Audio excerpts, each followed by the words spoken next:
lift my voice is lifted.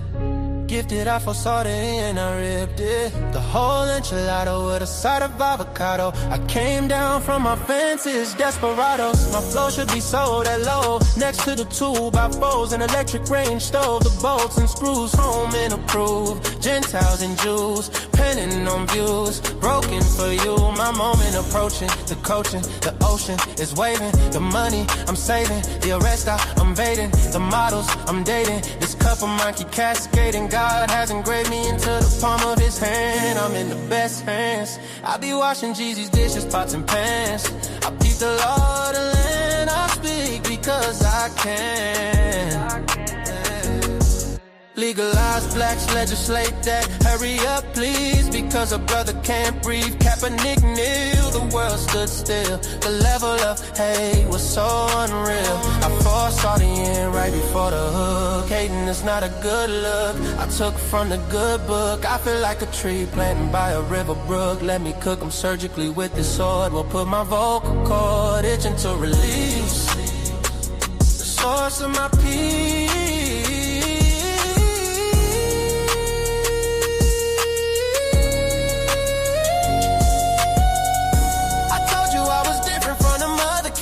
I'm flipping verses on these tracks like an acrobat. Yeah, glory to the Father, he implemented a plan. Jesus carried it out, it is finished. The Spirit empowered, blessing after blessing. We win this, we win this. My spirit's mine. We win this, we win this, we win this. My spirit's mine.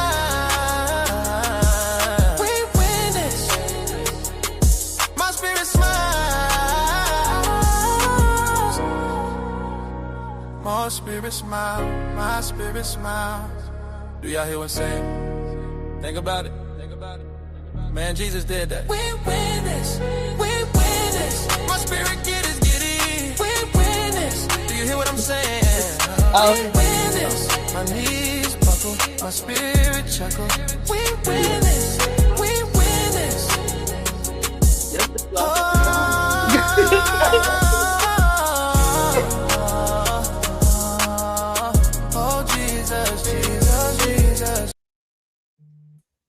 What up? Hi. Hey. Hey. Who is that in the background? I have a live audience. Who is that in the background?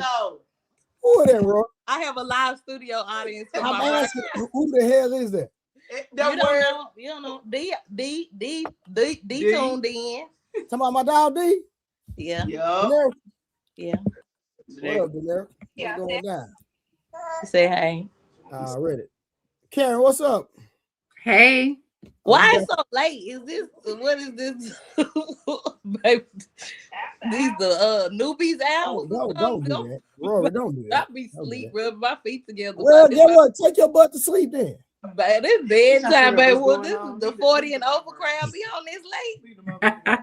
Yeah, I said, I thought it was 10 a.m. Not we listen, Rory, Karen on Eastern time. Ooh, baby. Sign out, baby, because you ain't gotta go work in the morning. You don't have a 9 to 5 like a regular, because I work I clock in the morning. This late. No, listen, Rory. Listen, Karen was on a cruise and was on the show every night while she was on her cruise. Okay, you do a good job. I'm proud of you. I'm gonna log on and watch you because I can't log on every night from no work, so I can't dedicate. But you know what? I want to sign on just to see your dedication. Okay. Hey, you know what? Hey, Rory, both of y'all do the same thing on the side. Both of y'all. Yeah, we should connect. Hey, when I say she stay gone like you, she always gone. I'm talking about. She's who you was talking about. You was telling me about you know somebody. Yeah, she always gone traveling. Both of y'all need to get together and travel together here. Baby, be outside. I can see them legs. Look at them. Hold on, who is Hey, tell your background people they need to learn decorum.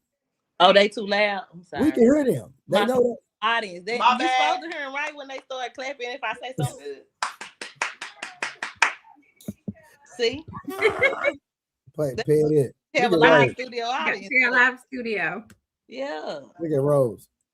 Yeah, we just waiting on. We waiting on two other team members to pull up. Rose and Sampson. Rose said she'll be in a minute, and then the You in crowd. Texas too? You say what? Is Rory in Texas? Yeah, she stay around the corner from me. That my dog. That my dog. That my real life dog. You know what I'm talking about? Yeah, real life. That's what I call when I want to get somebody beat up. Nah, just playing. I don't do that. I don't know what he's talking about. That's my hitter. Hey, Doug, what it do, Court? August, you pulling up tonight? Man, I don't want August on here tonight. August Don't say that. Man, hey, August, tell. You know, I want to talk to August's husband. We need to get August's husband on the goddamn string one night. It might be some smoke in the city. She probably told him bad things about you anyway. Why am I always the bad guy? I'm a changed man. Rory ain't I'm a changed man. You on mute, Rory. Is it two truths and a lie, or I am a changed Rory. I've been doing better in life. you have? I can't say that you have. I don't be outside no more. I used to be outside. You've been in the house, being a good father and trainer. Even though I came and trained, I've been waiting for you. But you've been being You waiting on him?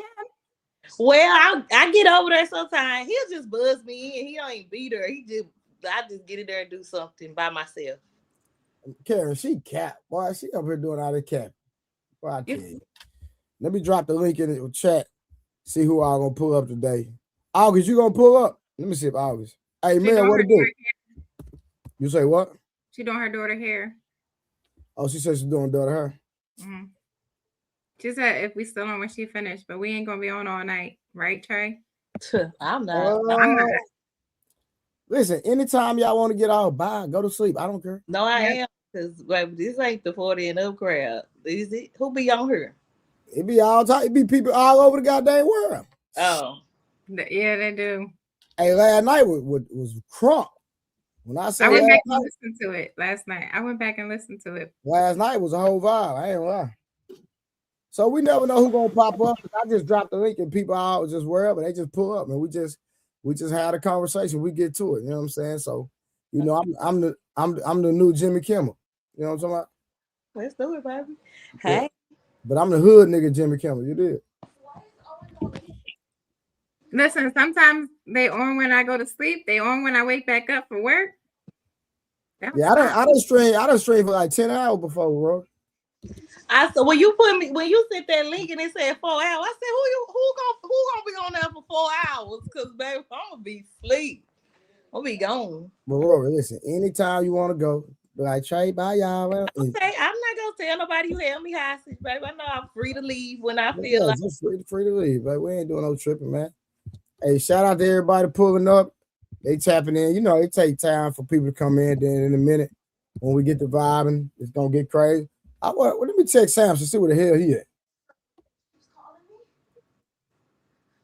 How y'all day been though? Y'all day been good? Yeah, it's been good. I was traveling back home all day. Oh, for Let real? me tell you, I did something really stupid. I did a rookie mistake. So I think about it. I ate before I got on the plane, but I forgot it was like a 5-hour flight. I was hungry. They gave me the little cookies, the pretzels. I paid for the beef jerky because that's all they had that you can pay for. They was like, we ran out of food. And I was like, I guess because everybody was hungry. And I was like, this was a rookie mistake. Like usually I go grab a whole platter and everything and bring it with me. I was hungry. Starving on the flight back. Mm. I was real hungry. Y'all different. I don't see how y'all be on them planes for 5 or 6 hours and all that bull crap, man. Say I got about an hour in me and that's it. You ain't going for. Where you going on an hour? Where can I even take it? You can't even get across the whole What they do? You say what? He going to Houston. Yeah, you can't even get across Texas in an hour. Nah, I'm just being petty. What's good? Like road trips though? Man, listen, man, I did all this stuff, man. I don't leave I my don't like kids, road man. trips When now. my kid get a little older, I start back leaving around. Right now, while they little, I'm chilling. But I am gonna have to start traveling with my older because he played club soccer. So once he start playing out the state and all that, you know what I mean, then that's when I'm gonna have to, get back after. What's up, son? I'm dropping the link. Anybody want to pull up? Y'all pull up. And make sure we meet our goals today. Y'all understand? We need $100 in the cash. I mean, the super chat, $100 in the cash app for this stream. You gotta update your the thing scrolling through. All right. Well, it don't matter. Whatever it say, that's what we're gonna roll. That's gonna be the goal today. Okay, we'll do $65 super chat, $100 in the cash app. You're not updated? Nah, I do not update. Don't play with me, Karen. Quit trying to front me on stream. That's your problem. You the person always trying to front people out. I'm not. I was asking a question. You don't always be talking about people. You say you're gonna make songs about us. No, it's gonna be spring. I know you ain't drinking. Tea. Boy, you bougie. Bougie nigga out my stream, man. We're drinking tea. Sleepy tea. Call me. What you been drinking? Hennessy. That ain't Hennessy, fool. It was. The ice melted. What are you drinking? Agua. What you talking about? Monk, what it do, fam? You on mute, fam? What up? Man, I know. Last night, bro, it was a packed house. Man, I seen you in the comment, man. I was I was gonna try to get time to drop somebody, but I think you had already got out by then. Yeah, I needed some sleep anyway. I had to, go to bed. So shit, boy, you be able to see you all over these streets, my boy. I'm trying to get like you. I'll be doing too much, man. I'll be doing too much. You be on every platform. I look up nigga money every video with the hoodie on or the mirror hat. You know what I mean? I don't know, man. I just be in the right place at the right time. Really. What up, though?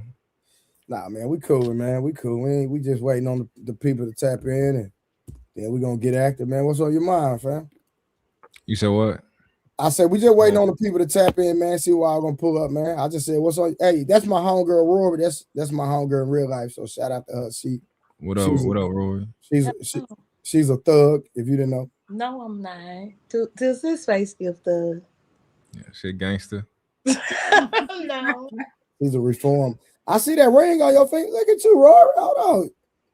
Oh, that's why you living with that hand. No, that is my hand that's closest to my glass. Well, you see how they do when they get engaged, get married and stuff. They gotta just everything. The hand that don't have the ring, you don't never see that hand. It's the hand with the ring on it. It don't work no more.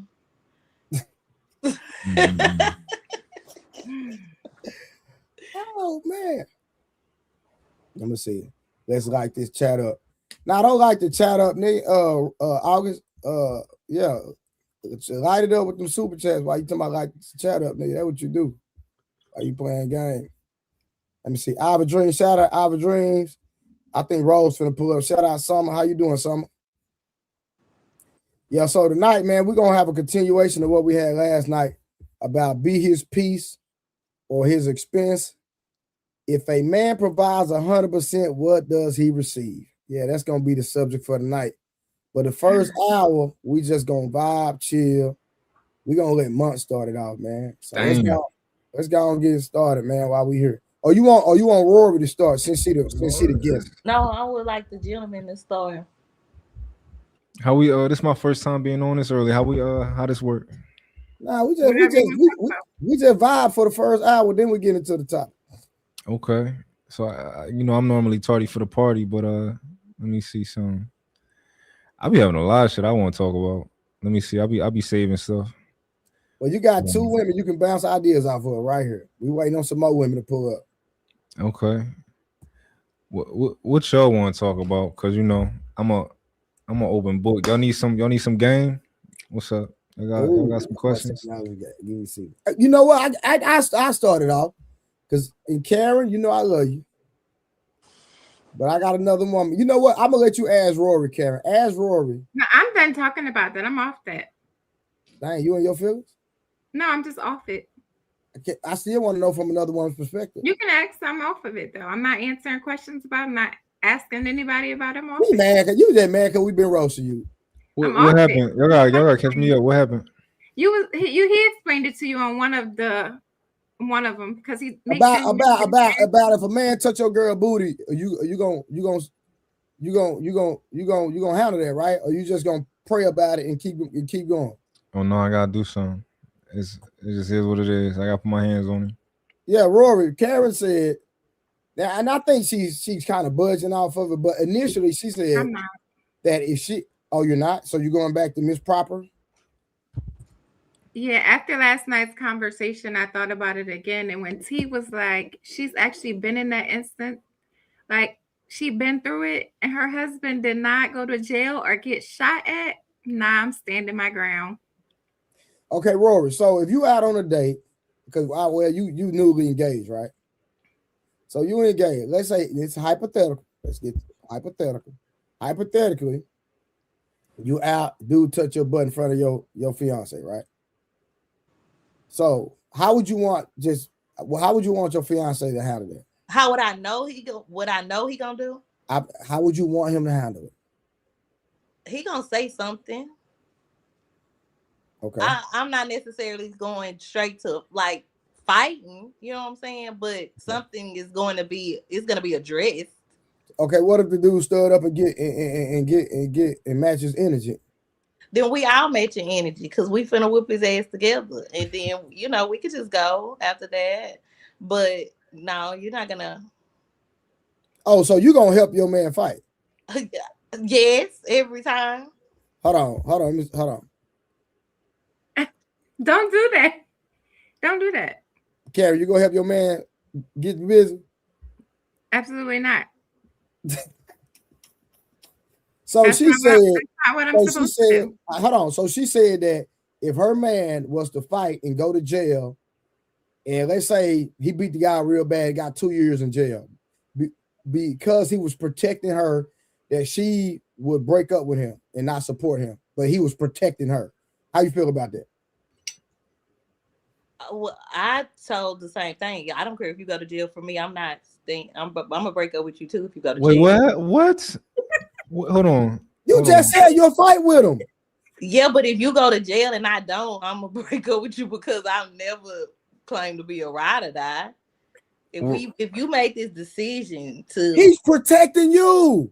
That's fine, and I'm gonna protect him as well. We're gonna protect each other. But if you go and I don't go, I can't. Like, how many? 2 years? I got a question. Do you think that if the man that you with understood your position on that, do you think he would have any reservations? No, because we just had this discussion the other day, and he asked if he ever went to jail, would I wait for him? And I said no. And he said, "What if you are so selfish? You are so selfish." I said, "Yeah, and no." You don't even realize it. Did my volume go? So, but the difference is, my bad, Mark. When I play those little gifs, it's gonna mute your mic until the gif goes off, and so just wait until the gif is over with, and then you can start back talking. So since you didn't get the message, let me help you out again.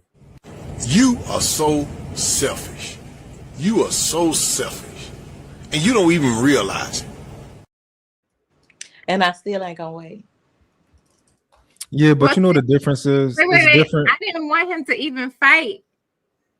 And I wasn't gonna say she was gonna be out there fighting with him. Well, that wasn't exactly, but that wasn't my first. I wouldn't. It's gonna be addressed. Yeah. I don't necessarily have to fight, but if you do fight, then we all fight. Hold on, but Rory, you gotta think like this scenario is a little bit different, right? If a man asks you if I go to jail, would you hold me down, right? That's different from because maybe I'm selling drugs, maybe I do this, maybe I do something illegal, or maybe I do some IRS bullshit, right? No, the question today was, would you, if I took a charge for you, would you wait for me? That was the question. Oh, if he took a charge for you, would you wait? Okay. Yeah. Okay, that's okay. Well, so he knows. More power to y'all. Yeah, he knows. Now, Karen, so you're saying that if your man got into you saying you wouldn't want him to fight at all? I wouldn't want him want to fight at all. I feel like there's other ways you can de-escalate the situation before it results into fighting. Like if you got Yeah. something to lose, fighting is not always an option. Yeah, so that's reasonable, right? But I think that's a little bit different. So of course, I think most men would attempt to de-escalate, right? Most men would, you know, No, mine. You know, you and I both know most men. Some men like that. Some men. most men that I would assume that you would be with. I'm not assuming you would be with some kooky gel guy. Like Okay. I'm assuming that most men would say, "Hey, did you just do that? Did you mean to do that?" Much Like- she crap, bro. But I'll go She ahead. Kevin. Bro, I'm sure listen, most. Yeah, go ahead. her daughter's father is from my hood, my nigga. We real hood niggas, bro. But she ain't like that no more. Yeah, that was my daughter. She don't take them risks no more. My daughter about to be 20. It don't matter. You had a baby with a hood nigga. Yeah, when Cause that's your type. I was young and dumb. We was in okay. college together. All right. You're right. Oh, she met him in college though, or you met him in the hood? I met him in college. That's a little bit different, but it's still this, it's still, you know, a thing, though. But so if most men, I think, would, you know, if a man touch your butt, he'd be like, "Yo, did you mean to do that?" Like he was trying to like ask him first and give the man an opportunity to say, "Oh, I'm sorry, I just, you know, whatever, you know," or if he start to be like, "Yeah, I meant to do it. What's up?" That's different. Like, what do you think your man should do? You think your man should, maybe, let's say your man is a very mild mannered guy, and he's like, "Yo, just that was disrespectful what you just did. Could you apologize to her?" And he's just refusing to apologize. You want your man to pretty much just be like, "You know what?" And I guess I can see this perspective. If you like, "You know what? Actually, I can't.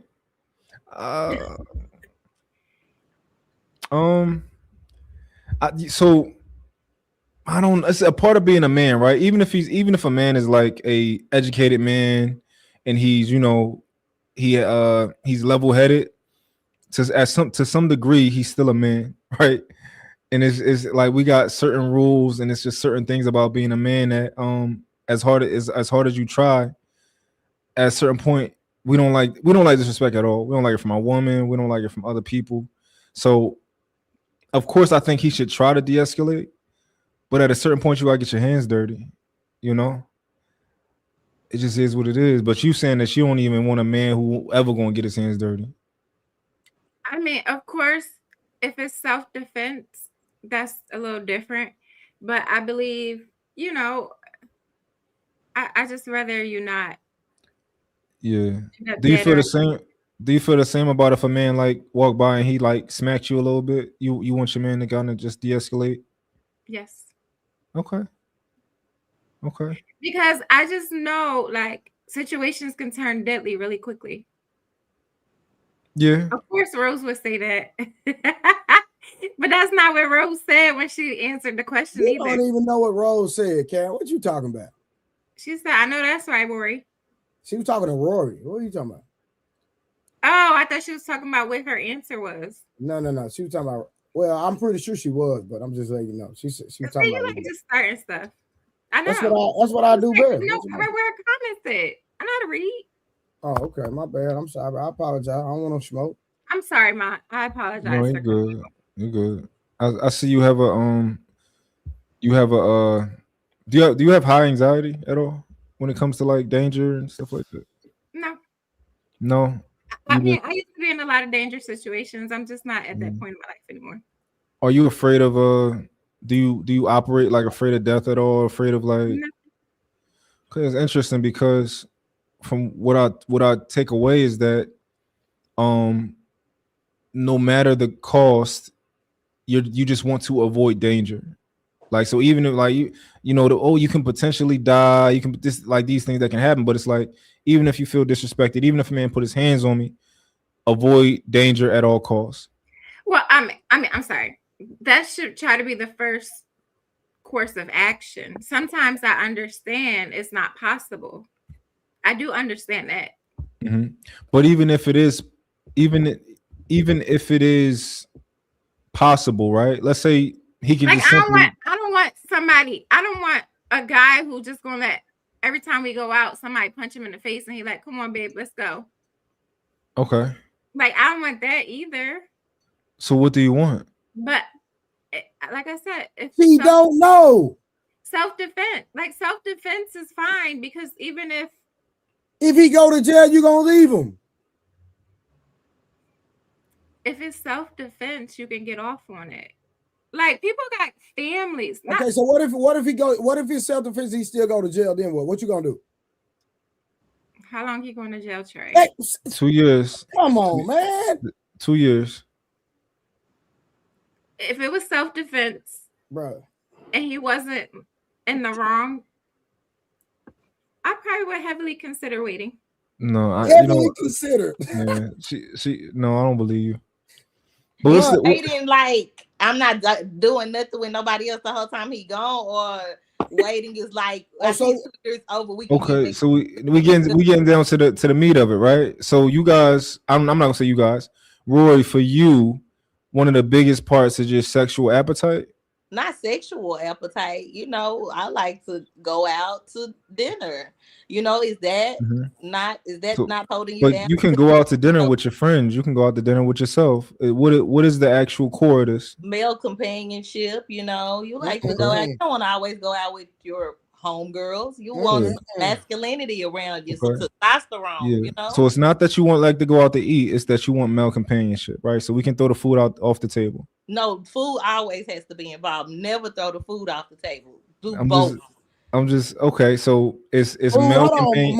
Go ahead. Food always on the table, Rory.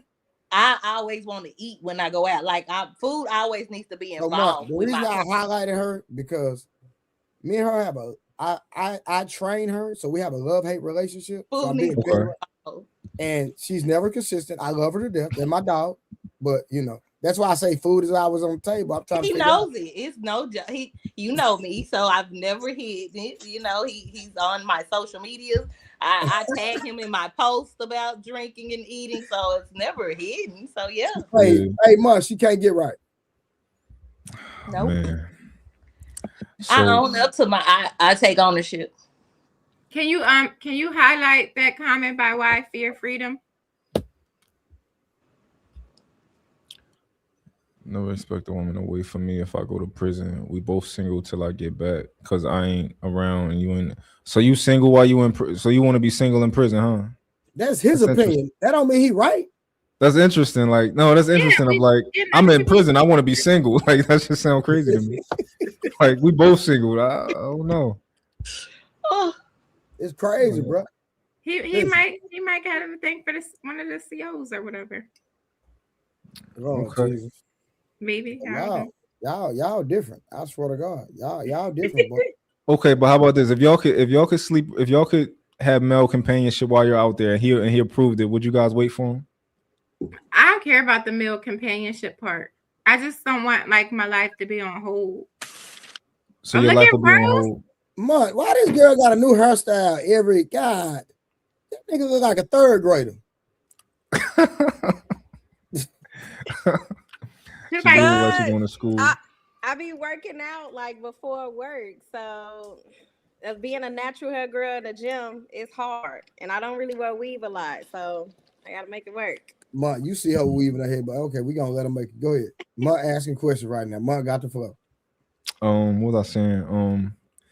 Or so you feel like your life will be on hold. What does that mean? Like, what? Give me an example of how your life could be on hold because he's in jail. I don't know, like just moving forward, like things that we should be doing together. Like not necessarily saying like I'm gonna do it with somebody else, but like, well, I'm not having any kids, but any more kids. But so like, no more kids. It's not so no more kids. Okay, what else? Yeah. I just want an example of how your life do is things that we planned on doing together. Okay, so if you were single, you wouldn't be doing those things anyway, right? So the only difference would be that there's another man that you might want to do it with. Well, not necessarily there's another man I want to do it with, but like 2 years could turn to 5 years in there, and then like no, come on, stay with the scenario. 2 years, 2 years in prison.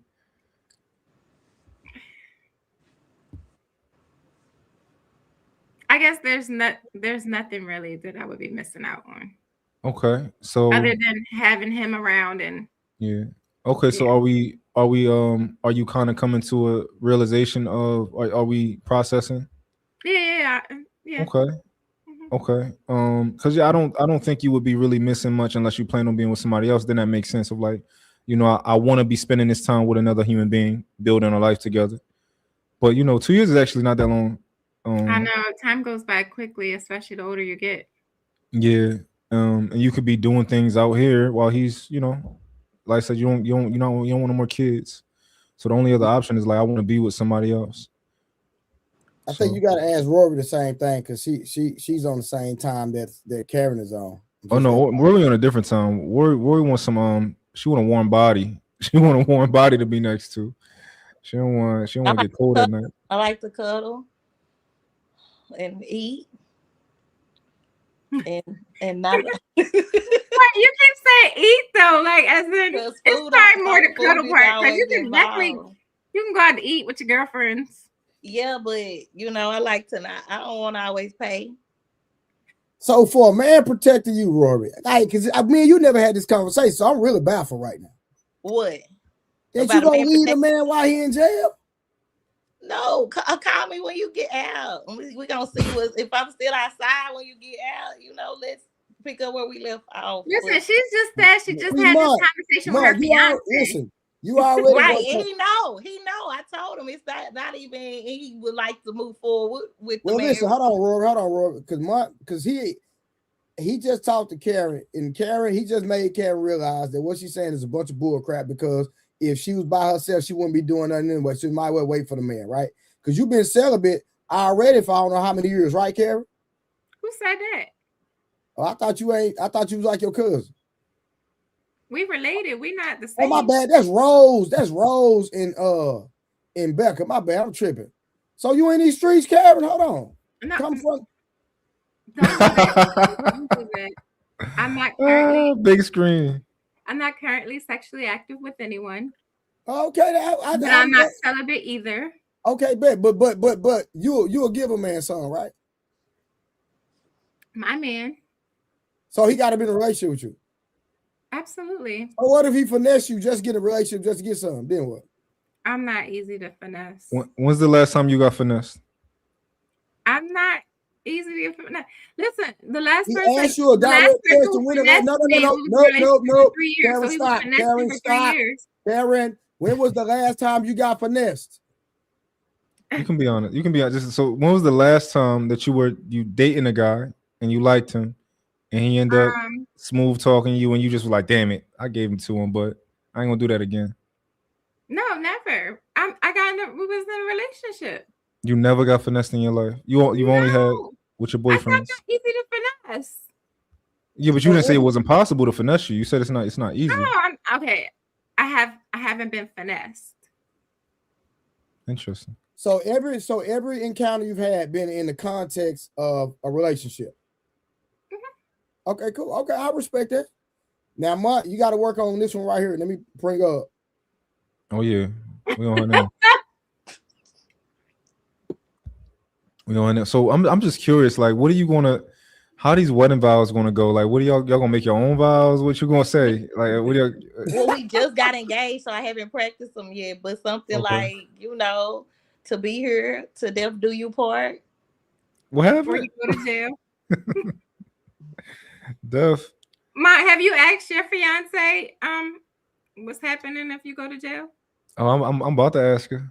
That's important for me. Yeah. And make You ain't never had that question yet. We had. But I mean, I'm confident though. Like I already, but it's better to have those conversations because you never know. Sometimes the okie doke. I like to talk about this like during the, while we're dating, just in case something happened. They know why I bounced. Hey, y'all scary. Hold on, you know what? Hold on, hey, Mutt, hold on, Rose. Get off mute. What's up? Hey, you want a nigga that gonna stand on business, right or wrong? 24/7. That's what I'm talking about, man. Because if he not, I'm dating pussy niggas, man. Nah. If he not, I'm looking at him crazy. on the ride home and when we get to the house and in the morning when I wake up. It's gonna take me about 7 to 90 business days to get over that one. Yeah, Mm. And if Yeah, y'all that's what married, we you on. can take half because you ain't stand on business. Yeah, we stand on What- business over here. Yeah, y'all talking about, man. We don't know lame. Cause look, y'all listen, Rory and Karen. Soon as we get into an argument, man, you know how women do sometimes. I Yeah. didn't say I didn't want my man to defend me. Listen, you No, didn't she do said it. she's Hold gonna be on, out there. hold on. Listen. I'm on their ass too. I Listen, was hollering in the car when I Hey, heard look, that. look, What look, you look. mean? I was Look what on y'all the gonna side. say. I Now, want my Roy, man what? to defend me. Listen, No, this what it's they just gonna say. me. She said Karen, she's fighting with him. Karen, you're a white girl. Don't stop. Listen, this what y'all That's gonna say. fine. This what y'all gonna say. You ain't do it to that nigga at Starbucks. No, we're fighting together. You're We're fighting swinging. together. You got Yeah, I the never said that I didn't want my man to fight. I Rory, said Mutt, how is that? But Mutt, help me articulate this. How is she gonna fight with him? But then if he goes to jail, she says she's not gonna wait. better get the If- fuck up out of if- there. You if better I was- get if out. I was- If I get out and we both ain't going, you better get out of there. Let's If go. if I was him, she'd be fighting by herself. You gonna fight? You fight by yourself every time. And that's fine, but you gonna fight. But me. he even I got a asked her. question. He I have asked a her if question he for took you. the charge for her. He a said he took the for- charge for me, That's even No. deeper. That's even deeper. but he knows it up front. So don't take the charge. Don't. Yeah, he's not gonna do it now. But I got a question then. I have a question then. Do you in your relationship, is your man a leader? Karen and Roy, he the leader. Yes. I mean, when I'm in a relationship, absolutely. When you're in a relationship, he's the leader. It's his job to protect you. Yes. Karen, Yes. it's his responsibility. Crazy. Would you consider yourself to belong to your husband, like you his property to some degree? Yes. In a sense. Like, yeah. In a sense. Mhm. This is so interesting. Like, cause I know my relationship with my woman. So like I know it, like she's been tested, right? She's been tested already. So I know like where we at with it. Like my woman wake up and get my kids ready for school and I'll be sleeping. Right. So like that's like she's been tested of like the things that she would do for me. And that's when we took it to the next level. Once I was able to see like, oh, she's willing to put in what I put in. Cool. But like I guess I'm trying to understand. Damn, the till death do us part like is a deep join. But y'all, No, like I would get up and get the kids ready for school. I would do that. I got 3 kids. Yeah, if you sleep, I would get up and get the kids ready for school. I would do that type of stuff. I'm just You would- not waiting for you if you go to jail. Okay, but you would But do I that would every get day. up and I would cook, I would clean, and I will, do the wifely stuff. But then when you're gone into jail, you're not doing the husbandly things. Or Why not? Can you Why? take my trash out while you're in prison? You don't think I can set that up? Can you? Yeah. If you But- can set it up where I want need for a man while you're exactly, can you? If you can arrange it where I won't need What? for a man, Y'all don't this think? Y'all don't yard think? is full of leaves. So you're gonna have a cuddle buddy for her too? See, that's the problem. That's what she wants. That's what she really wants. No, I like things in my house fixed and the trash taken out, and I got a lot of leaves every year. I like the leaves bagged and right. If you gonna pay for all of that and keep everything moving over here, why Yeah. you Impossible. But Do y'all think? hey, Do y'all you think can't y'all have? do that. You can't fill that void that you're taking by going to prison. Absolutely not. If I was You- able to, Hey, sit Mud, free- hold on, Mud. Let me ask you a question, bro. Yeah. And I know you engaged, so and I know you got a solid girl, and God bless y'all and y'all endeavors, like, and I'm rooting on you, fam. Yeah. But the more we talk to these women every day, it's literally discouraging, bro. I'm sad. It's getting sadder. Mm. What? This is Why sad. is that? I sad? said what I if said. I'm paying? What if I'm doing everything in my power to keep you out of there for 2 years? I don't want you to go to jail. I'm fighting with. I'm at the courthouse every day. I'm putting the papers in. I'm getting the lawyers, whatever lever. Mm. But if I'm fighting hard to get you out of there or keep you out of there, am I not doing my part? And if you Bro, Right. don't, that's it's on you. true. But if I go to jail, you're supposed to wait. Who said that? God. Who said that? God said that. When? Where? What verse? Wait. So you can get a divorce or you can cheat. Are those permissible for a man going to jail? No, like she can get a He divorce. got you. Wait, she can get a divorce if you abandon her. Rose, If shut you up. have Yeah. You talking abandoned stupid. me, That ain't abandoning you. That's not That- abandoning your wife. Your physical is not here. You are supposed to be with your wife physically, mentally, emotionally. You can't give me physically. Mentally, you're stressing me out because This is stop bad, calling me bad, from bad. jail. Emotionally, I'm distressed. Wait, he can't call you? I'm So if I saying work- that's mentally drained. Like if you constantly call me, I'm working. I work from home. You're calling during your jail hours. Emotionally, my emotions are all over the place. You are not fulfilling me any of this. But I'm supposed to just answer the phone every time. Like, what is holding you down? Answering the phone? Am I having to drive to see you? So if I work on a ship and I'm going 3-4 months at a time, like I abandon you. Oh, you can't ask me them type of because I'm gonna go on the ship. Can you get us a room? Can I have room on the ship too? Because I like to be on the ship. Probably not. Probably it's real dangerous to be on this ship.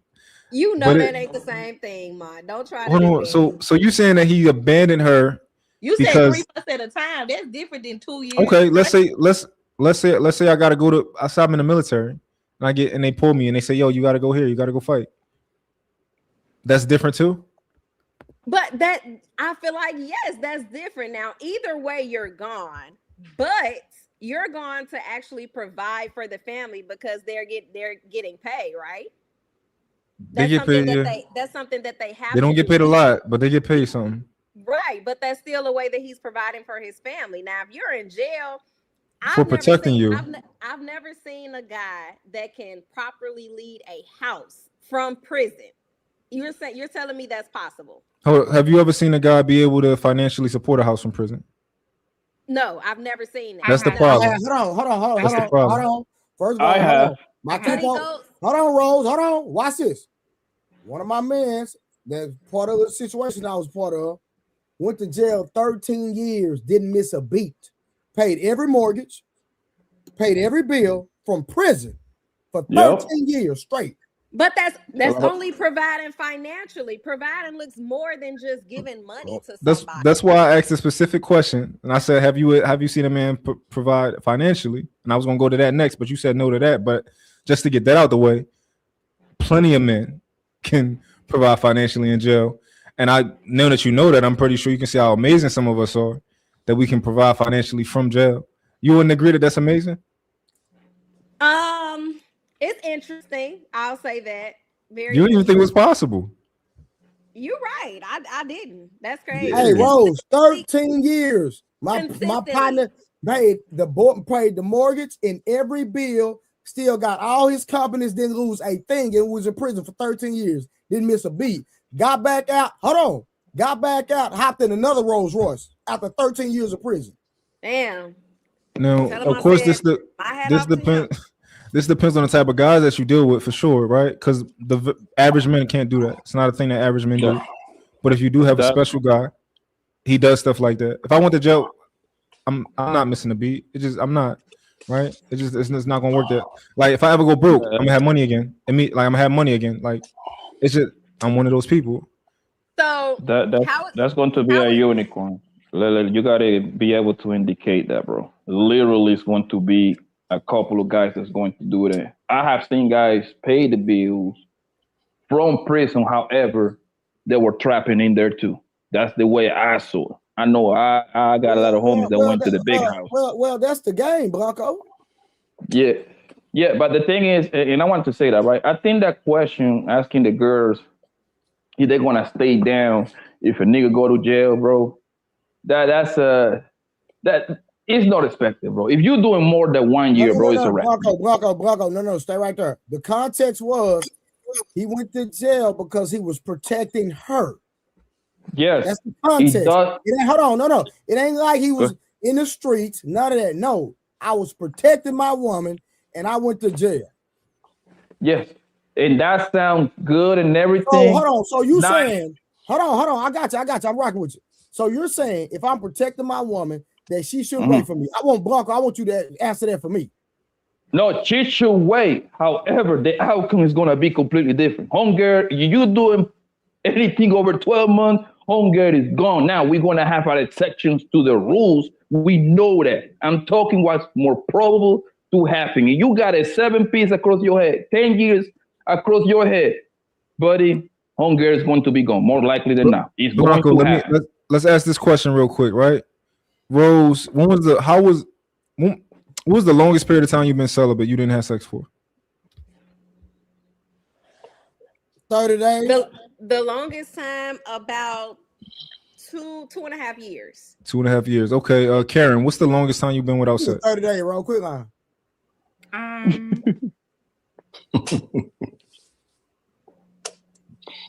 I don't know, like a year and a half. Okay, 6 months. Okay, Rory, what's the longest you've been without sex? 6 months. 6 months. Okay, interesting. So Rose, you got no excuse. If you can go 2.5 years, if you can string all your little guys along, not getting no butt. Wait a minute, but I'm not saying that I wouldn't wait. I would absolutely wait. I was one of the only ones that said I would. What I was saying was, I just don't think a man can properly lead a house, especially with children, from prison. That's all. He can probably provide financially, which y'all said it exists. I didn't know that type of providing exists, but I'm saying he can't properly lead and he can't properly protect the way that he should from prison. So I got a question for you. Go ahead. Well, I was gonna say the guy I'm talking about, when he went in prison with a real estate portfolio. So he already had I can tell. People renting from him. So he didn't miss a beat. He had money coming in, and plus like his brothers and all that held everything down. So go ahead, man. He was a self-made man already, Trey. I already can tell. Well, yeah, I already knew. Yeah. Now, Rose, right? What's my question? So you said you don't think a man can lead a house from jail. What do you think he can't do what do you think he'll need to do that he won't be able to do from jail? I mean, I feel like he can't, like if it's his woman and children there, he can't properly protect. What if somebody breaks in the house? What if somebody it's like they're put in harm's way. He can't physically protect. Got you. She's right. Got you. So this is the question. Would you break up and would you find another man to be in that house to protect you? I wouldn't. Okay. So if you broke up with him, you wouldn't find another man to replace him to come and protect you. I wouldn't. No. So that's pointless. It's pointless for you to even consider like, oh, you can't protect us. You're not going anywhere anyway. You're not going to find somebody to protect you. So you might as well just wait for him, right? Yeah, and I said I would. Absolutely. Oh yeah, you already said your boyfriend. All right, but okay. So what's your longest relationship? 2 days. Like 5 years. 5 years. How many times did he have to physically fight a man or fight somebody broke in the house? He had to get a gun. How many times? Physically broke in once. Somebody physically broke in your house one time in 5 years? Yes. Okay. How many times did he have to physically fight somebody for you? Twice.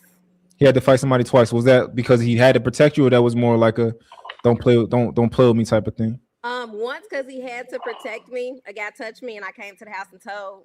And then second time, I couldn't wait to snitch. He left the house and found them. The second time we were at a club and somebody, was acting out of pocket. So when a guy touched you, what happened with that? What did the guy do to you and how did that happen? I was actually walking to the house down the street. A guy had pulled me by the arm. And they already knew that I was his girl. So when I got to the house, he told me to stay in the house, and he walked back down the street and he handled business and came back to the house. Okay, got you. So the one time Stella brothers in prison because of shit just like that. Yeah. So exactly. The real time. But look, that she grabbed your arm. Hey, Rose, real quick before you answer my question. Did he get some that night? Of course, we were together. Of course. She probably liked it too. She probably liked it. She toxic. That turned you on, did it? Of course, yeah. Toxic. He didn't even finish. That's a perfect example of what you said. If he would have really put a beating on dude, he went to jail. you would have had to hold that shit down. Of course. Now what? No matter how long he got. Yeah. Now, Rose, do you realize that the situations that you were in? I'm not going to count the club incident because you shouldn't be inside of clubs, right? So that can be easily prevented with you not being in the club. Now, the guy touching your arm down the street, right? That could have easily been prevented by you saying, "I'm not even going to tell him. It wasn't a big deal. I'm not going to tell him. He's going to go out here and crash out. I care about him and I know how he is. I'm not going to tell him that, right?" But okay, so I don't understand that, because at the end of the day, we have been staying over there for some time now, and they knew I was his girl. Like, it was like a corner store and a barbershop right there. They knew exactly who I belonged to. So I think when they did that, to me, they trying to pull his car. You might well. No, you said they. It was like, more than one. It was guys standing on the corner, and I feel like one guy tried to have a poke his chest out type of moment, like watch this type of thing. So I feel like that's why he did what he did, because as I stated, you already knew who I belonged to at the time. So yeah, you said that. Did you say that to the dude? Did you say, "Hey, you know who I'm with? You know what it is"? If I tell, see that, that's how I think that would have been my expectation. The first thing, like, hold up, partner. You know who I'm with. You know how it's gonna go down if I go run and tell him you grabbing on my arm. Do you really want to be grabbing on my arm? And I'm sure he would, man. If he really got respect for your man, he'd be like, my bad, or whatever. Or if he would have been like, that nigga ain't shit, then it's something to go tell him. No, because at the end of the day, he already knows that. That what you just said, he knew that. Second of all, I'm not about to reiterate with the man. To me, that's entertaining an argument, because now I'm going back and forth with him because he's gonna have something to say. Right? So what am I supposed to do? Stand on the corner in that neighborhood arguing with another man? No, I ain't got nothing to say to you. I'm snatching my arm and I'm finna go tell. What did you say? She said I'm finna go tell. I'm telling. I told him what happened. I said I was walking home, and the guy on the corner, which he knew, grabbed me by my arm because he was trying to talk to me, and I kept walking. So he tried to forcefully, pull my arm to stop me from walking. Was he a street dude, your man that you was with at the time?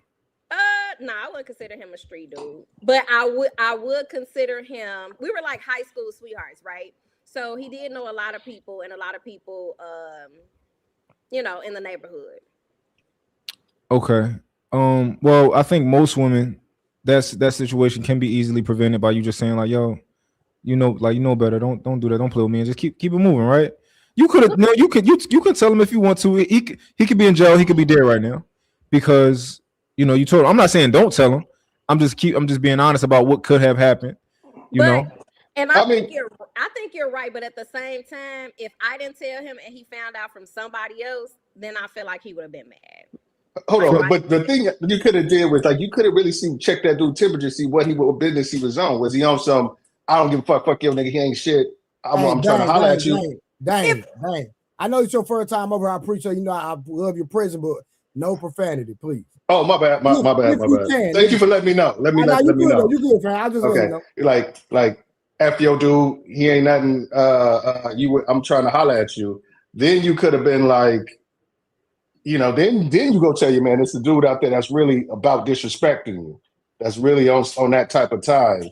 And then I can understand him going out there to making sure he's reaffirmed his position. But if you just because some dudes play around sometimes. Dudes want to, dudes be like on that goofy stuff sometimes, like touching on you and see. Maybe he probably trying to check your temperature and see if you with, messing around on your man.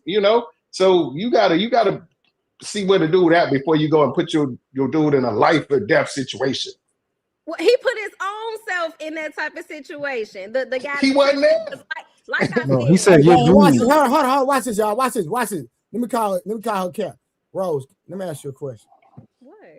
Why did you go tell? Because at the time that was my man, and he's supposed to protect me. And like I said, because you wanted him to do something. Yes. You was out of danger.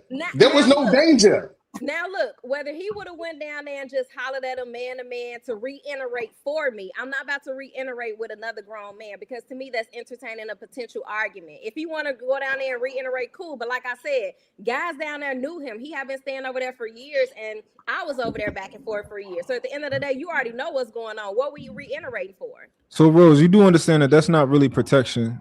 Like me going to retaliate because of something that happened is not really protection, right? Protection is protection is me teaching you. So you tell your kids come in before the street lights come on. You know, you don't go and run out like I'm gonna look for you every night. You don't look for them every night. You tell them come in before the street lights come on because it's dangerous after that point, right? We tell our kids how to handle situations and stuff like that because for the vast majority of the time we're not going to be with them. So that's how we protect people. When we talk about like everybody that touch you, I'm gonna whoop their ass. That's more like a reactive type of thing versus a proactive type of thing. It's more like retaliation because it's not necessary. Like he didn't protect you right there. He's like, yo, he protected his ego, and maybe I would have too. Niggas try. I'm like, yo, y'all see me, y'all see my girl. I'm gonna go out like, don't play with me like that, right? I would have been protecting my ego. I wouldn't have been protecting you. I mean, I understand what you're saying, and you know, at different times, is gonna call for different types of protection. But I feel like he could have prevented a future altercation from happening. What if I would have let that go, and the next time I walk past, he would have punched you in the face. Me up. You get what I'm saying? It could have that's really big. I feel like you're being real short sighted because if he goes and he gets into a scrap with dude. There's going to be a future education because he already altercation because they already fought this dude. Now that dude got an op that every time he see him walking down the street, who knows he gonna be driving by with a car full of dudes, see your dude walking to the store, and then they're gonna jump out on him. And now he got to slide with 3 dudes. Right. It's just like you gotta think 2 steps ahead of that. Oh, he grabbed my arm, I feel a certain kind of way. You need to handle that because you know you if you really care about it, you be like, okay, yeah, I know how my man get down. I know it's gonna be a fight. I know these is all some street in the streets dudes, and maybe they're gonna want to get back on him later on in life. So I can't put my man in a situation where even right now or potentially he's gonna be get hurt or something. We're not trying to scold you, Rose. We're just trying to give you perspective. Yeah, I wouldn't have wanted my man to go down there. I probably would have waited until we were like in bed or something and told him about it because I would wanted him to know. But I wouldn't want him to go out there and react. Because he's gonna say, "Why didn't you tell me in the moment?" He's gonna be even mad then. Like, why didn't you tell me in the moment? If you're gonna tell him, you gotta. Dame is correct. Dame is correct. That's no, I know. Nope, I wouldn't. You don't know how. I wouldn't want to put somebody in that situation where they go down there and it was already a setup all along because they know him because she said he was living around her. They know him enough to know. Karen, you that street smart, Karen? I'm from Philly. What part of Philly you from? I'm from West Philly. Where? 56 and Arch. 56 and Arch. Okay. Mm-hmm. All right, real quick. So we're gonna change the temperature of the stream because Samson has you ready, Samson? Yeah, I'm ready. All right, let me do these super chats real quick, and then after that, we'll see if they if Mont or Dame has any more questions regarding this topic, or if Rory, Rose, Blanco, Karen, or Dame want to make one more statement, and if not, then we're gonna go ahead and give the floor to Samson. Then after Samson get through working, then I'm going to get to the actual title of the stream, which is "Be His Peace or His Expense. If a man provides 100%, what does he receive?" We did part 1 last night. Part 1 was crazy. Like we could have literally went to 4, 5, 6 in the morning, but I got sleepy, so I cut the conversation short. All right. So let me do these super chats real quick, y'all. Give me 1 second. And all right, shout out to Can I Get Some podcast? Getting the money ball rolling first time rocking, which it sounds like it's gonna be a good show. Appreciate the $10 in the super chat. That's me. So if you ever see that name, that's me. Okay, Dan. Okay, yeah. Appreciate it, fam. Okay, I I know you from Ali. You know, Ali, my brother. So I appreciate that, family. No and that's the name of your podcast right there. Yeah, Can I Get Some? Well, that's my old one. I don't have a show no more. But okay. I was just gonna subscribe. That's what I was trying to figure out. Idea 5528 with the $10 super chat. Appreciate you. We got Cool Kev in the building with the $10. I see you working hard, Trey. Keep grinding. All right. We got my boy Willing in the building. My boy Win. What's good, Trey, in the chat on the panel? Trey here to support the show with another $10. So that's $40 right there. Let me see. We got You're not T.O. putting you're not putting them on the screen so people can't see like the people who super chat. Oh, my bad, man. Hold on, man. Hold on, my bad, bro. I'm up for tripping. Hold on. All right, we got DF in the building. Hold on, let me see. There we go. We got DF with the $10 ball. Appreciate that, DF. We got Cool Kev again. I see you working hard, Trey. Keep grinding. Appreciate that. We got Willing in the building. What's good, Trey, in the chat? And panel. Trey, here to support the show. Thank you, brother. Hold on, let me keep going. We got Willing in the building. I mean, let me see. Which one was that? Okay, I already did that. We got T.O. in the building. Just because he can't provide, they should hold it down. But like we can see and hear right now, they won't. Shout out to T.O. with the $5 ball. Then Willing came back with another $2. So we never heard of work release in prison. Y'all never heard of work release in prison? Oh, I don't know anything about prison. I've never heard of that, but Never I've think heard of it. about it in prison. Okay, all right. That all depends. Hold Minimum on. people get that. All right, we're gonna keep going. Shout out to brother in Brother Num. I guess it's Brother Num Z. Whatever you have you said. I messed that name up. I badged it, but thank you for the $3 super sticker. Then we got T.O. again right now. T.O. is the sponsor of the show with a total $15, if I'm not mistaken. What he can't fulfill when he's in jail, that's when you're supposed to step up and fill in as your role as a wife, ladies, especially if he's in there because of you. LOL. Shout out to T.O. And then the brother came back with another $1 in a super sticker. So listen, we are already almost at the super chat goals. All we need is 8 more dollars, and all the super chat goals will be met. I appreciate everybody that enjoys the content. We got the ball rolling early, and we still need $100 inside of the Cash App. Appreciate y'all. All right, back on the grind. Anybody got anything else before Samson takes over? Any last remarks on that specific subject? Yeah, I wanted to. Oh, go ahead. I just want to say one thing when we're talking about like to what T.O. said about like what can you provide and stuff like that. I mean, there is a certain thing about a man's physical presence especially if you got children. Because I remember once my brother, he went up for a minute and he had to call me to go check his son a couple of times when his son was acting up. And it was just like, dude, it's just like I'll do it because that's my nephew, but it's just like you need to be here because I got my own kids too. I can't be running off to make sure your kid ain't being a knucklehead. So it is certain thing. It's like a physical presence. That's something you can't provide. Is that your presence being a deterrent on some dumb stuff, you know? And I think a lot of cats take that for granted. It's just being there really can change a whole trajectory of especially a young man. All right, real quick. Shout out to brother. My bad. Real quick. Shout out to brother with another $10, man. Appreciate you. Thank you so much, brother. All right, let's go. Keep going. Yeah, I think being there is the best option, but I think some guys can not be there and still make something happen. You know, like, you know, like my homies living in the area that I live in, you know, they can definitely, I can have my homies and, you know, specific family members who can all pitch in and, you know, we can organize it so that my son don't miss a beat when it comes to like male leadership in his life. Right, he can, you know, I'll have people help hold him accountable on top of just me talking to him every day. Like when you lay the groundwork, like most of the stuff that she was talking about as far as, you know, being protection is already done. So for example, right, when my kids started school, I used to live in Philly. I used to live in the city. I used to live in South Philly. But like for me, like I'm like, my kids not going to school down here. Like they just not, right? So right before they started school, I moved into an amazing area, right? I did that because that was me. I protected my kids a lot by not having them in Philly. Most of the work when it comes to that, like danger and stuff like that, is gone. But the same thing with where I live at. Like I live in King of Prussia, right? Like the risk of my house being broken into is like 90%, 95%, like a lot, probably higher than that, like less than that.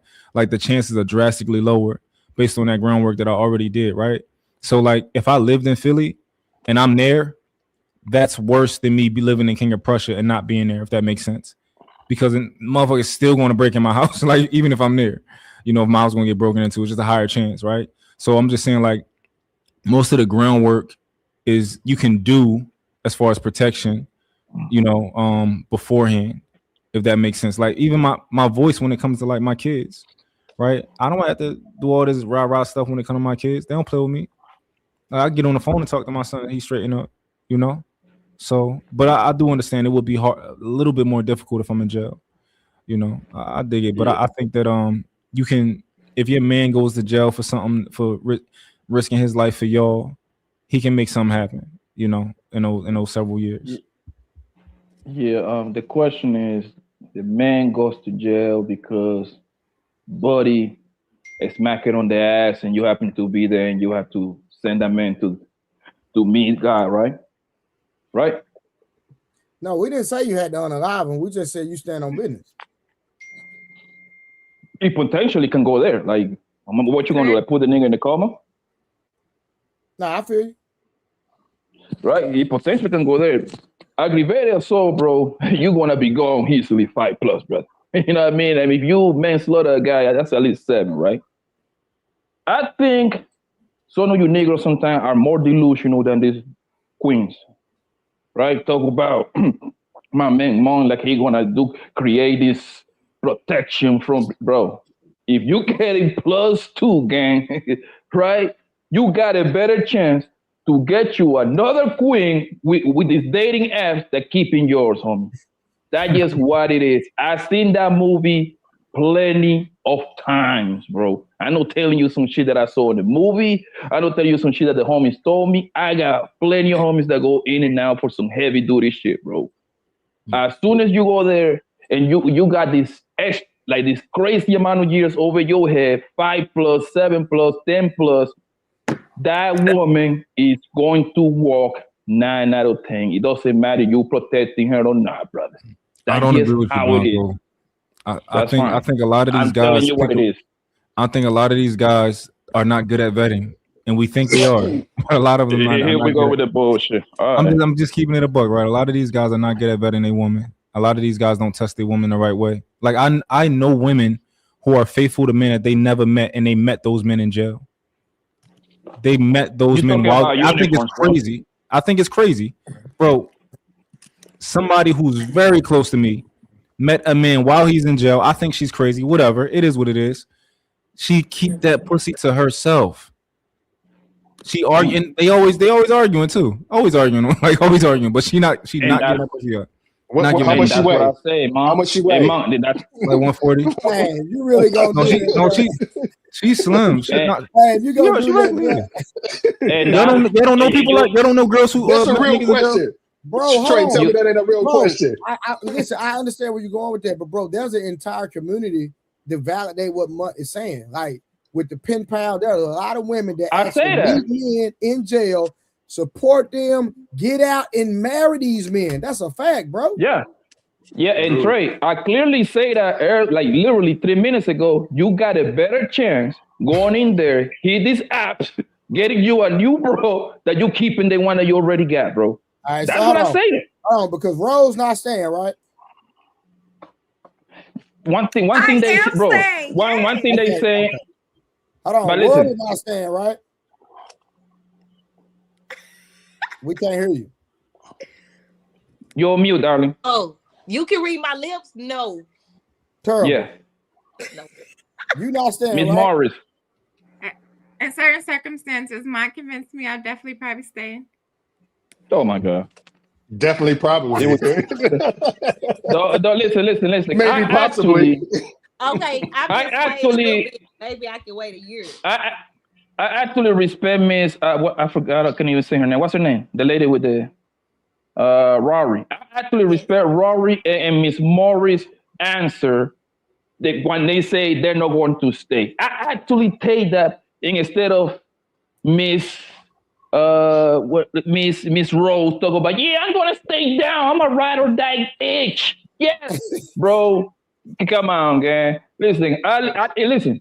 In the perfect world, I hope that I'm wrong and I hope that Rose is right. I'm telling you, I seen that. Yo, I did 11 months, bro. You see, so actually, under a year, you're gonna be just fine. You see what I'm saying? She had to put the money together. I think they all gonna try. They all gonna try. Everybody ain't gonna be like guilty. I don't think it's gonna work out. I think it's gonna be like, they're gonna give it a minute, and then what's gonna happen is they're gonna need some male energy for something, And then that's gonna open Damien, the and that's my floodgates of other point. dudes.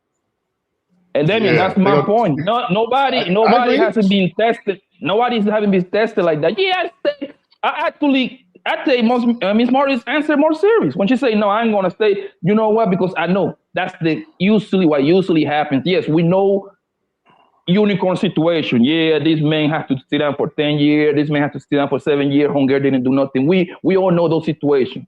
That's one out of every party tango. Trey, check your DM. My Check your DM, Trey. Yeah, I sent it to you. On my DM on what? IG. Oh, okay. Yeah, I hear you. I've seen it both ways. Anything you gotta do. 2 years, I can see a woman even. I'm willing to give you an extra year. I'm feeling good tonight. 2 years, I see a woman waiting.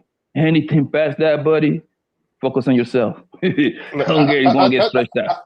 I actually seen it work. Like my boy went up for 8 years, but the thing is, she was so ingrained into his whole world and stuff like that. There was way too many odds for her to be sneaking around doing some other stuff. So she kind of was forced to, because like he kind of had a situation like Mom said about like his homies was like, hey, you need anything, we got you. Like if she needed something fixed or she was broke down or something like that. She had a whole like crew of dudes who would like come to her. But the thing is, as a dude, it's like, do you really want to? I mean, you test your boys and test your girls like that? Because I mean, my homie's already tested, man. Year 6.5. It can get a little dicey. You sending that one homeboy that like to work out 3 times, 4 times a week. You need to take his shirt off when he helped put up that new ceiling fan, and shit can get kind of dicey. So you gotta watch yourself. If you got people like that in your circle, then that's on you, because I know my whole team, like we ain't crossing each other, bro. We 35 years in, like we done been around in every aspect. But real quick, Mark, you sent it to Blu-ray Fitness or some other? Trey the Truth Teller? Nah, send that. Nah, I don't be on that one. Send it to Blu-ray Fitness if you're trying to hit me up. Blu-ray Fitness. Blu-ray Fitness. But now I understand what you're saying, but your homies shouldn't like when my homies got girls, dang, I don't even see them. I don't care how bad they are, how beautiful they are, I don't see them at all. I can be around every single day. I don't care. If she step out of line, I mess around, slap her. That's my nigga, man. We ain't doing that. We don't cross each other over no vagina, bro. That's for weak niggas, bro. I feel you on that. That's what's rule. Like me and my we don't. Man, there's too much out here. Yeah. Me and my homies, we know that. But I've never gotten to a fight with a girl. We like, if she wants you and you ain't my girl or my wife, you can have her. Take her. I ain't tripping. Sure. But dang, real quick before we let Samson take over, you protecting your wife, right? Yeah, definitely. Yeah, $100,000. There's been 2 times when I've had to do that. Like, how did that protection look? Tell us what happened. One of the stories, and what did you do? I'll tell you both of the stories. Well, I'll tell you quick. One of the stories was we in Vegas, right? We had a pool party or whatever, and there's some drunken dude at a pool party, and my wife, but the tag was sticking out of her bikini bottom. And this dude decided he wants to I guess he didn't know she was with a dude, because I think I was off like talking to like my homeboy or something like that, and she was with the girls, and he goes to like push her tag down, just pushed it down. He didn't touch her booty crack or nothing like that, but he just pushed it down, thinking he being like cute, like hey, thought he was gonna be a way to talk to her. Man, I must have Carl Lewis hurdled over them loungers, got to him, snatched them up. He was like, my bad. I was like, dude, you can't be doing this. You don't know who woman this is. And I think we was married for we was only married like a year at this time. I was like, dude, you can't, what's going on? Then he apologized. He bought us some drinks and all that kind of shit like that. And my wife was like, nah, don't make it a big deal, because we ain't trying to get kicked out of here and all this kind of shit like that. So let me ask you a question. How do you feel as a man when you're in protector mode, right? It's the heat of the moment. How do you feel about your woman trying to calm you down? No, don't do that. But you already made it up in your mind. This is how you're going to handle the situation. How does a man perceive that? I'm gonna tell you what most men understand. That's a woman just want to know you had the capability of doing that. it's like I think real women don't want to see their men get into fights. They want to know they have the ability to do some stuff and handle shit and protect them. But your real woman ain't gonna let you get in a fight because they're worried about what might happen. If they know you well enough to know maybe you may go over the top with it. You know, this dude was a white boy, so I could have gotten into a fight with him. All the security would have been on me. I would have been in jail, kind of situation. So it was one of those things where it was like, she was like, nah, this could go way left for you, baby. So just calm down. So that's that. Damien was a Rehab or Marquis. I forgot what it was, man. It was so long ago. Let's call it. But it was a situation where she knows she's actually seen me get into a physical fight at a spot before, you know, and it was protecting her. Like some dude bumped into her homegirl started saying shit. She tried to pull the homegirl away, and dude like pushed her homegirl and knocked my woman down. And then me and the homegirl dude had to like handle the shit. Rose, I would say it just depends on how you do it. Don't try and demand nothing, right? Just kind of just be real, be soft and be feminine if you're gonna try and do it, you know. But I've seen some women try and like tell their nigga like, yo, we go like try and put like, you know, Rose did that with her dude. Like that dude did that. You need to go around the corner and get him. Ain't that how it went, Rose? I mean, yes, I flew to the crib. I couldn't wait to tell. Look, but I remember somebody even broke into our house because I knew it wasn't him. Somebody was breaking in from the back. I guess they didn't know I was there. I was in the room sleeping alone. I didn't even call the police first. I called him first. He's like, call the police. Because in my mind, I know he's going to protect me and handle business. So he was the first person that I called. That's how much. Are you that same woman still, or you different now? What would your decisions be? You know what? I haven't been in this situation in a while, right? So I don't know how I would react. She the same.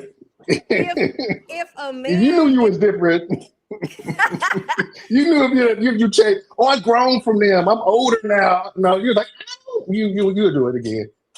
You ever do it? You ain't like that. Terrible, Rose. Hey, real quick, y'all. Let's change the thing. Let's go ahead and get into Samson. Samson has a topic or a question for the ladies.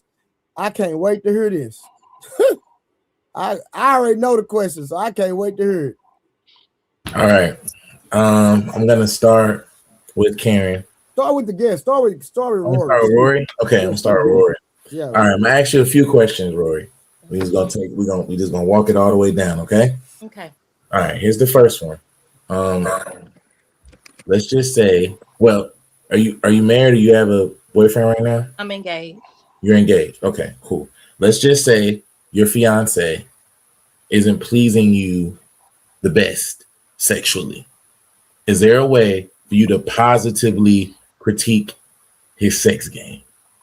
That's the first question. I think so. Yeah, you can introduce maybe toys or tell him how, you know, communicate. Tell him what you like so he can terrible to do it. We got more questions, Trey. Gotta let her get it all the way out. You know I'm gonna be petty. You know I'm gonna be petty. Anybody mess with toys, a cheat. But keep going. Okay. So do you feel like in your so there's a way for you to positively critique? I think, yeah. I don't know. I haven't experienced it. Okay, well then let's flip it. Let's say you're not necessarily pleasing your fiance the best sexually, and he just hasn't told you. Do you feel like there's a way for him to positively critique your sex game? I don't know. He got to tell me for me to know. If he tells you, is there going to be any type of residual negative effects of him telling you the truth? Yeah, of course. But like, what the hell you talking about? But then, but what do you think I can do? What is it that you don't like about it, or what is it that's not pleasing you? If it's something that I can't change, and what if he's like, what if he just says like, we need to take a few more showers before we get started?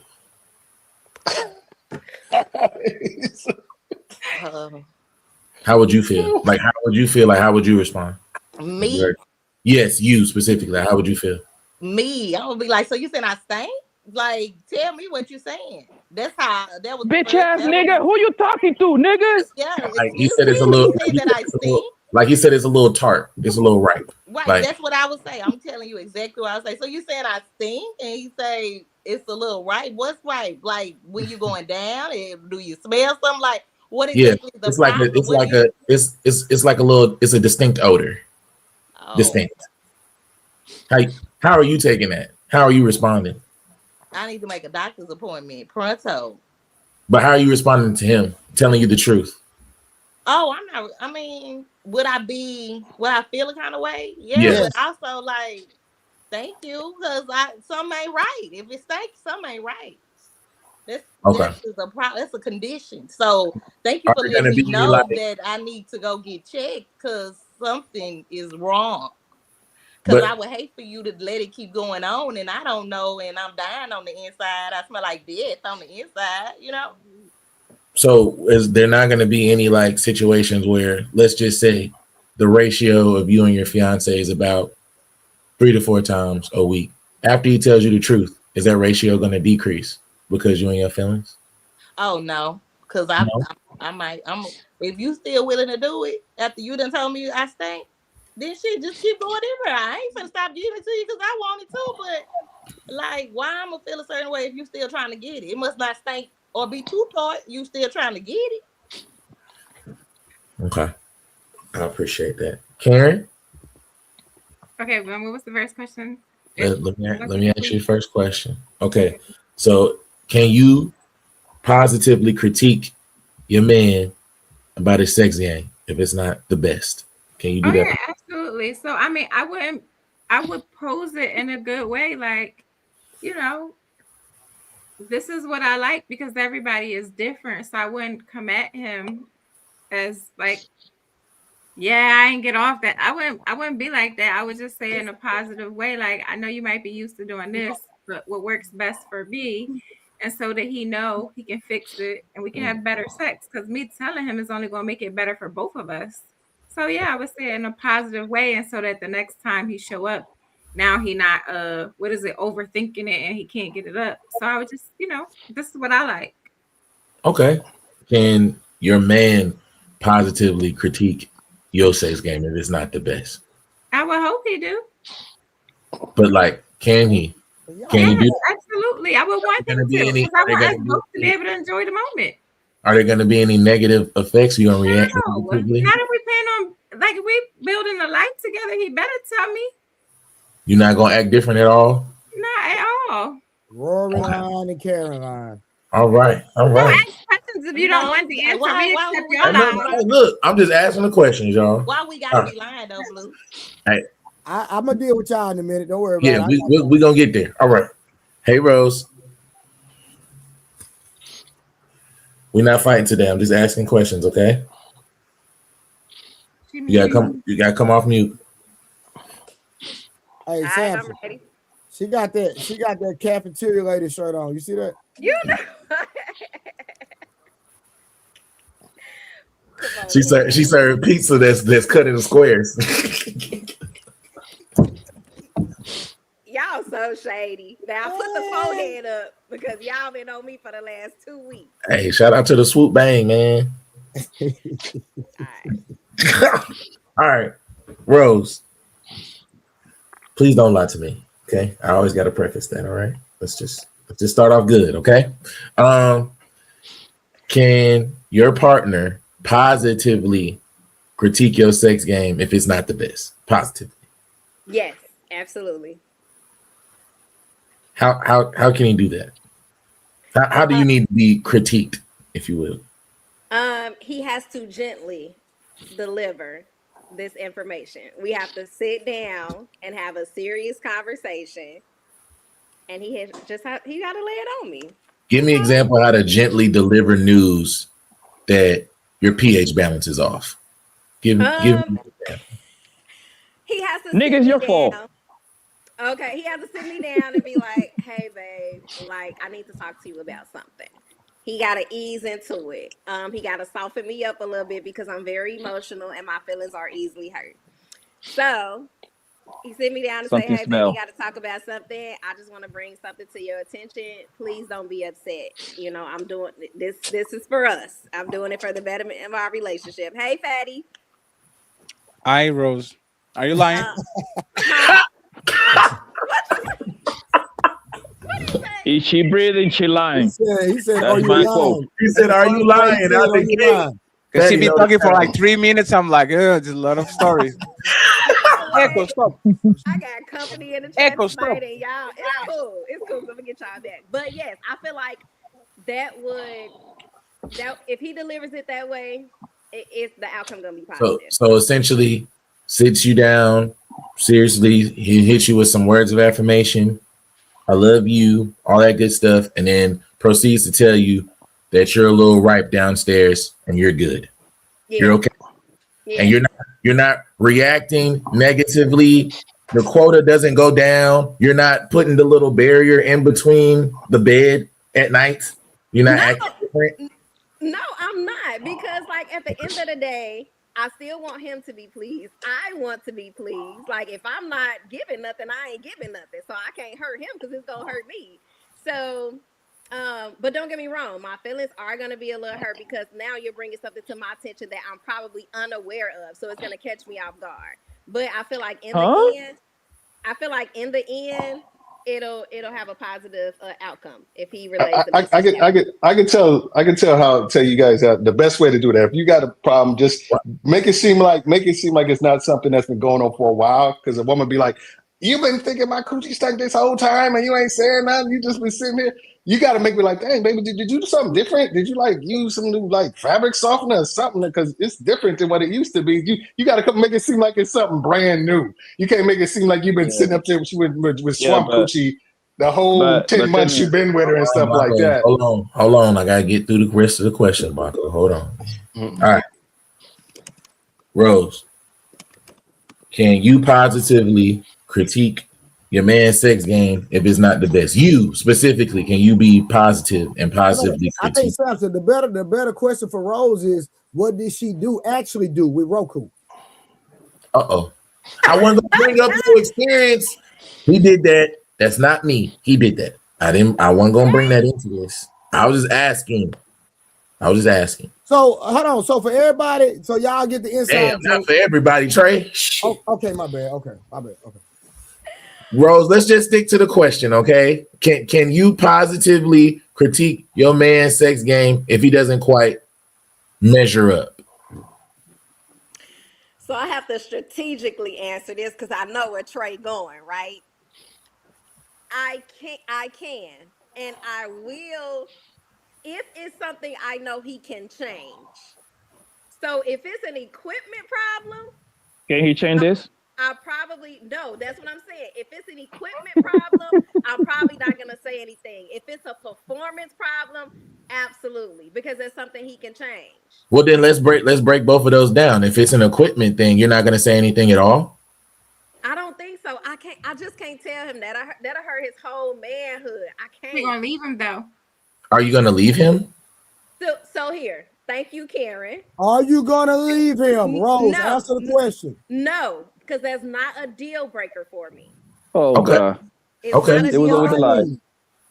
Okay. No, Blanco. So that situation was only a deal breaker. Hold on, no, stop, roll. I'm sorry. I gotta. We're not gonna sit here and do it. So, would you marry a man who doesn't have the proper equipment to please you? Let's just go straight to it. She's gonna say yes, because that's not. Because that's not a deal breaker for me. The last situation, while y'all trying to go there, the last situation was he led with what he had, and when it got to that point, it was not that. So I was expecting and so you was attracted to the money? No, I was not. I was attracted to him as a person. That information was volunteered, unprovoked. Because he was 6 foot. It was the 6 foot that got you. I mean, he was 6 foot and he was handsome, so that's what attracted me to him. But as we got to know each other, I liked him as a person. Okay, so I want to finish the performance question. How do you positively critique your man's sexual performance if it's not up to par? Give me an example of you doing that positively, Rose, please. So I think I'll have two different approaches, right? Depending on what's going on. Okay. The first approach would probably be me just kind of redirecting him in that setting. The second approach would probably be me having, if he don't get it then, I'm sitting down, I'm having a conversation with him. What does that conversation look like? Are you starting off with "I love you," but like what exactly? Yeah, because I want to soften him up. I just can't deliver that news like that because I feel like he'll be more hurt than me. So yes, I'm gonna just let him know, like, hey, I noticed some changes, during the moment, and I just want to let you know, like, this is what I like, this is what I prefer, this is what I want to change. What do you think about that? Okay. All right, we're gonna go Dame, Blanco, and Mont, because Dame almost answered the question already anyway. So, hey, Dame, can you critique your partner's sex game, your wife's sex game, if it is trash? Positively, can you?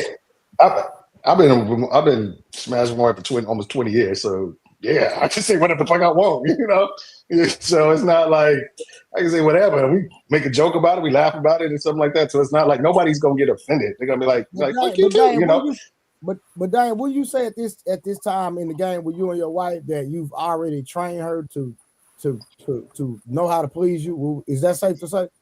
Yeah, I mean we got an environment of like security and comfort where we can say anything. Ain't nobody judging nobody. Ain't nobody like really like. Do you feel like it would be conscious about the whole thing for you? Would it be a different situation for you at all early in your relationship, or still same thing? You're good. I mean, man, I like sex too much to like half step it with it. I just can't like be like I'm not one of those dudes who be like, oh, I hope it gets better. You got to get me early and keep me there in order for me to like get feeling the other thing. So now I say shit like early. I'd be like, and like I said to them, like I said to the ladies, you can say it as a woman too. Be like, hey, did you like change something, or like something different, and whatever, or it's just not hitting like it was or whatever. But yeah, it's I'm not one of those dudes who's gonna sit up there and hope shit get better. If it ain't getting better, and I've said something, then we gotta keep it pushing. All right, Blanco. It's gonna be quick. I know Blanco. Blanco, can you positively critique your partner's sex? Well, one of your partners, one of your wives, one of them. Can you critique their sex game if it's not up to par, Blanco? Positively. You can do it in a very subtle way, because that's an indication that she hasn't get ran through yet. That's the clear indication that she's like she hasn't been with too many Negroes. You know what I mean? And by she being with me, I'ma get her there. I'ma slow her out. Yes, because she's gonna learn. She's gonna be around, and then she's gonna get to the point. It's usually like that. Like the ones that know how to do that thing, man. This is certified hoes, man. That's the kind of hoes I like to play outside. You know what I mean? And that's what I say. A good man, a real nigga, need a good wifey at home, innocent, and a real slut to play outside. Y'all can have it. Okay, let's flip it then. Can she positively critique your sex game if it's not quite meeting her standard? Can she do that with you, Blanco? Yes, of course, yes. But listen, one thing I always say: the way you get through her heart, once you match the mind, you got to match your word with the dick game, brother. When you get the chance to hit him, bro, you got to put in the best performer ever, because I'm trying to imprint this queen, brother. That's the only way. I'm telling you, bro. That's the way to do it. Blanco, if you are mediocre, bro, you gotta understand these guys they are comparing you to some other nigga, bro. It's not like these women is virgins. You better put on your best performance. That's all I gotta say, bro. All right. Who's going first on the prayer list, Blanco? Now, Mont and Fatty, I already know what Mont gonna say. Hey, Mont, can you positively?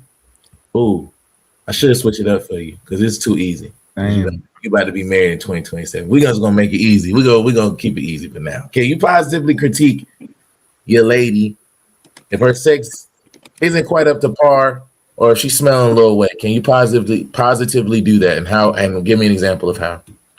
Of course I can. You already know. A real nigga. But yeah, I would just tell her. I would do it nicely. I'm just telling you what I like, so it'd be whatever I'm interested in, I say, I want you to, I'd like you to try this. I'd like you to do more of this, or, like I really like it when you on top. Sometimes I just want you to be on there the whole time. Like that will really make me happy.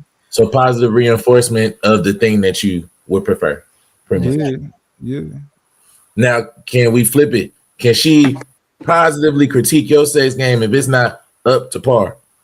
Yeah, keep it a buck. You're lying. I prefer to her do it the same way though. Like I'm sensitive too. These questions were only supposed to be for the women. You do know that, right? I did. Look, I just had to flip it. I got to flip it because I got to know. What? As long as she don't hurt my feelings. feelings. What I said. I know. I'm sorry. Okay. Nah, you good. I'm talking to Karen. Oh. Let's answer extra questions next. But Mike, you said she could positively do that, and you not acting different, Mike. Come on now. Yeah, as long as she don't hurt my feelings, I'm sensitive. Let's say she hurt your feelings. What are you doing? You said she hurt my feelings? Yeah, what happens? My girl know how to talk to me, man. If she hurt your feelings this one time, what happens? If she hurt my feelings, I mean, you guys give me an example of like what she say and stuff like that. Like what she maybe she said something about her ex did it better. Stop playing with me. Hell no. No. Nah, that's violation. That's not realistic for somebody. At this point, I'm just asking I care about you. They're not saying that. I'm just look. You just asked me on the spot. I'm just come up with. I would. Hey, you see why you got to nail them to the cross? Y'all see why? No, that ain't no reason. If her ex did it better, and she need to be with her ex, go be with him. I knew you. I would encourage her to be with her ex. Go be with your ex. I knew you was gonna say that. I'm just saying. She ain't being with me. I'm just saying she said something and it hurt your feelings. The way she delivered. Let's just say it's a delivery. It hurt your feelings. What are you doing? She can't even let me know that she had a thought about her ex since we've been together. If you don't even tell me that, because I agree. I'm the same way. Go be with that nigga. It'd be different if I felt like I was a regular nigga, but don't play with me. Don't make me single again. Come on. Uh-oh. My boy said, "Don't make me live without you." Hey, Fatty. Shout out to Untouchables, man. What's going on, Fatty? How you doing, friends? What's going down, Fatty? I got a quick question for you, Fatty. Yes, sir. All right. So, can you positively critique your lady? She contributes to the hamburger fund all the time. Can you positively critique her sex game and it's not quite where it needs to be for you? Can you do that positively? You have to be smart about it. You shouldn't give her verbal directions. What should you do? It is, for example, my first girlfriend used to tell me that I grab her too much because she wants to have fun too. And you can bounce if I keep grabbing you like that. She doesn't have the strength to act. She wants to get loose. So there's a way she communicates things without me getting my feelings hurt. Right? She used to use teeth on the first time we got into each other. She started doing that once she got the physical cues and the end on the chin and all that. You can say, man, your mouth is trash, right? Like you are going to traumatize somebody for probably years. Like if you say your coochie stinks, if you say, no, you have to go ahead and you have to be very careful what you say, because either if this person is somebody that you like or not, they are going to think for whatever reason that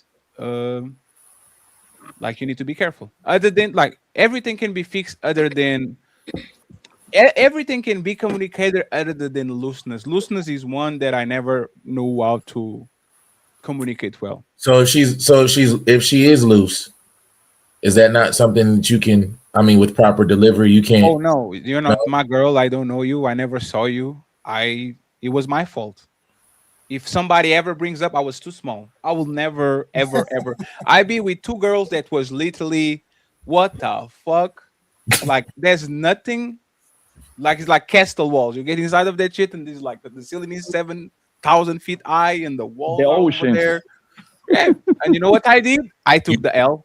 You just took the L, just never told them. I said, oh, it's on me. I'm not on good days. I drink a lot. I talk with you tomorrow. Never talk with her again. That's not my woman. You'll never be my woman if you lose. And a lot of times, being loose doesn't have nothing to do with sex. It has to do with kids a lot of times and like biological reasons. But there's the thing. The same way most women will leave a man if he got himself in and you wouldn't feel nothing. I would not be with a woman that literally I feel nothing when I'm inside of you. You need to work on that. Go do some Kegels, go get some surgery, do whatever you need to do. But you're not my woman. You make a really good point. Hey Rose, if you got pregnant and you gave this dude like about 2-3 kids and you didn't quite snap back the way you were supposed to, it's kind of, the lips kind of flapping. Are you like, is there a positive way for your dude to positively critique the fact that he don't necessarily feel the grip that he used to feel 3 kids earlier? First of all, I wish he would say something after 3 kids. I done buried 3 of your big-headed kids, and now you want to say something about the effect of me burying your kids? Hey, Rose. Absolutely not. Rose. That's an argument waiting to happen. Rose. So are you saying he should just keep? Are you saying he should just keep it to himself? Just not saying. Look, he probably gonna have to keep that one to himself. I mean, and if he wants to say something about it, he better catch me on a day, a good day. You know the problem with that, Rose? Is either that or I cheat on you. Which one do you want to argue about? Do you want to argue about the fact that your body kind of changed? So you need to do the gym, and instead of doing squats, you need to do some Kegels and need some things that make it go back to it. Or you want me to not say nothing because I don't want to argue, and now all of a sudden I'm on Karen house, and then you catch me, and then now you're going to have a real argument because I didn't told you that your coochie is kind of like a little bit deflated. Like roast beef. So I'm saying, like, and this is the point about women. We need to lie to y'all because y'all feelings has everything. No, I'm literally telling you something that is going to benefit both of us. Let me say this straight, and then y'all got it right.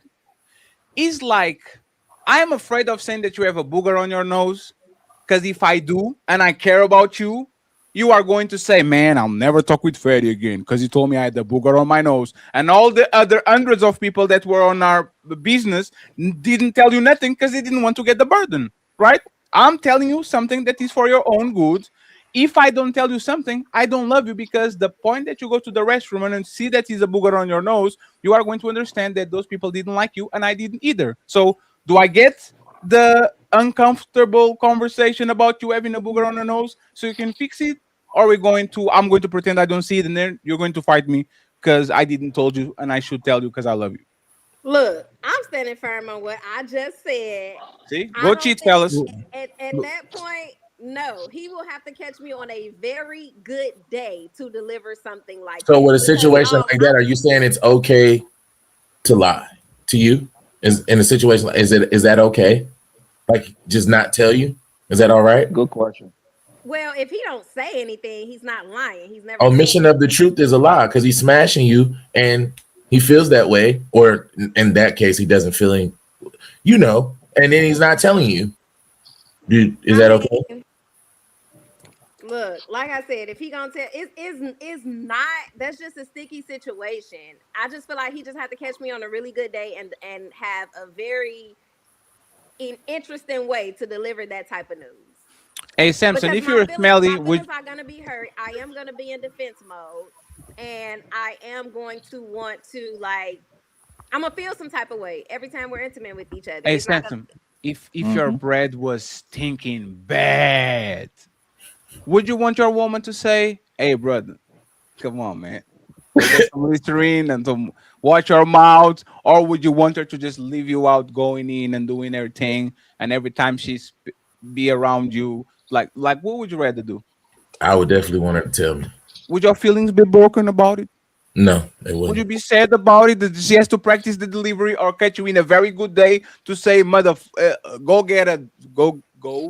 take a shower and don't dress the dirty clothes that you were wearing before the shower"? Like a lot of people they are very they're clean, but they, for example, work on a uniform, so they use it one more time than they should. So they take a shower, dress on that uniform, and now they're smelly again because the uniform is smelly. I would rather people come to me and tell me so I can fix it Then we playing this game where is Fetty on the good mood? He's on the bad mood. So I'm going to let him walk stinky for 4 days, scaring our clients, scaring our people, getting everybody like, oh, I can't even. Like, what is this? Like, Rose, how old are you? 75. Why does that matter? No. Think about it, right? Because there's people on our space that say women are children, right? She 35, Fatty.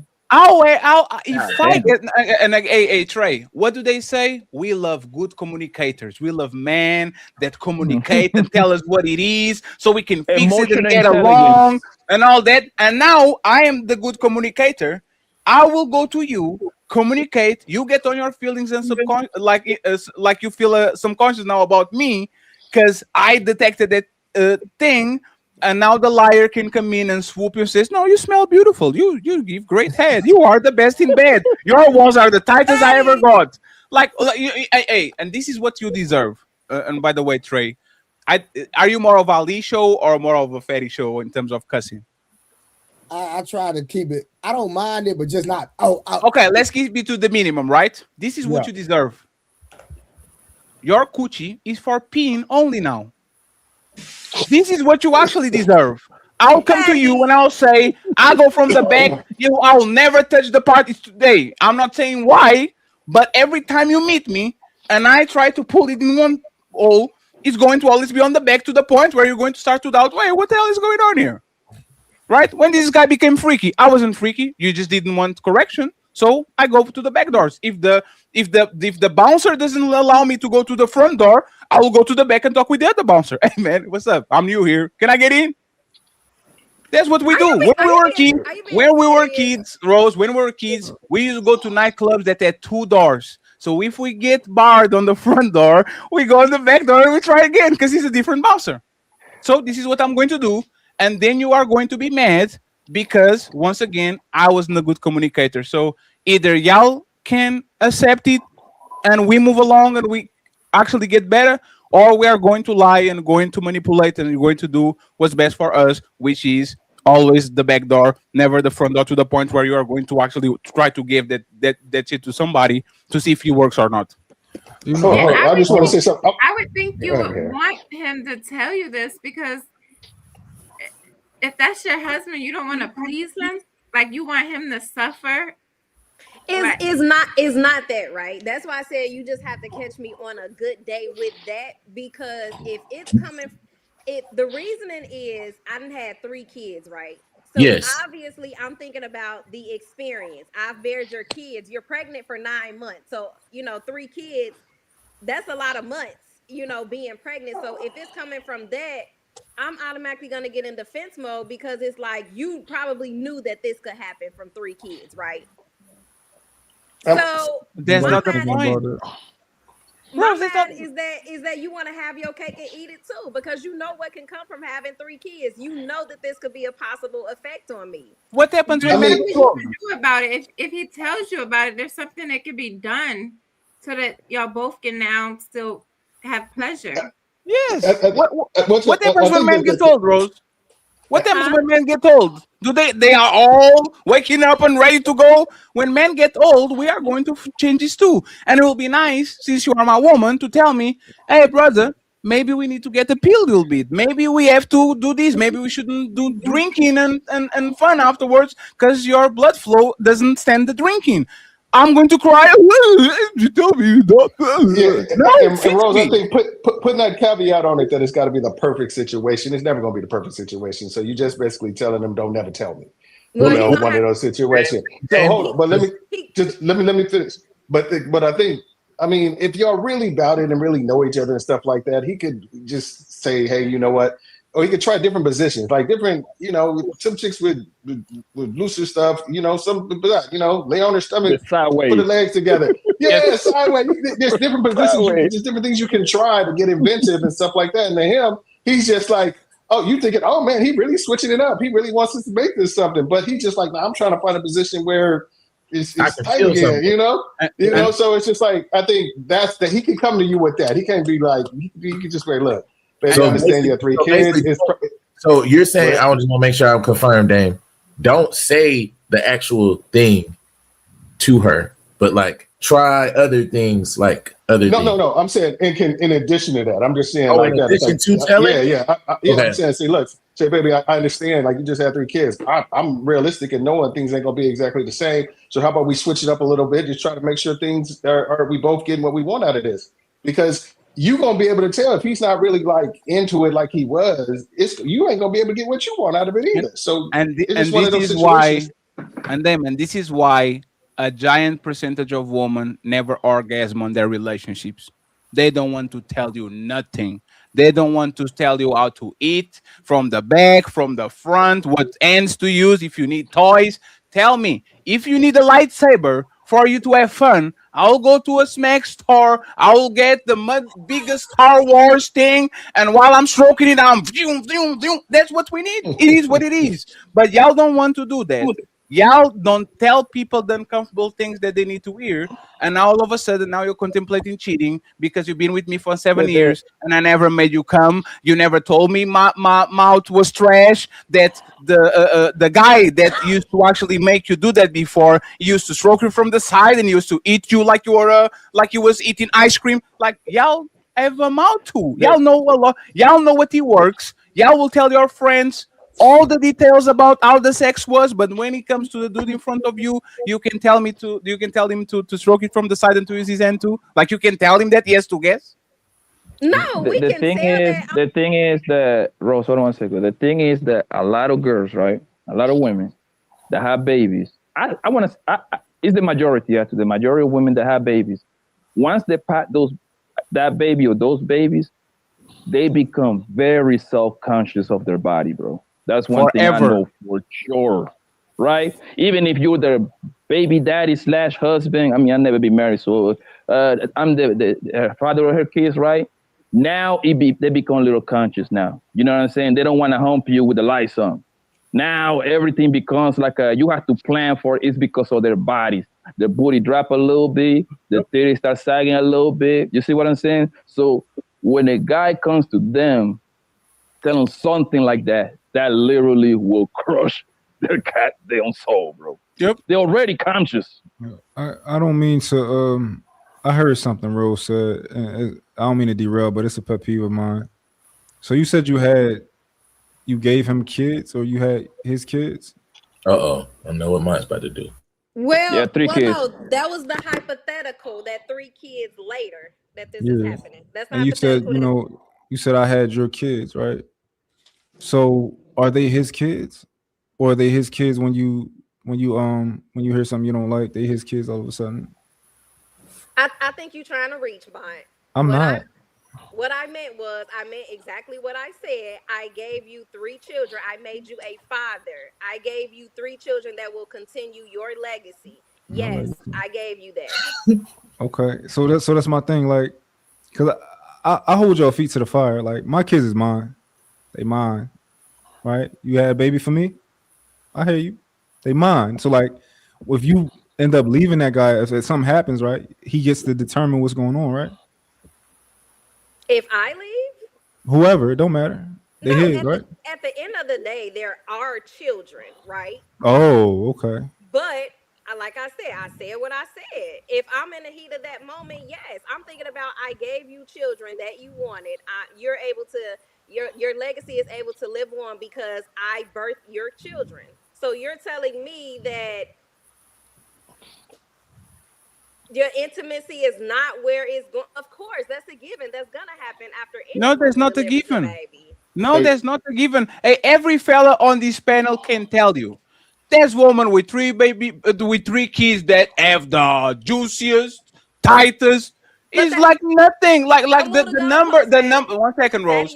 Like that's not about. That's the physiological things. Some women have babies just like they are laying eggs. Nothing happens to them. Another woman gets stretch marks. Their thing goes here and the things go there. If you are not one of these people that just pop eggs and to go back to like regular work, you need a little bit of help from the person that is using the bike to tell you, hey, when I go to the curves, I see the front wheel slipping a little bit. We need to do something about it because I don't want. See what I'm saying? I don't want to buy another bicycle. You're my woman. If I can tell you that after you have my kids and you don't see that as a gesture of love, Like, who loves you? Who loves you? Like, who actually loves you? A person that is going to tell you, hey, this is what we need to do.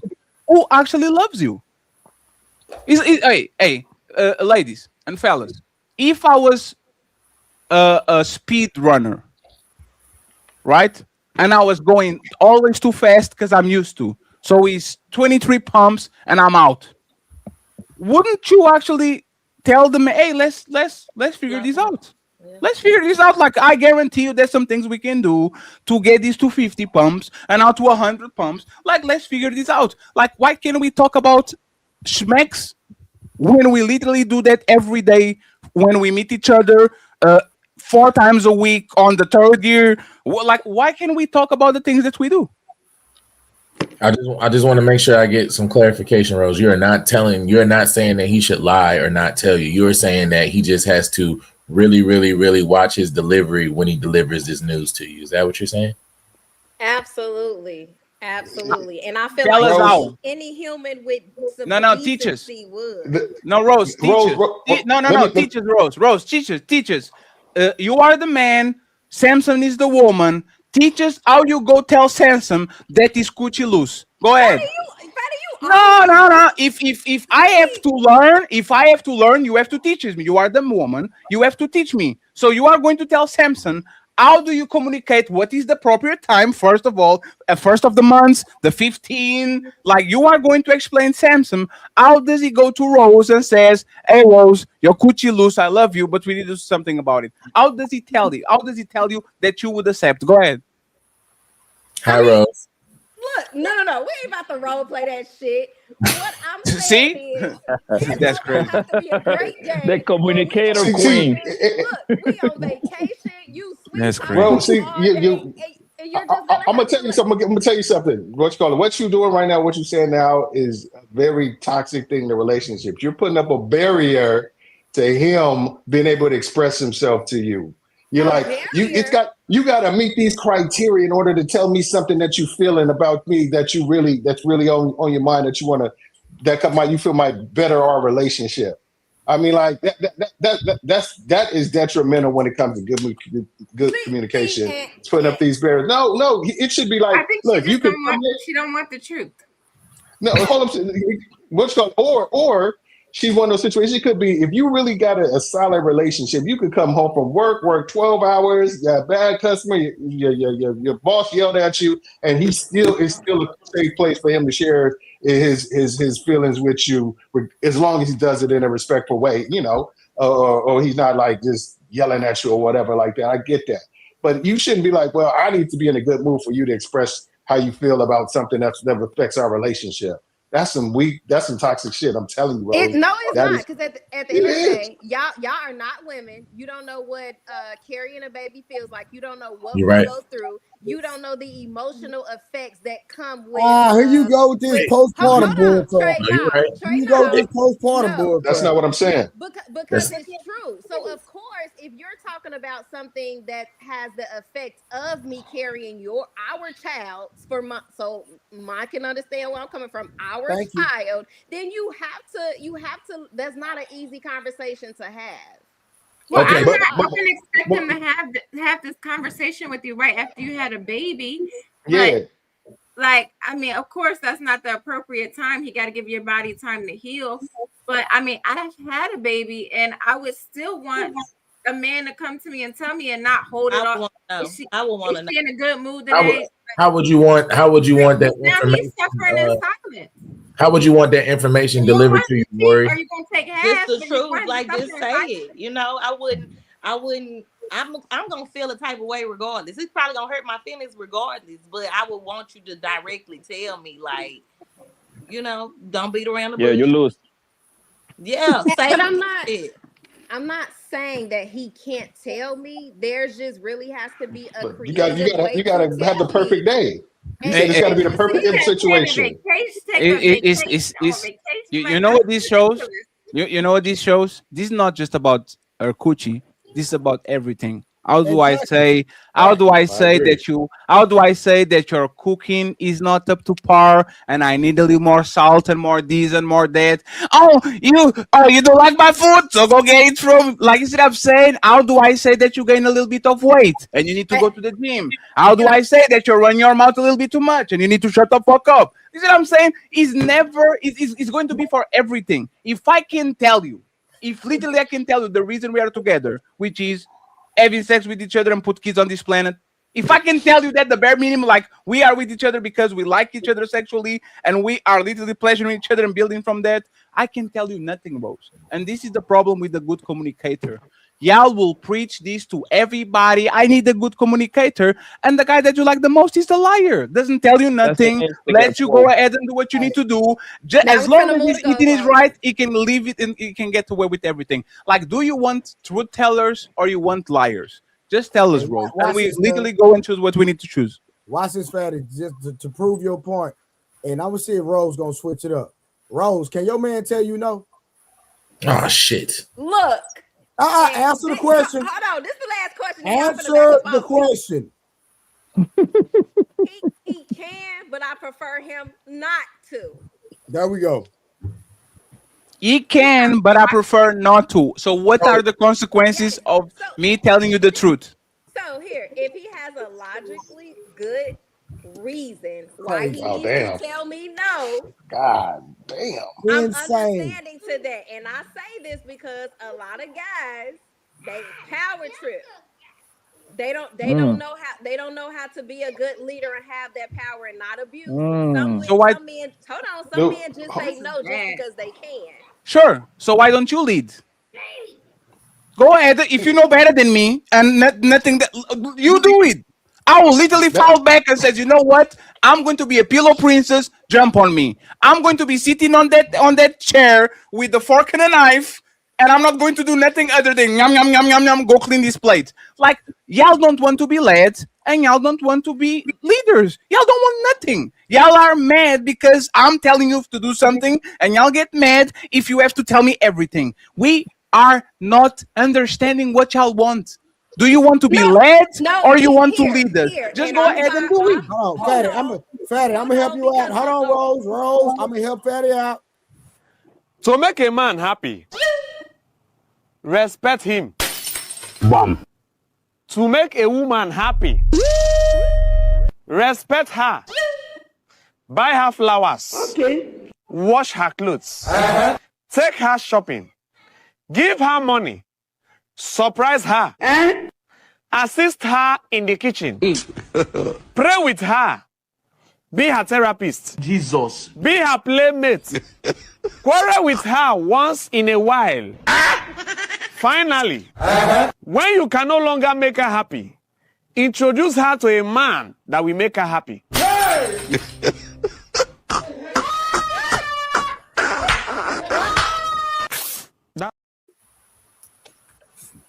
Thank you for sharing, Trey. But here, Fatty, to your we point, can't make y'all happy. Hold on, no, because at the end of the day, the type of husband and leader I desire, not to bring the Bible, because y'all he can't tell you no. We know. Hold on, is in Ephesians 5, chapter 23. Here she go with this. And so, that type of husband is to lead with gentleness and kindness. And Samson, you know what book I'm coming from. It says, instead of ruling through fear or dominance, he uses a gentle tongue and acts with compassion, avoiding harshness. What was not gentle about a baby? No. What was not gentle about what we did? The problem.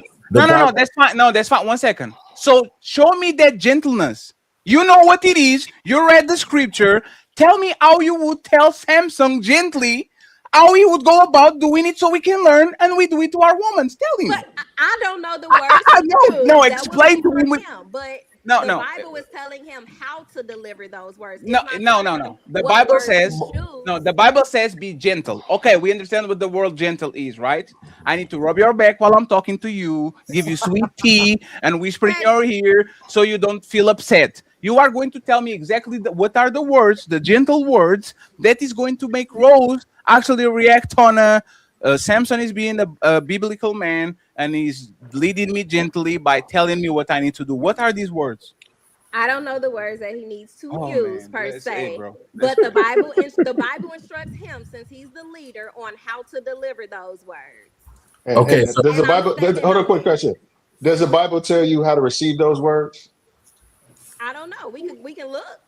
I'm sure you didn't look Right, at so that you know part. everything that he's Well, supposed to hold do, on, but you don't because know now what you you're moving the supposed to do. goalposts. Don't do that, Dame, because we real good on No, calling no, people out that no, be real.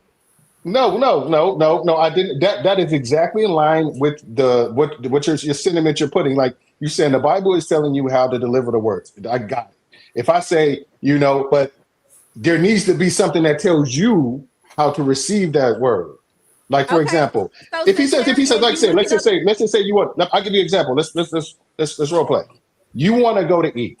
You ask me, hey baby, can we go to this restaurant that you've been thinking about or whatever? I say, nah, baby, like, money's been a little tight. I don't think we can make that.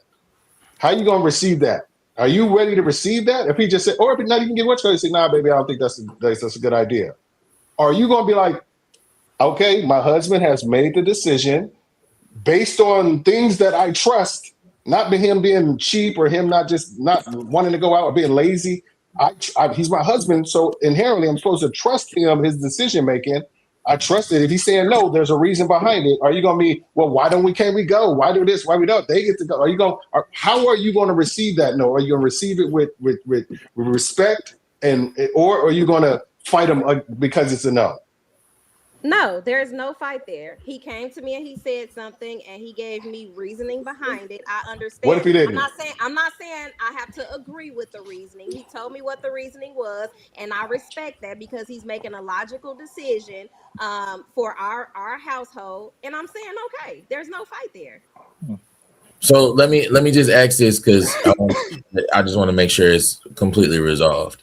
So when talking to you, I think you were touching on this a little bit, Rose, anyway. So when delivering this information to you, I know you said delivery matters, but you were also alluding to how you wanted that message hypothetically disseminated to you. I think you said there had to been like a vacation, he had to sit you down, and then does he just tell you? Or what were like the other things that you said had to happen for you to actually receive this information? I would just rather him, just have a very gentle delivery. Just pick the right place and the right time. Because like I said, I'm already emotional about that. So Did you ever think maybe you were too emotional? And I could be, and that's who I am. So that's why I know I'm not made for every man. Every man can't handle somebody like me that's very emotional. And that's, if you want to have good communication, the right place and right time is whenever it's on his mind or on his heart to tell you. Okay. Do you think it's fair? Because I know you brought up Ephesians, and I don't want to do that today because we don't need to go scripture for scripture here. Instagram Christians. But if the whole point of your man is to cater to your emotions, right? A part of that means that you have to be, I'm guessing, receptive to his truth or vulnerabilities at the same time. If you're going to be his like wife or woman, is that like a role that you have to have as his wife or woman, being receptive to the things that you might not want to hear? I'm hoping you don't think that the man's whole thing is to cater to your emotions. I'm really hoping you're not going through the world thinking the man. Talking about her preference. That's her preference. She wants her man. Okay. That's her preference. No, Dame, absolutely. What I'm saying is, because I'm coming from a biblical standpoint, a man is supposed to put his wife's needs before his own. He's supposed to be able to cater to her mentally, physically, emotionally, and spiritually. Now, I'm not saying that I reserve the right to define what that looks like. So that's something that we tap into the Bible and we get some counseling on. What does that look like? Because I'm not saying that has to be my way. I just prefer it be the right way, and I have to be receptive. So what is the right? That's the point. You say it's not my way, but it's the right way. The right way is the way you accept it, so it's your way still. See what I'm saying? It has to be think about it, That's right? not what I said. That's not what I Rose. said. No, Rose. You said it doesn't have to be my way. It has to be the right way. For a man, the right way is a way where I'm going to say something and she's going to understand. That's still your way because you only understand that way. If I go out of that, like for example, all the men on this panel, at pastors, at coaches, at teachers. Nobody told them, you need to talk to me like this, pastor, because I can't understand. Hey, coach, you better not make me run left and right and up and down like it. Like, no, we adapt to the people that is above us. You go to the military, you understand the sergeant is going to talk to you a certain way. You go to school, you understand the coach, the teacher is going to talk a certain way. You go to basketball, you know the coach is going to talk a certain way. With woman, it's the opposite. I have to learn how you have to communicate. You have to tell me, because if you don't tell me, you are going to be talked like I think you should be talked. And if the information is good, you should either accept it or move along, because you're going to find the sucker that talks just like you want to, which is a liar. Well, the only people that go through all these liars, oh my God, we love stretch marks. The black woman is God, Grand Rising Queen. Let me send you some money. Like, that's the only people you actually understand how. Fatty, but me and you can't even have the same conversation about marriage. You don't even believe in the Bible. You That's not don't the believe in Christianity, so we don't share the Rose. same core values. No, Rose. No, Rose, that's not it. Rose, that's not it. Rose, that's not it. Rose, that's not it. Are you a vegan? Rose, are you a vegan? I didn't land. So I'm speaking biblical because somebody, I think it was Nino Nation, go to Ephesians 5:25 or Colossians 3:19 or 1 Peter 3:7. That's biblical. All right, so Rose, let me say this, right? What Fatty is saying, and I know you understand what he's saying, right? You only receive something from a man, whether he's your husband, whether he's your fiance, based on how you feel or the way you want to interpret what the man says. What's going to happen is, like he said, you're going to get a man that's going to lie to you, or you're going to get a masculine man that once you shut him down and disrespect him, and he realizes I can't talk to you, then guess what? He's not going to deal with you. He's going to deal with the lady down the street. And then you're going to find yourself in a situation where now he's cheating on you, and now you feel some type of way. But when I was vulnerable, when I tried to communicate with you, you shut me down. I've been there in real life. Okay, and I understand that that was your personal experience, but what I said was that's most. Hold on. Stop right there. Stop. Hold on. We got men right here. Hold on. We even got married men. Hold on, Rose. I'm listening to you. We got a married man and an engaged man. Dame, did I say anything wrong? As a married man of, I guess, 20 plus years, would that be advice you would give to Rose? Would that 100%. 100 grand. Basically, I feel like, and like I stated, I'm just going to restate what I said before. If you really trying to have somebody communicate with you and you really rock with his leadership style, anytime it's on his mind to tell you is the time to tell you. It shouldn't be like, I need to cater what I'm telling you if you feel like hearing it. No, sometimes you just gonna have to hear it when I need to deliver it. That's not what I said, though. That's not what I said. You didn't say you said that. That's not. Hold on. You didn't say you said that, Rose. If I didn't say that, what's the point of contention? I'm confused. Well, no, hold on a second. Let me. Okay, I know you were talking about a specific situation about you physically changing your body, something being a little bit different. I know we were talking about a specific situation, but I'm just using that as an example of you putting up some parameters for a man that you are supposed to be your husband, that's supposed to be able to communicate with you, who you respect his leadership, you should respect his communication style, to barrier to him sharing what's on his mind. And that's exactly what you did. And what I said from a biblical standpoint, if he is supposed to cater to me emotionally, I don't know what that looks like. So if that's the case, we're supposed to seek that counseling and see how he's supposed to cater to me emotionally and how I'm supposed to receive that. And I'll have to be receptive in that manner. So you don't listen to your husband, but you listen to another man. And this is once again, you don't listen to your husband that loves you, but you listen to another man tell you exactly what your husband said.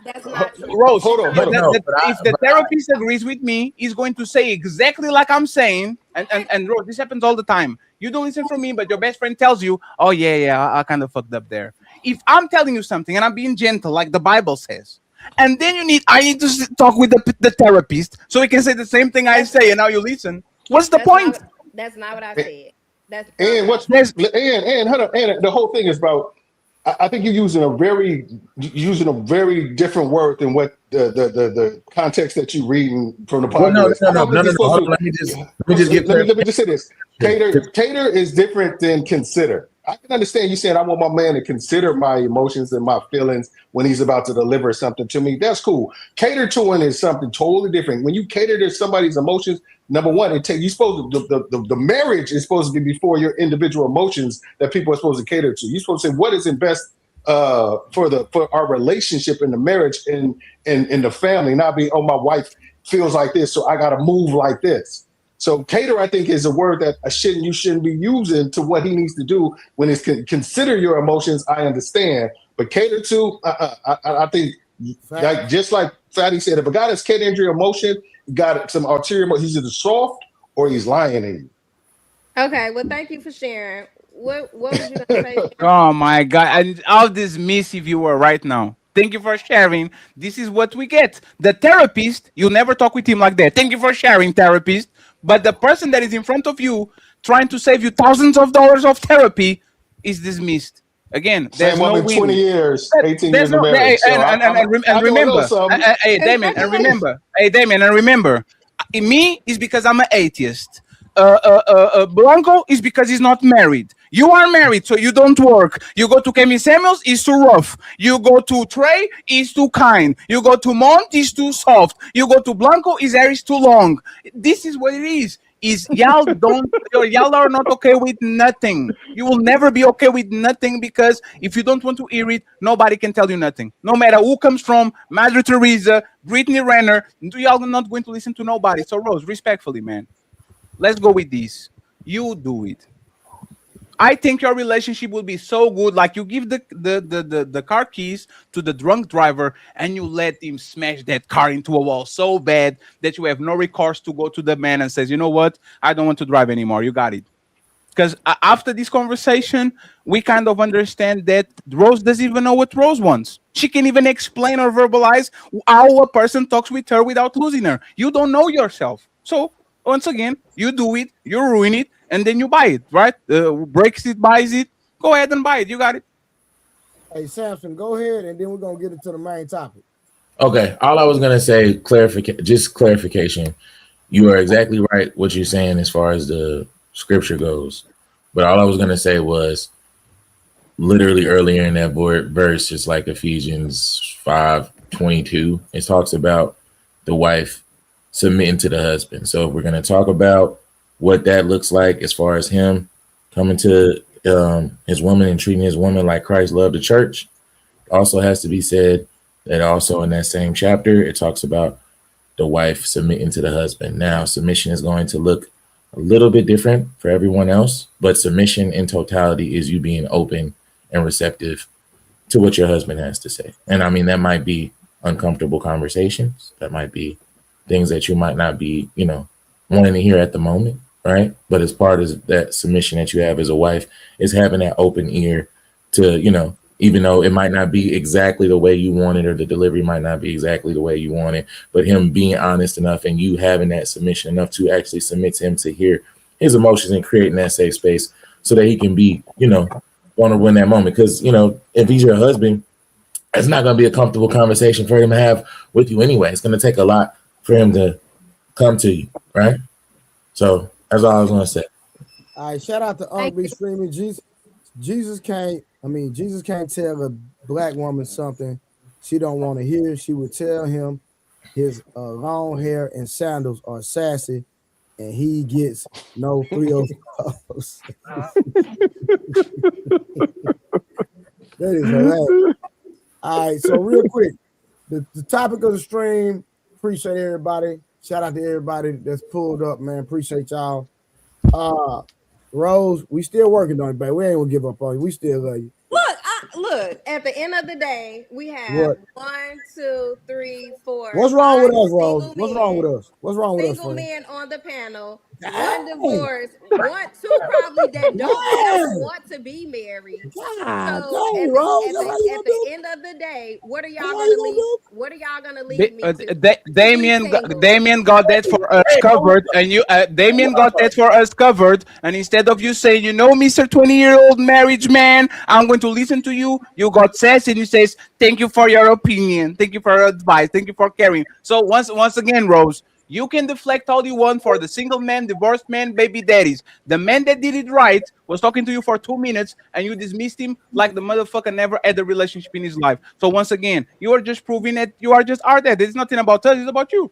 No, that's not true. And he can run his marriage the way that he wants. So repeat what he said. Type of woman. Hold on. Let me land. I let you land. Sure. He has a certain type of woman, so he's going to choose to cater and provide to her the way that he sees fit. He probably just wouldn't be the man for me. I'm pretty sure I'm probably nothing like his wife. And again, you want me again? First, it was the qualification, the purity test. Y'all not married, and now he got married. His coochie is different than my coochie, so I'm not going to tell you. Like, see, keep moving the goalpost. What I'm saying. No, Rose, what you said, what you said was, this man as a woman that is different from me. So even though he's married for 20 years, the advice that he gave is not good for me. That's what you said, right? So single, married, indifferent. The married thing is just a cover up so you don't have to listen to all the people that are not married. Now that we got that out of the way, Rose, repeat what he said. What was his advice? Repeat it. I mean, he basically said that his wife is receptive to the way that he leads. I understand that. No. But like I said, she's probably a different type of woman than me. So he has. How do you know? Dang, obviously, because the advice that he's giving me, I'm not rocking with it. So what was the advice that he gave you? What was the advice that he gave you? Repeat it. I just said that. Basically, his wife is receptive to the way that he leads. Damien, did you go into specifics? So at this, like Mont said 30 minutes ago, y'all beating a dead horse, so let's move on. See, but that's the point. You don't remember the specifics, but you disagree. Imagine me saying, hey, Trey, I don't remember what you said exactly, but I disagree.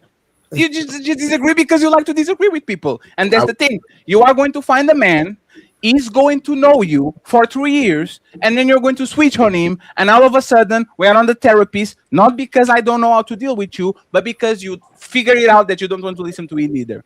That's literally the life of every man in every relationship. I figure you out, and as soon as I get the house in order, you come in like a pigeon, you kick the rocks around, and you kick the pieces around, and all of a sudden, we have to build it all over again. Why don't you do that? Why don't you lead? Why don't you tell me where to go, what to do? Why don't you do it? How many times have you proposed? I never proposed to nobody. So how many women what even matters that would accept a ring from you? I can be married tomorrow if I want to. So let's keep it moving. I don't know. Respectfully, 1 second, please. Please, respectfully. I don't want to get married. It's not my life mission over here, right? Okay, so you. But once again. No, Rose. This is once again, is woman do 70,000 purity tests and then turn around and says we just agree to disagree. If I tell you tomorrow I'm a vegan, and you are not a vegan, but you catch me in the Burger King line eating a triple whooper, you have all the right to say this is wrong. Because you said that you were a vegan on YouTube to look good in front of everybody, and now I come to the shopping mall and I catch you eating a triple whooper, which is meat over meat over meat. Right? Why does the person has to align to you when you don't know even how to align with yourself? How can a person on this panel align to Rose when Rose looks like she doesn't even know what she wants? How do I align to you? Do you know yourself? Can you explain what ticks, what makes you mad, what makes you frustrated, how to talk with you? If you can't even explain to me and give me a blueprint of how to deal with you, how can I align with you if you don't even know how to align with yourself? I do, and y'all say I'm way too emotional. So explain it. I'll never get a real man. So, but hey, imagine y'all wouldn't understand. That's not what we're saying, though, Rose. That's not what we're saying. That's not what we're saying. All right, let me ask Mont. Mont, you're engaged, right? Now, I'm divorced, right? Now, according to some people, I don't qualify, and that's fine. right? But I think I've experienced every aspect of a relationship. I've experienced an aspect of a relationship that Dame has even experienced. And I wouldn't even want him to experience what I experienced. I've been divorced before. This is my second wife. Okay, well, my bad then, brother. Still not enough, Damien. You're not an astronaut. You can tell me nothing. My bad. But I'm not gonna use you because you've been on this side of the track, so you know what it's I've been on both, yeah. Exactly. But what I'm saying is, I would think, and Mutt might disagree, but I'm gonna ask him anyway, right? I don't mind asking. I could be wrong. So, Mutt, you're going into marriage. Would you take advice from me? The fact that I'm divorced. Yeah. Why would that be? I just like to hear perspectives. So I'm pretty sure you experienced some things. Whatever you went through. Yeah, whatever you went through. It'd be good for me just to hear you out. It doesn't mean I have to listen to you or I have to take your advice, but you have an experience. So, all experience, whether anecdotal or not, is something to take into consideration. Exactly. So my point is this. I'm going to teach Mutt, or I will communicate Mutt on how not to end up in my shoes. I know I get on this platform, we have fun and all that, but if we have a offline, real man-to-man conversation, it's going to be nothing but stay faithful to your wife, do this, do correct, do right by her, and I'm going to hold him accountable and give him advice on what he can do to bring peace in his home if I'm having a real conversation. So y'all got to not let this YouTube stuff make people think that they really don't know what the hell they talking about, because that ain't it. I'm going to keep it real with you. Mm-hmm. All I was gonna say is I am single, but come on, Rose, don't do me like that. I'm trying. I'm gonna find it. I understand that you're trying. I just have this crazy phrase that I go that a person can only lead you to where they was going. That's not true. That's not true. Hold on. Hold on. I understand Trey probably does have that experience, and he probably can give Mont some pointers. But for Mont to listen to him and let him lead him along the way, 100%, I don't think that would be a smart move. Jesus Christ. That's not reasonable, regardless, for Trey to be leading me 100%. I'm a grown ass man. That's not a real thing, no. Hey, Monta, now you know that the women are the leaders.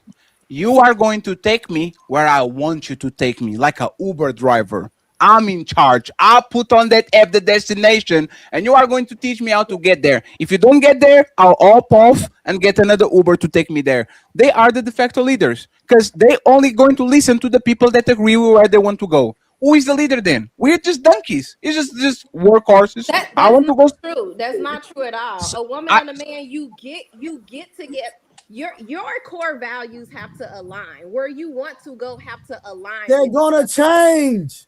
They're not going to stay the same. But no. Rose, this is the thing. They're not supposed to. This is the thing. I agree with Rose. Your values need to stay the same. Your preferences can change along the way. Hold on. At the end of the day, hold on. Watch this. Hold on. Watch this, Dane. Which you are correct. I'm not knocking that, right? But even in that, right? What usually breaks up the relationship? Your core values or your preferences? Preferences. Exactly. So I know what the hell I'm talking about. Is that we outgrew each other. We wasn't seeing eye to eye. This is the bullshit. This is what it is. It was leading me a certain type of way, so I was okay with it. And once I started to do my own thing and flip on him, now all of a sudden we don't see eye to eye. We don't see eye to eye not because I'm different. It's because you, for whatever reason, now you want a different thing that you wanted before. I literally said before, y'all do this. We figure you out for 3 years, and y'all figure this out for 3 years. And as soon as y'all figure us out, is something on your brain that says, do it. Do it. Change on him just to see if he's still that guy that you like. No, you go ahead, and if you want to lead us to the edge of a precipice. Let's fall and get hurt. And then when we're having a conversation, I'm going to tell your mama what you did. Don't going to blame on me and say, because he doesn't talk the way that I like. If you let me nut in you, if you sleep in my bed, if I have kids with you, you like something in me. So if you like something in me, you like the way I talk. If you don't like the way I talk, why are you around me anyway? Hey, Rose, watch this. And Dame just agreed with me. So I'm going to prove you wrong again. Now, Rose, do you believe the average Christian core values are the same? I believe It should be the. Hold on, easy. I'm talking about those that decided to get married. Yes. I Why are they believe getting divorced? because of any differences that they might have that they could not resolve. Hold on, so watch this. Their differences, I guarantee, are going to be linked to their preferences, not their core values. Okay, and you're right. No, I'm proving my. So hold on. Hold on. So the guy, hold on, because you threw shade. We're gonna keep it gangster. You threw shade. The married man of 20 plus years that been married twice, they got double the experience, agree with me, and then you just conceded and agree with me again. So you wouldn't take advice from somebody like me that continues to prove myself to be right? I mean, if you would have followed everything that you said and you would have been wherever you wanted to go, then I would. But I just can't. Rose, you gotta understand. Can we move on? Rose, you gotta understand. No, we're not. Rose, you gotta. Okay, y'all have a good night. Rose, you gotta understand. Like when it comes to somebody giving you advice, right? Like if that person is wise in general, like Trey, he can tell you like, "Yo, I know what I did wrong, and I know what led to the end of my marriage, and I know what would have kept my woman happy. I know what would have given us a fruitful marriage." The difference is if Trey was dumb, yeah, don't listen to him. But if you understand that Trey makes sense when he talks in general, and that he's competent, then he can still give you advice on that situation because he was in it. You can be in the military and you can make a wrong decision that led to something bad that happened, but you were still experienced, and yo, this was a bad decision. This is what I should have did. This is what went through my mind. This was it's very simple. Okay, and if since he knows that now, once he actually tests the theory and get the desired results, and I see that, because what you know and what I can actually see are two different things. So once you test the theory and you find out it works for you, then okay. I want to ask you a question. Let me hear what you think. There's a such thing as Trey? No, I got nothing but love for him. there's such thing as like cautionary tales. There's such thing as cautionary tales. Oh, where the girls go, man? No. She gonna come back. By the way, Karen back too. By the way, okay. Let me finish. I got you, brother. I just want to point out one thing. Should Trey explain to Karen on a docile way why he doesn't want to move on? Or it was the messaging, or it was the tone, or it was y'all want men to be men, and then men are firm and be men in front of y'all. Y'all get mad and y'all do the same thing that you will do regardless. It's not about the messages on the way that he's talk. It's about your feelings. Okay, well, so I just want to say things. For me, I feel like he's going to know how to lead me properly. So we don't all I'm saying is this: there's a such thing as we're gonna move on. Let me just say one last thing. There's a such thing as a cautionary tale, and there's value in learning from people who can teach you how not to lose, not along with people who can teach you how to win. Like somebody who's done, who failed at something, who because one thing, the reason I got a successful marriage now is because after my first one, I took the time and took stock of myself and like learned what I did wrong and realized I can't make those mistakes again. Okay, and you tested it and it worked. Hold on, Yeah. Dang. Okay, so that's all I'm saying. Hold on, dang. I've been to 3 therapists since I've been divorced. Yeah. Jesus Christ. The one thing that she don't understand is that for me to get back into that again, that woman gonna have to be superwoman. I'm just not finna jump back in that. I'm not just saying, hey, you're a Christian, you're a nice woman. No. It's not that. For me, it's not gonna be that easy.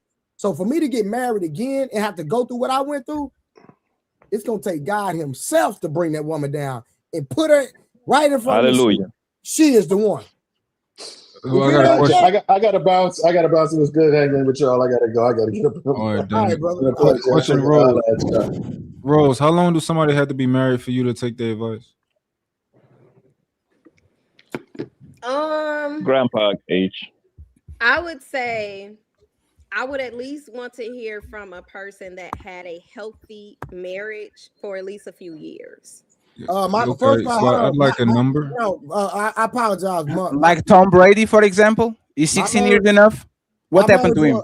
Hold on, my marriage was healthy. Don't get it twisted. Stop playing. That ain't no shot at you. No, Rose, just give us a number though. How many years? I would say at least 4 years healthy. So Tom Brady and Giselle can give you marriage advice, right? Well, I don't know anything about their marriage. I don't know. They've been together for 16 years, very healthy, and then she left with a personal trainer and put a baby on her belly. So she did 4 times the time that you ask, 4, 8, 12, 16. So Giselle Bundchen can come to you and give you marriage advice, right? Just challenging you to think. That's all. Right? I don't know right? about their marriage. Like if they were married they were married legally for 16 years to the public eye. I don't know anything that was going on behind closed doors. So do you know anybody that was married for 15 years and then divorced? Or 10 years and was divorced? Not divorced, but I know somebody that was married over 15 years and they're still married. Trey, how so long you were don't know married? nobody that were married 5 years, 6 years, 7 years, and they got divorced? No, not around. I was with a 10. I was with a 10 married 5. But so that means you got advice from them then, right? The people that you know for 15 years. Yeah, I can go to them for advice. Absolutely. This is my point, Rose. Have you gone to them? Hold on one second, man. Have you gone to them for advice then? Not necessarily, no. I've Jesus I've Christ. had close. conversations with them about little things, but to actually have a full blown conversation, getting advice, no, I haven't. So Rose, if I was married for 20 years and got a divorce, would you take my advice? Would I be somebody that has been where you want to go and has had success that you want to listen to what I say about having a healthy marriage? I don't know because I don't know what your definition of healthy looks like. But if we Let's say it looked like your definition of healthy. Let's say you thought I had a healthy marriage for at least 15 out of those years. Would I have been somebody who went where you want to go and I have adequate knowledge to give you, advice? Possibly, yeah. Okay, because I could, like anybody who's, let's say somebody, this guy's been married for 20 years. I'll take his advice. He can get divorced a year from now. And like, would that make his advice void? Like, would he no longer be able to give you advice? I still think there's something he can teach. But it's something that he can't teach you. What can't he teach you? I mean, you can't teach me, I don't think, how to keep a marriage together because if you knew, yours would have been kept together. So if I was with somebody for 30 years and then I got divorced at the 31st year. So this is the crazy thing. It's like if I'm with somebody for 25 years and you be like, oh, y'all can take his advice. I'm taking his advice today and I'm gonna use it as like the Bible. And then I get divorced a year from now. What does that show you? That shows me that you got divorced. I mean, obviously it's something that right, that kept it together for so long. So like I said, I would probably take advice bits and pieces from you, but overall I would have to watch what I take from you, what type of advice I would. Have you ever been on a healthy relationship? Yeah, absolutely. So why don't you do what's work there? Well, I think we talked about that, and that's the person that wanted to get married, but I turned it down. So No. Why don't you recreate what you had on that relationship? I mean, it's possible. And also, why would you turn him down if it was healthy for marriage? Right. We talked about that. We talk about it. She was not a good space, but that's but that's besides. If like when they say once you do a diet, you can do it. Like the steps, exactly where to do, what to eat. You just doing it again. Why not just doing it again? I can. Yeah. When I'm ready, I can. I just wasn't ready. The thing is that Rose just don't want to be with nobody like that. She doesn't. No, she doesn't want. She doesn't want. She wants the perfect guy. You see what I'm saying? So she's looking for every little excuse. She don't want to be tied down and responsible for her whole husband. She don't want the perfect guy. Simple as that. She don't know. She has no idea what she's looking for. She don't want the perfect guy. She has no idea. And hey, Blanco, you know what the perfect guy is? somebody that she God. feels is the right guy. She will have no explanation. She will have nothing. Is a guy that make her wet and make her feel his tingle. So now all of a sudden, now this is the good guy until he doesn't tingle anymore, and all of a sudden we go back to the same place. Because respectfully, this is all about feelings. It has nothing to do with the man is good or not, or bad or worse. Like it doesn't make no sense. I personally think she's just afraid of that big responsibility that comes with. That's what I believe. So that's what she's looking for, every little thing to like, you know what I mean? To be perfect, bro. But she just don't want that responsibility on her shoulders. She just don't. Now the thing is, bro, listen, I don't care if you get advice from somebody been married 50 years, 20 years, 30 years. If they're going to be transparent and tell you the honest God truth and not just lie to you, they're going to tell you about the ups and the downs, the hardships and things that they transpired. I mean, that they experienced throughout the entire relationship, not just the good times. It's easy to talk about, hey, we made it here 20, 30 years. But let's talk about when you got those text messages. Let's talk about when you caught him or her doing it. It don't be peaches and cream like that. I'm not saying that people can't have a long stint of a successful marriage, but listen, it's a grind just like anything else. So if you're looking for somebody perfect, you signing up for the wrong thing. That's in my personal opinion. It's just not reasonable for somebody, like, 'cause the logic doesn't add up. Like, so if I have a successful business for 30 years and then I close it out because it was something, right? I can't tell you how to run a successful business.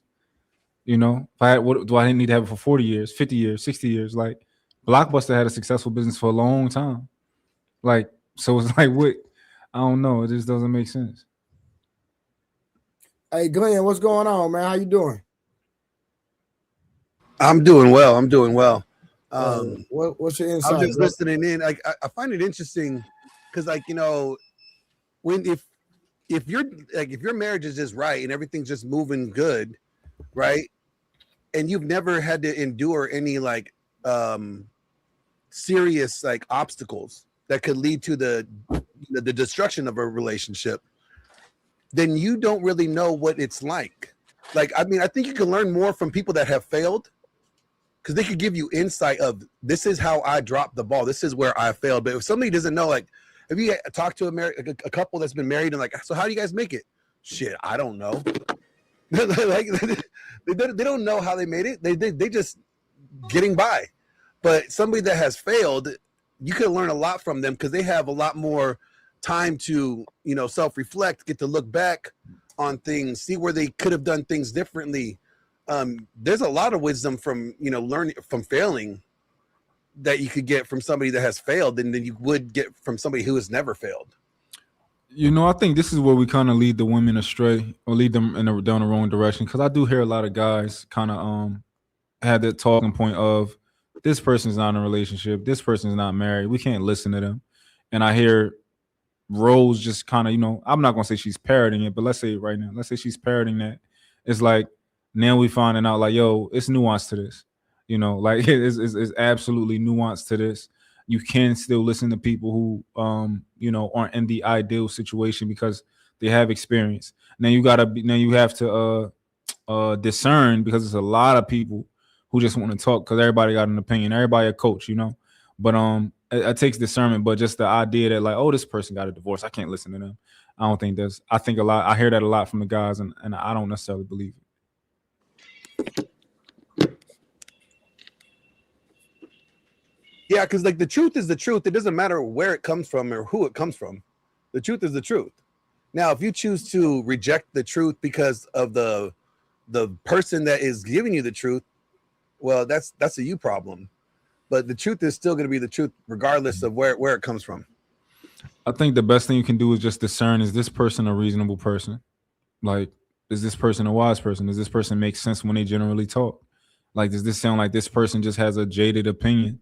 You know, like, just use those types of use that type of discernment versus the blanket idea that this person was married for 10 years and got a divorce. They don't know what they're talking about, you know. I'm listening to everything y'all saying. I just think that, you know, everything don't work for everybody. So when you have this standard Americanized standard as way of approaching everything and doing everything. Every man probably is a leader, but he doesn't lead the same way. So obviously he's not made for every woman that he approaches, right? So what I'm saying is, if my relationship or marriage is not trying to go where your relationship and marriage is going, your advice is not going to work for me. Sure, but the So are you, like, Americanized trying to get, like, a the problem with that, Swahili Glenn, give me just a second to say that, right? But the Americanized thing is, if you go any other place in the United States, Canada, Portugal, France, all that, the way is shut the fuck up and move along. Right. Middle America, South America, Africa, Asia. This is why our men deal with women there. So if the Americanized way of coming to you and talking The to you soft doesn't one. work, it's like you definitely wouldn't like how my parents were raised and where they actually come from. Because the other people, if you think these people are mean to you because they say go do this, you need to see our Asian man talk with his Asian woman, or our man from Muslim. Cuba talks with his woman. Like, you should actually see that. And Yo, see it's better. Asian people argue. You ever been when Asian people, they be going at it like hard. I've been in the nail salon and Actually, in America, is the softest way that a man and a woman deal with each other. Like that's the softest, because they actually give a damn what the woman got to say. Any other place, hey, you ain't got too many opinions, darling.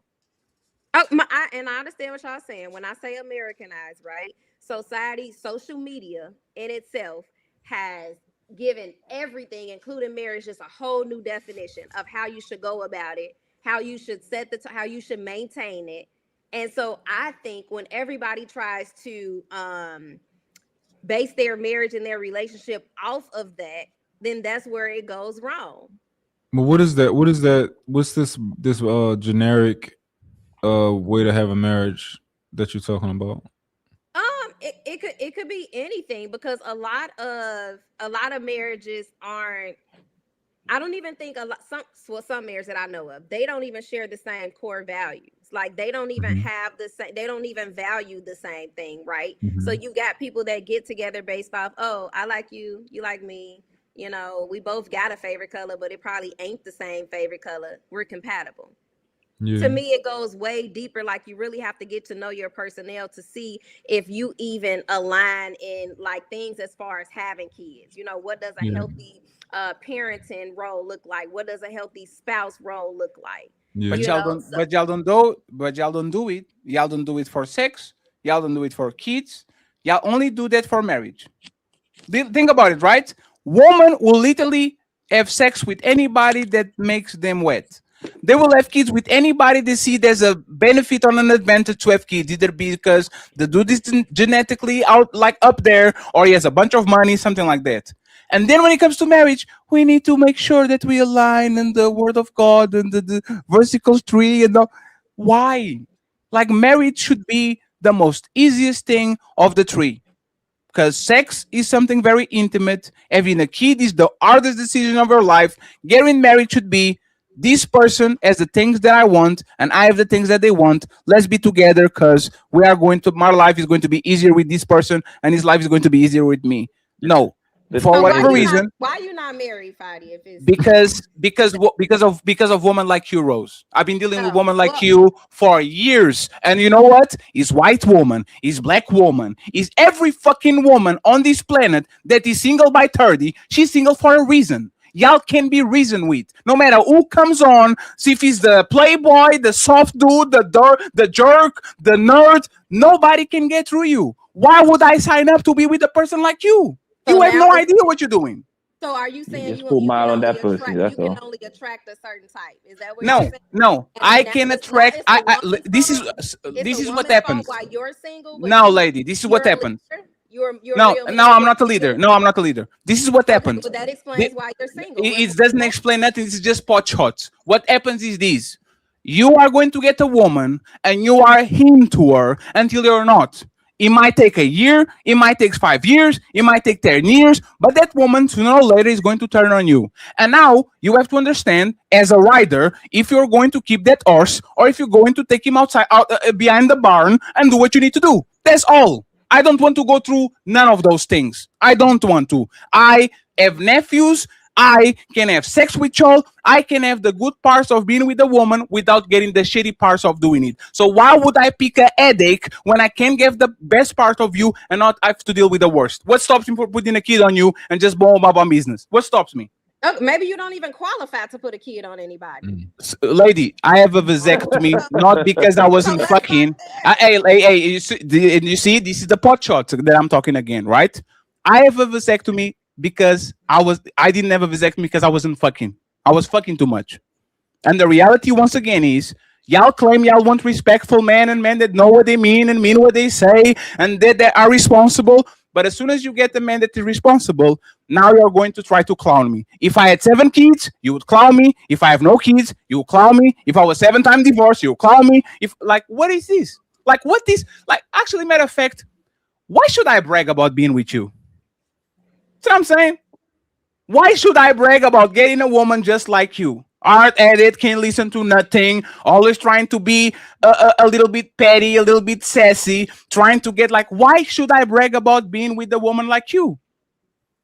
Fatty, you would never even be in that position to be able to. So your baby daddy is worse than me. We're gonna move. Your baby daddy is worse than me. What's your baby daddy has on me? We're gonna move on. No, this is what I'm talking about. Your baby daddy has nothing on me. So while you're trying to shame me, compare me with the guy that you stretch your asshole and let him nut inside of you. No, Rose, you do have the opportunity to tell him what makes your baby daddy better than him. She wouldn't, because if he was better than me, she'll be with him now. She decided that it was not good enough. So Rose, once again, you decided to procreate with a man that wasn't good enough. There's nothing you can tell to me, lady. Nothing. Zero. How tall is he, Rose? Did he just say something about getting stretched out? Well, Rose, you can say that yo, he's too good for me, and then you could, you can lie, but I would have lied. I'm like, he's too good for me. He loves me. Oh yeah, he's 7 feet tall. He plays for the Wizards. He does as a mean 360 dunk. Of course. The truth of the matter is, relationship benefits women and kids first. Being in a relationship is not. I mean, the marriage shit is a beautiful thing. Don't get it twisted, right? But that's not a big benefit for most guys anyway. So Rose, when you say when niggas is single like that, that's not really a shot at all. At all. The relationship is pretty much for you and your kids. The guy benefit the most than anybody else. The guy becomes an afterthought type shit. He's the one who got to take care of you. I understand that. Do you agree with that, Rose? Do you agree with what Blanco said? No, I don't think it only mostly benefits the woman. But what I wanted to say is, you have men that get up here and beat their chest talking about their leader and their leader, they're a great leader, they're the best leader in the world. But you don't even have one woman that will sign up to follow you. Never claimed about it. And I'm not talking. No, that's what you said to me, so people understand it was a referral. Once I told you I'm not a leader, remember, I was on the panel the other day and somebody was talking crazy. And I said, as Christian, you shouldn't be talking like that. And he said, I'm not a Christian. You know what I did? I stand corrected. I apologize. That's how grown-ups talk with each other. I'll assume something. And then when the assumption is not there, I'll apologize and says, my bad, I apologize. Once you found out I never said I was a leader, right? Why not pull it back and says, you know what? This standard doesn't apply to you. No, you kept going and moved the goalposts. I don't have to be a good leader. You let me nut inside of you. If you pick me, you pick me for a reason. So if you pick me, let me do my job and do yours. Or I can just put a kid on you and send you about your way, and you are going to cry and complain because real men will take care of their woman and their kids. Which one is it? But Rose, answer the question. Which one? He asked you a question, Rose. Answer the question. She wasn't listening. She's lost. She's not listening anymore. I really honestly wasn't. But I went there. She wasn't listening. No, you can stop there. You weren't listening. Right? I said that. I acknowledge that. So let's move on. So why not say, can you repeat it again? Because I really don't want you to. Yeah. See? And because I'm probably not going to listen for but you don't listen to nobody. It's not just Fatty. It's nobody. When you said marriage was so easy, it's easy to obtain, this, that, and the other. That's what led me to say, well, how many proposals have you given? How many women would even accept a ring from you if it's that easy? Okay, so Rose, right? Marriage is easy to obtain, is not easy to keep. We are on chapter 7. You're I talking agree about with that. chapter I 1. agree with that. I Everybody on agree. this panel can get married tomorrow. It's about the keeping, and not keeping 3 years. It's keeping 7. It's keeping 12. It's keeping 15. It's making sure that I don't get divorced in the teenage years of my kids. And now that shit is brutal to all the family other than you because you decided to bounce, right? So once again, we don't have all the solutions, because as soon as we have the solutions, woman like Rose wake up one day and says, I'm going to ruin this man's life. And if he doesn't figure it out, I'm gone. If he doesn't figure out exactly what I want, even though I don't know what I want, I'm gone. Why would I want to go through that with people like you, Rose, that look like you don't know nothing from nothing? Like you woke up one day, and one day your hair is going to be this way, and then the next day is going to be this way, and next day you're going to come with the motorcycle jacket, and next day you're going to be an astronaut, and I have no idea what makes you change because you are a woman. Can you help me? Absolutely not, because you can help yourself, so how can you help me? And it doesn't stop right there, because the crazy part is my baby Rose said she paid half on her way out. Yes, no matter how much she contributed, she's ruining your life. She said that I deserve half. Why? Because I was there, right? But we should marry women like Rose because she has a pretty face. So see what I'm saying?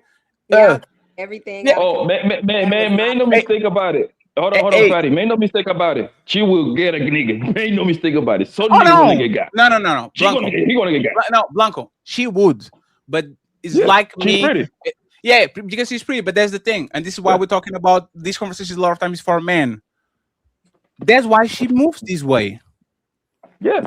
It's because she has a mindset of abundance, while the man that wants her has a mindset of scarcity. So she's in the leading position because even though me and Rose are the same age, I can be on YouTube talking shit about y'all for 15 years, change my mind at 50, get 3 babies, and right to the sunset, and nothing happens to me. Rose has 40 years to figure this out. The person that should be on the position of scarcity should be Rose. Because if she doesn't get this right on the 4th years, she's going to pay for the rest of her life. But men are so thirsty.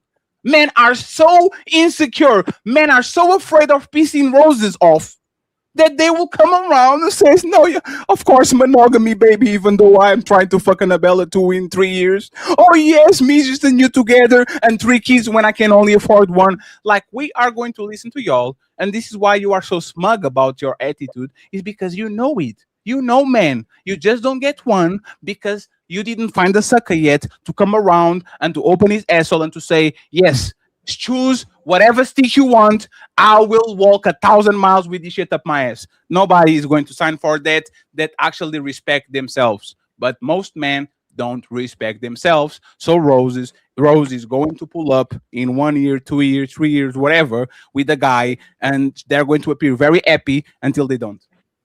I'm pulling for you, Rose. Okay. Hey, You're gonna win, babe. Well, real quick, how do you? I guess we all in the same boat. Hold on, real quick, Ro. I'm not saying you're looking at somebody negative, right? But I'm gonna say this, right? For somebody that's choosing to be single, they don't have to be. That's keyword, Right. choosing to be single. Mhm. How do you look at that as a negative when they're single, when they're choosing to be single? I don't look at that as a negative because You I downplayed it several times. hold Yes, you have. No. Yes, Fatty you made- have. Fatty made a comment. No, I'm not talking about Fatty. Me, Blanco. You have. No, I'm not down. Yes, you did. Hey, Trey, the first interaction I had with her was literally this. Are you married, Fatty? No, I can see why. First time we saw each other, that's literally what she told me. But now she's not out playing people or not being in relationships, right? That's again, you would flip flop in the same week, and you have no idea why you did that shit. You just felt some type of way. Fatty, at the end of the day, we're both single. So what are you telling me? No. Remember what they said you on the panel? My single is not your single, right? I am 6'2", fat motherfucker, earns 7, 8 times, 9 times more than the average Portuguese person. Me, a woman getting with me at 36 is the biggest blessing she can ever in her life. She'd never leave her city. I can take her to anywhere in the world, give her anything she wants. But now on your ad, other than a pretty face, Rose, what do you have to offer? By the way, I have no kids. I find the story line with you when we start the game from scratch. GTA 6, you are GTA 3. Somebody played you and put you back out because they run the game, so they put you out. So now somebody that's going to actually get you, what do you have to give them, Rose? No platitude. No platitude. That ain't true at all. I was proposed to. I turned the ring down. Like, Don't you have a kid? Don't you? No. I'm not talking about the proposal. No, I'm not. I'm talking. No, I'm not talking the proposal. I'm not talking about the proposal. I'm talking about the thing that you can get rid of, and it's not HIV. It's the kid, right? You are a kid when you were younger, right? Now you have a kid. Now you're connected to a man until the day of your life, the end of your life. I'm not connected to anybody. Is he dead? I'm not connected to anybody. Is he dead? I told that story. No, Rose. Rose. I don't want you to go in between. I just want to make sure. Did he pass away? He did not pass away, but I'm not connected to him in yes. No, Rose. No. It's not about you, Rose. Your baby can become for. Yeah, no, Rose, please. Hold on. Let me step your in. baby. Hold on, Fatty. Hold on. Respectfully, that's a sensitive situation. So I'm no. I'm not touching that. I'm just saying your baby can grow up to 17 and out of the blue they say, I want to know my daddies. See what I'm saying? Like he can literally. Not about you, but he can literally, because every man and every woman does it, is when you get to a certain term, you want to know where you came from. You want to know why something happened, right? So taking that out of the way, and I explained already what I can give to a Portuguese woman, and probably I'll be in trouble more in the United States, right? But in Portugal, I am the easy pickings. You are going to explain to me, if we are the same, what makes you special, like I am special in Portugal. I said I'm way taller than average person. I have a stay-at-home job. Actually, I have two of them, right? I earn so much more than the average person that makes me literally a target. What? And I have no kids. I have no history, no nothing. I come from a two-parents household, married for 45 years, still married, are going to leave me a bunch of money. You are going to tell me, Rose, what do you have outside of money? You are going to tell me I don't have nothing. I don't have nothing more than that. I have 7 inches. So now that we got it out of the way, you are going to tell me exactly what makes Rose special at 35 years old. But I asked you, what do you have outside of money and sex? Because it don't sound like a lot. I know I'm bad at sex. 45 pumps and I'm good. I'm sleeping already. I don't even. No, I'm not even kidding. I will never claim that I'm good in bed. Some people think I am. Some people don't. You have to find out, right? So now that I gave all these tangibles, Rose. Oh, I'm a college graduate. I have a PhD. See, I can do that too, right? I'm an entrepreneur. I've been earning my money by myself for 15 years. Like I can do those little things that women do. I'm educated, right? What makes Rose special at 35? Absolutely none, Fatty. Let's move on because it's absolutely yes. You are not ready for these, Rose. Respectfully. Let me ask you something, Trey. Let me ask you something, brother. You how long you been divorced? Like 8.5 years. 8.5 years, and you say there is absolutely nothing that a woman can do to make you change your mind, right? I don't think you said that, right? What you talking about? Like getting back married, meeting a woman and doing all over again. I said the only way it could happen is if Jesus gonna have to come down himself and point her out, and he gonna have to tell me. Yeah. So that means that pretty much it's safe to say that you pretty much having your way with whatever woman you might be dealing at the moment, then, right? Well, you can get whatever you want, right? I'm not dealing with nobody. Okay, but you could, right? You can have a couple of joints, yes. Yeah, if I want to. You see? So that's the point, right? Like when you're single, you actually, believe it or not, you actually get the most actually, and when they're on their way to get wifed up. So it's not like it's not that complicated, yo.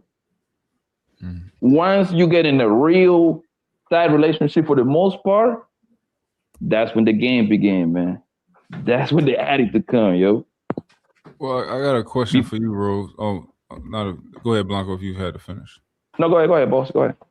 So Rose, after everything that was said, over the last 30 minutes, I know it was a lot, but do you think that you gained any type of perspective, even if it's small? Do you think you learned anything, gained any type of perspective, or nothing really at all? She learned that I'm gonna find her. She learned that I'm gonna find her. Absolutely, she learned that. I'm gonna find her. What? That I'm gonna find her. I'm gonna find her. I'm not gonna be single for long. I'm gonna find her. You learned that. Hey, real quick, I apologize. Hey, shout out. You can continue, Rose. Hold on. Shout out to Marissa for the $5 in the Cash App. Thank you so much. I really appreciate it. Go ahead, Rose. You're right. It was a lot. I don't feel like I picked up on anything that A, I didn't know, or B, that's too valuable to me and the type of man that I'm looking for, right? Because not only do I hear y'all talk tonight, I hear y'all talk several other nights. And it's a lot of nights where y'all can't even come to some common ground on certain things. Y'all fight. So if the brotherhood fights, how do you think women like me perceive or be receptive to certain things that you say? Now, bro, I'm gonna interject right there. I ain't never had a fight or disagreement with Fatty. I've never had. I didn't say Fatty. Hold on. I've never had a disagreement with Mutt. I've never had a disagreement with Blanco. I've never had a disagreement with Samson. I've never had a disagreement with Glenn. You've had disagreement. I think with Ali, who? With Ali for the most part. That's my brother. Right. But the thing is, and Rose, it's a lot of people that come from different walks of life, right? Like East Coast, West Coast, Negro, European, Latino, right? Hold on, Rose, so you can understand. I'm pretty sure if all of us, all the Negroes over here on this panel, we take a test, right? I'm pretty sure we all going to align 85%, which is a B plus, I think. Well, I'm pretty sure of that. We're going to align with most shit that we're going to say. The disagreement is going to be very, very minimal. I'm pretty sure of that. Right. And I understand that, everybody comes from different walks of life, different backgrounds, different traditions. And I think it's very imperative that I don't listen to certain people because you're not where I'm trying to go. I'm only made, and it's for everybody. Every man is not meant to lead every woman, and every woman is not meant to follow in a certain leader's footsteps. So if I'm trying to attract a certain man and a certain man is trying to attract me, then of course, that's what I'm listening to. That's the advice that I'm listening to, or that's who I'm going to be attracted to. So it does get a little confusing, especially when everybody has different advice and their advice, they have different outcomes as well. Some people stay married, some people just stayed in a long-term relationship, some people got married and then divorced. So if you're in my mind, if you're telling me something, I'm like, I need proof. I need to see but the thing is, Rose, and did that work for you? And that's fine. That's understandable, right? That's understandable, right? But nobody's confusing you by yourself. You're confusing yourself. You know how? You are the queen that date 3 guys at the same time. You're confusing yourself, but you're doing that all on your own. Everybody done told you should date 1 guy at a time. You know why? Because y'all get confused very easily. So you actually doing that on your own. Forget what everybody talking about here. You doing that shit on your own. Poppy, what if I told you me dating 3 people or 2 people right now, I'm not confused on anything. Y'all don't know what's going on in my dating life. But the question was, the question was, hold on, you gonna go there? Hold on, because I've dated 1 guy at a time, and that was for several months, and it did not work out. The question was, what did I learn from all of y'all? And I really learned that everybody is just different. And you said if 1 guy step up, the rest of them gonna disappear. Like, what are you talking about? Are you listening to yourself? I mean, if that guy he initiates going to the next level, you said you're gonna forget those guys gonna cease to exist. So you don't care nothing about their feelings. No, I didn't say that. Now you reaching. I didn't say I wouldn't care. Hold on. Listen again. you said if one guy steps up, the other guys are going to cease to exist. That means that you do not care about their feelings. Okay. I understand where you're coming from, Trey. So you said that you had the only thing you learned was pretty much that people have different opinions. Pretty much. That was a lot within the last hour. Yeah. Even about when it came to like the perspective about people who necessarily aren't married for 50 years, like taking the advice, and like kind of how to find somebody to take advice from. Like, are you still bullish on the idea that you have to be married for a really long period of time for you to take advice from that person? It's my preference, yes. I feel like it's hard to listen to certain men because I feel like they're only gonna lead me to find a man that's like them. That makes Right. sense. Yeah. So that's why I kind of choose certain things. I'm gonna be honest. It's some men that I don't listen to at all. I just don't. Like when you start talking, my ears automatically close because I'm not trying to attract a man like you. Some men I might listen to because I see they have certain characteristics that I'm trying to find in a man. And then it's very rare that it's actually a couple that I've heard on a panel. And I was like, okay. Can you give us with the names? Probably no. No. So we can actually model and become better. Because these men, Because you're trying to be funny, Fadi. No. I'm not trying to be funny. I'm trying to learn. If Mont, like for example, me and Mont got into it a lot because I thought he was doing the woman whisperer shit. I will explain something, and Mont will come behind and explain in a softer way that a lot of times went through woman ears, right? So it's a lesson. I see what Mont is doing. Let me go ahead and take some notes, right? That's fair. What are these men that actually can get through Rose? So we can model and learn from it, because if we can get through Rose, we probably can get through all women on this space for the most part. Well, I don't think it works like that, Fadi, because I don't think I can compare myself to any other woman that's been on panels. I don't. What? So you're special? Me and Karen don't think alike. Yeah, but Karen's easier to get through to. But what he's saying is that some women are tough to get through to, and if somebody can get through to you, then likely it'll, that method could get through to some other women who are hard to get through to. It's like if you climb the Burj Khalifa, you probably can climb most of the buildings on the planet because that's the tallest one. Some might be difficult, some might be different, some might be slippery. But if you climb Mount Everest, I probably think you can climb other big mountains, right? So it actually would be nice for us to see who he is, so we can take some pointers. They'll be great. But also, there's nothing wrong with giving those individuals praise. That's all you would be doing. It's not like you saying that like, yo, I want to throw it back on this nigga. You just saying like, this person, this person has some good traits about him. All right, shout out to brother. Shout out to brother Numsy with the $5 super sticker. Appreciate you so much. That person had actually taken over the sponsor of the show currently. Appreciate that. Thank you so much. Keep going. But hey, Rose, I'm not gonna lie. I'm curious. Like I want to. Yeah, me too.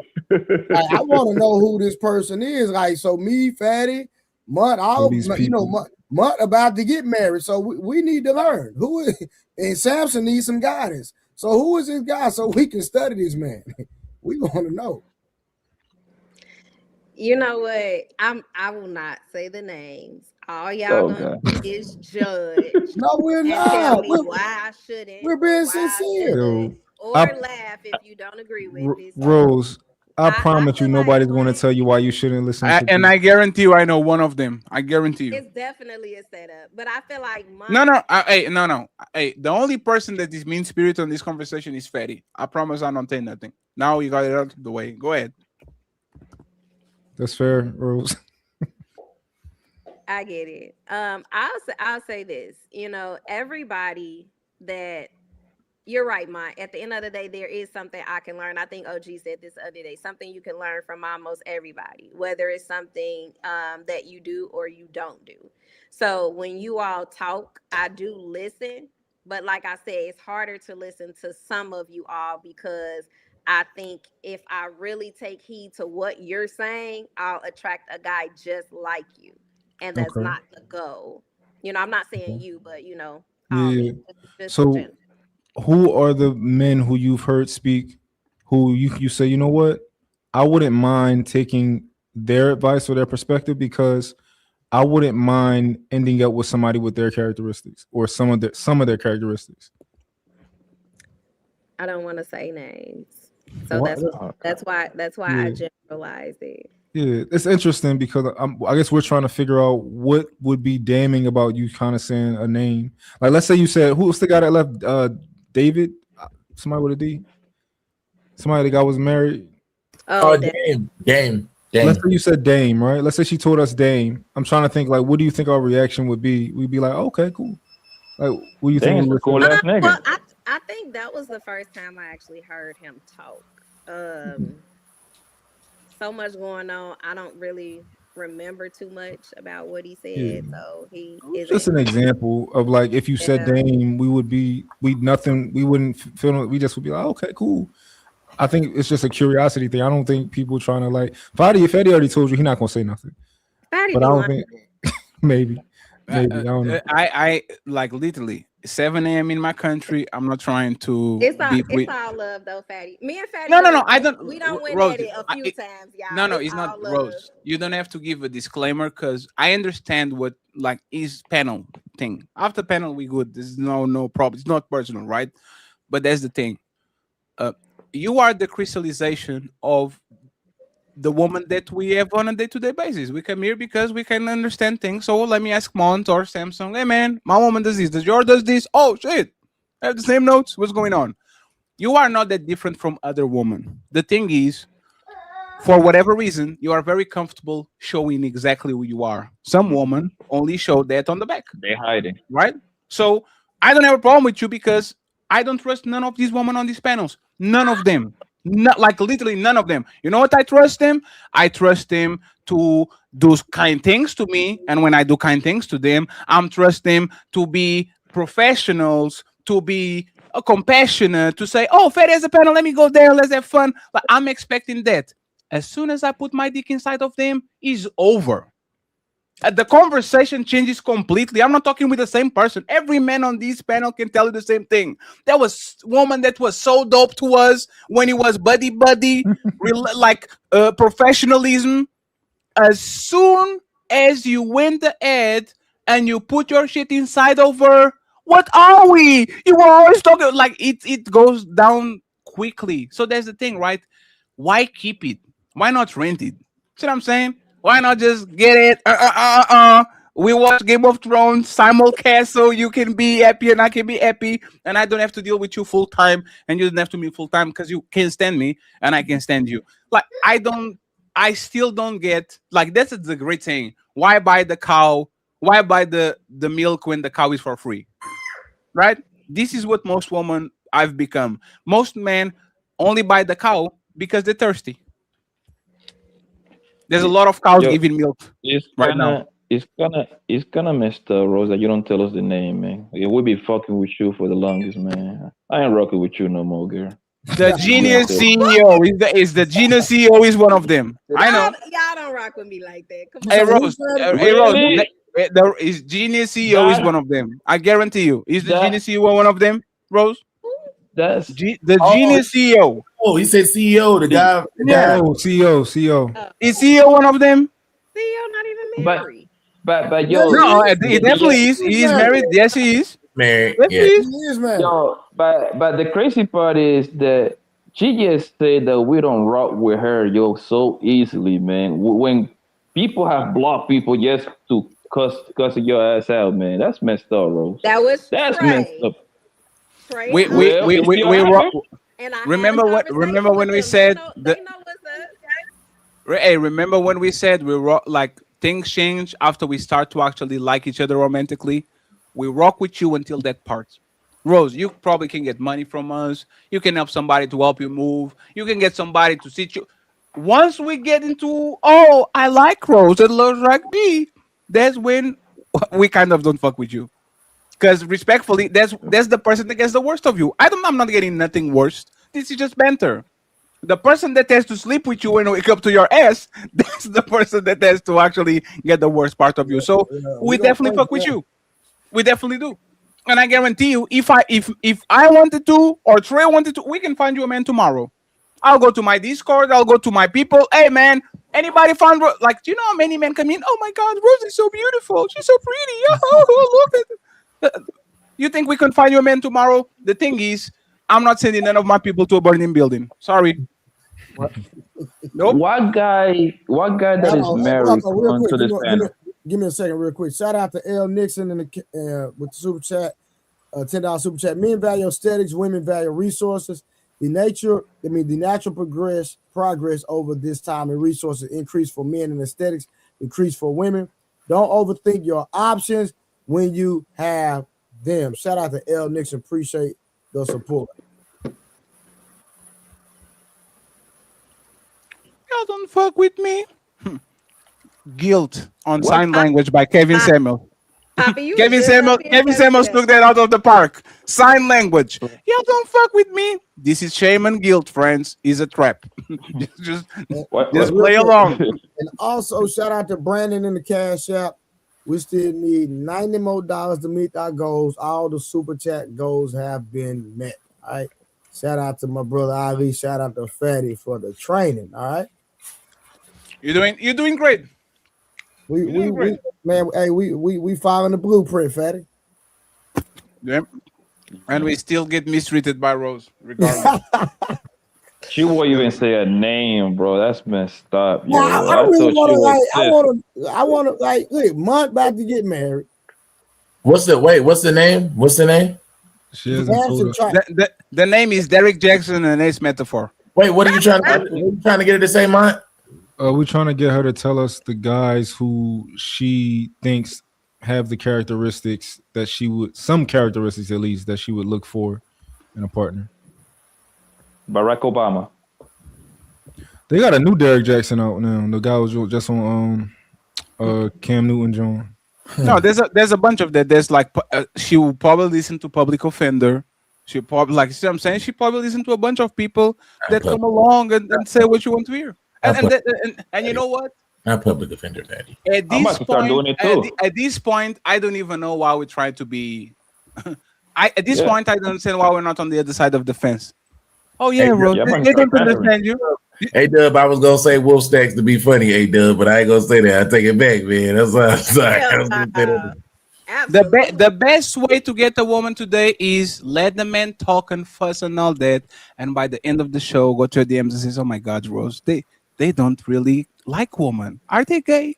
What's going on with? I can't believe they did you like that, Rose." One person that probably would do that.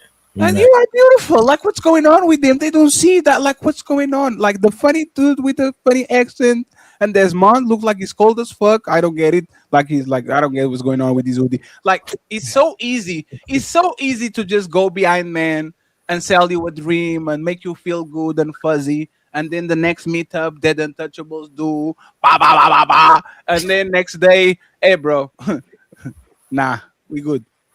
It's so easy, but y'all rather get that way. So when you complain about men lying, you are going to try to explain to us why are they lying, because y'all like that shit. So no reason to do anything different. Name Rose, name. Like I'm not gonna let up. Name, yeah. You know what? She might just be messing with us, y'all. Nah, what other shows you watch, Rose? You know what, Trey? She just said that just to say that, yeah. But I gotta agree with you.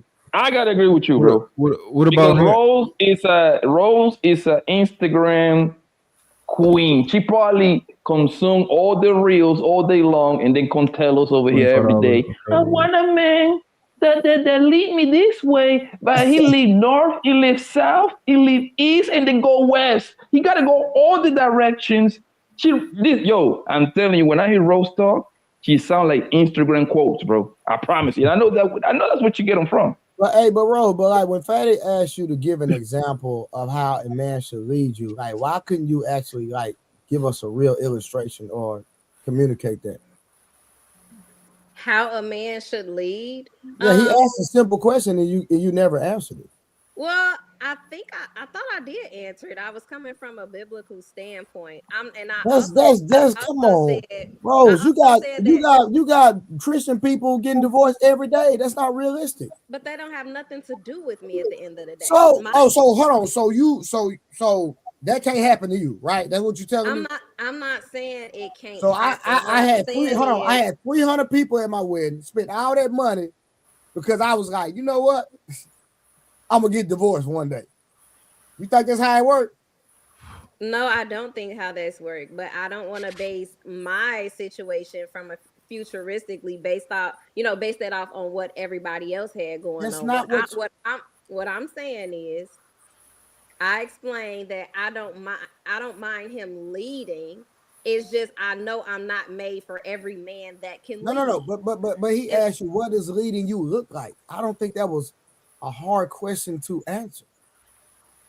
I mean, I don't know what that looks like in detail. I feel like as long as it's leading me to I guess better myself and have a healthy, successful relationship, I can't say what that looks like in detail. And that's cap, because when we told you that your coochie loose and you need to do Kegels, you said, nah, I don't like the way you do it. Isn't Kegels to better yourself so your coochie works again? And what did you say? You have to come at me on the right day and tell me no, Rose, like I said, we're very good listeners. It's not about bettering yourself, it's about your feelings. So no need to lie. No, I just know that the leader for me is going to know his personnel and he's going to know how to deliver that. The way that Mont delivers it to his fiance may just work for her, may not work for me. Yes. So Mont is not going to be the guy for me. I'm not saying that I have to agree with it per se, as long as the way that he's leading is not leading me into chaos or confusion. Doing Kegels leads you to chaos or confusion? I'm not saying that it does, Fatty. But so why are you rejecting that? The right one is gonna know his personnel. If you know that I'm over emotional, oversensitive about things, he's going to know how to cater to that. That's all I'm saying. And then when I asked for an example, you couldn't tell me how I do it. Wait, Fatty, she did give an example.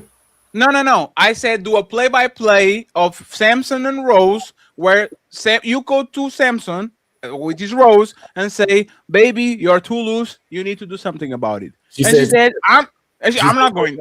She said, fly her out, take her on vacation, sit her down, tell her you love her, words of affirmation, and then gently let her know that it's a little loose down there.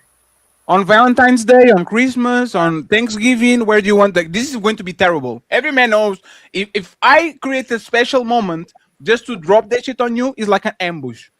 Is I did all these in advance to kind of telling you something that is broken about you. Are you sure, Rose, this is what you want? Rose, you know why y'all need leaders? Because that's just a bad decision anyway, right? Because as a woman, you're going to get on that bait. You're going to if you want him to like take on vacation and all that to give you the news, right?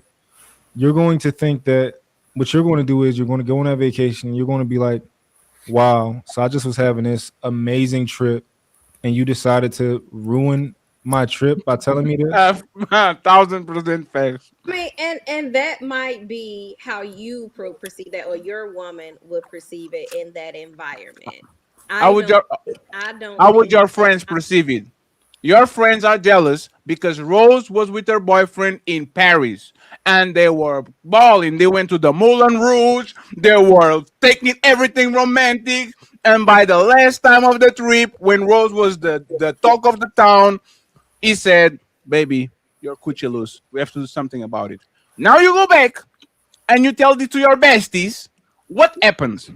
Are they like, oh, he did it the right way? That's the right way to tell me that my coochie loose. Or are they going to go ballistic, call him a monster because how dare he ruin such a special moment by saying that your coochie loose when they could do that in Missouri or Milwaukee? No, but because if that's my preference, then that's my preference. If he knows that I'm going to take it, because honestly, I actually traveled and went out of town and had to deliver some news to somebody. Like, and that coochie was loose? No, that is remote was too short.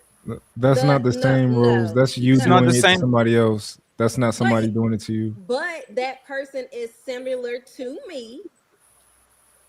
You're not that. So Were you fucking that person? no, That's a little different. no, that person is similar to me.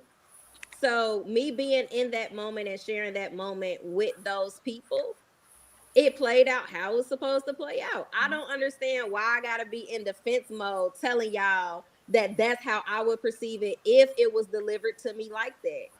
Because we don't believe you. Well, hold on. I mean, Excuse but me. it might not work for y'all, and that's Hey, hold on. fine, Let me read but this. I'm Let me read this super chat, and then Glenn, you can go. Shout out to L Nixon again. Rose, remember Samson Knight said no simps without backbone. Go ahead, Glenn. Jump in. Yeah. Did you guys miss what she said just a minute ago? She Of course. said, a man, like the man for her would know how to cater to her.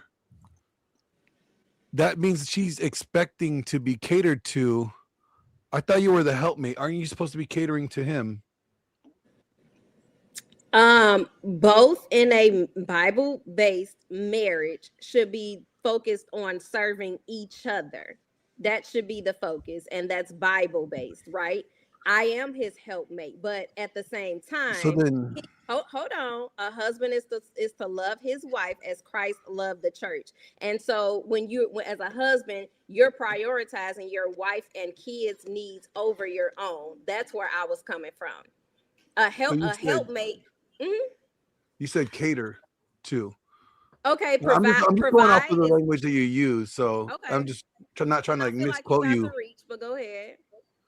I'm just saying when you're saying cater to, that means altering his normal operating procedure to fit your, your best, your pleasure or your optimal way of hearing things, right? Like it's like asking the general to alter his leading style for the enlisted, recruit that just came in. Okay, well, I'm not expecting him to alter anything. If he's leading me, he's already going to know how to cater to, how to provide, how to assist, whatever word you like to use. He's going to make sure that the desired outcome, I'm saying both of us, the desired outcome is met. That's all I'm saying. You know the And I don't think issue. it's a bad thing if we're catering to each other because we know our personnel. We're catering to each other, and that suits both of us. You know the potential issue, Rose. So this is just what, and I could be completely wrong, right? But like, I don't think that you're supposed to know how a man is supposed to lead you, right? I don't think you're supposed to be Maybe able that's to. why I don't really know. Yeah, I don't think you're supposed to be able to answer that question, right? Because if you knew how somebody was exactly supposed to lead you, you could lead you. Then you the fucking leader, right? But I think that's the issue is that when we hear you talk, it's like you're trying to tell us what your leader is and what he's supposed to have and possess, and then it's like, well, you can parent like if you a kid doesn't need a parent if they can parent themselves. I think that's what we run into with a lot of women is like you're trying to lead from the passenger seat. So that sounds like the issue to me. Is the Uber driver thing. If you like, where are you going, Uber driver? To my location? Okay, you can lead. If that's the case, then every woman would be for every man, and every man would be for every woman. And we know No, that's not what it is, right? So Right. you are going to pick a Uber driver that goes to your destination, right? That's what it is. You put the app, you put the destination, and the Uber comes in and says, "Oh, Mr. Rose, okay, I'm Fatty. I'm going to take you where you want to go." What happens when the man says, "You know what, Rose? I don't want to go there anymore. I want to go there." What happens? But you use Christ and the church, right, as an example. Did Christ ever ask the church how he could serve them? Oh, that's a great question. No, he never. Oh, he told them, "This is how I'm going to serve you," right? Right. He dictated the terms of service. He dictated to whom he was going to serve, and he dictated how he was going to serve them. Right. And you have Christians, you have people that say, "Hey, I want to follow this religion. So I am going to do what the Bible says because the Bible is the manual to that religion." And then you have others that say, "Hey, I don't believe in that. That's not the way for my life. He that can't be my religion. I'm gonna go somewhere else. So But that, even I'm pointing out that Christ didn't cater to anybody. He dictated and determined how he was going to serve, the method he was going to serve, and to whom he was going to serve. right, and at the And end of the day, he knew his people. He knew who he died for, and so he knew the audience that he knew who was gonna follow him, and he knew who wasn't. well, that sounds more like That's predetermined. a contradiction to say he knew his people, and then Yeah. he know who wasn't going to follow him and know who he died for. That don't make sense. That sounds like predeterminism or predestination, not like free will.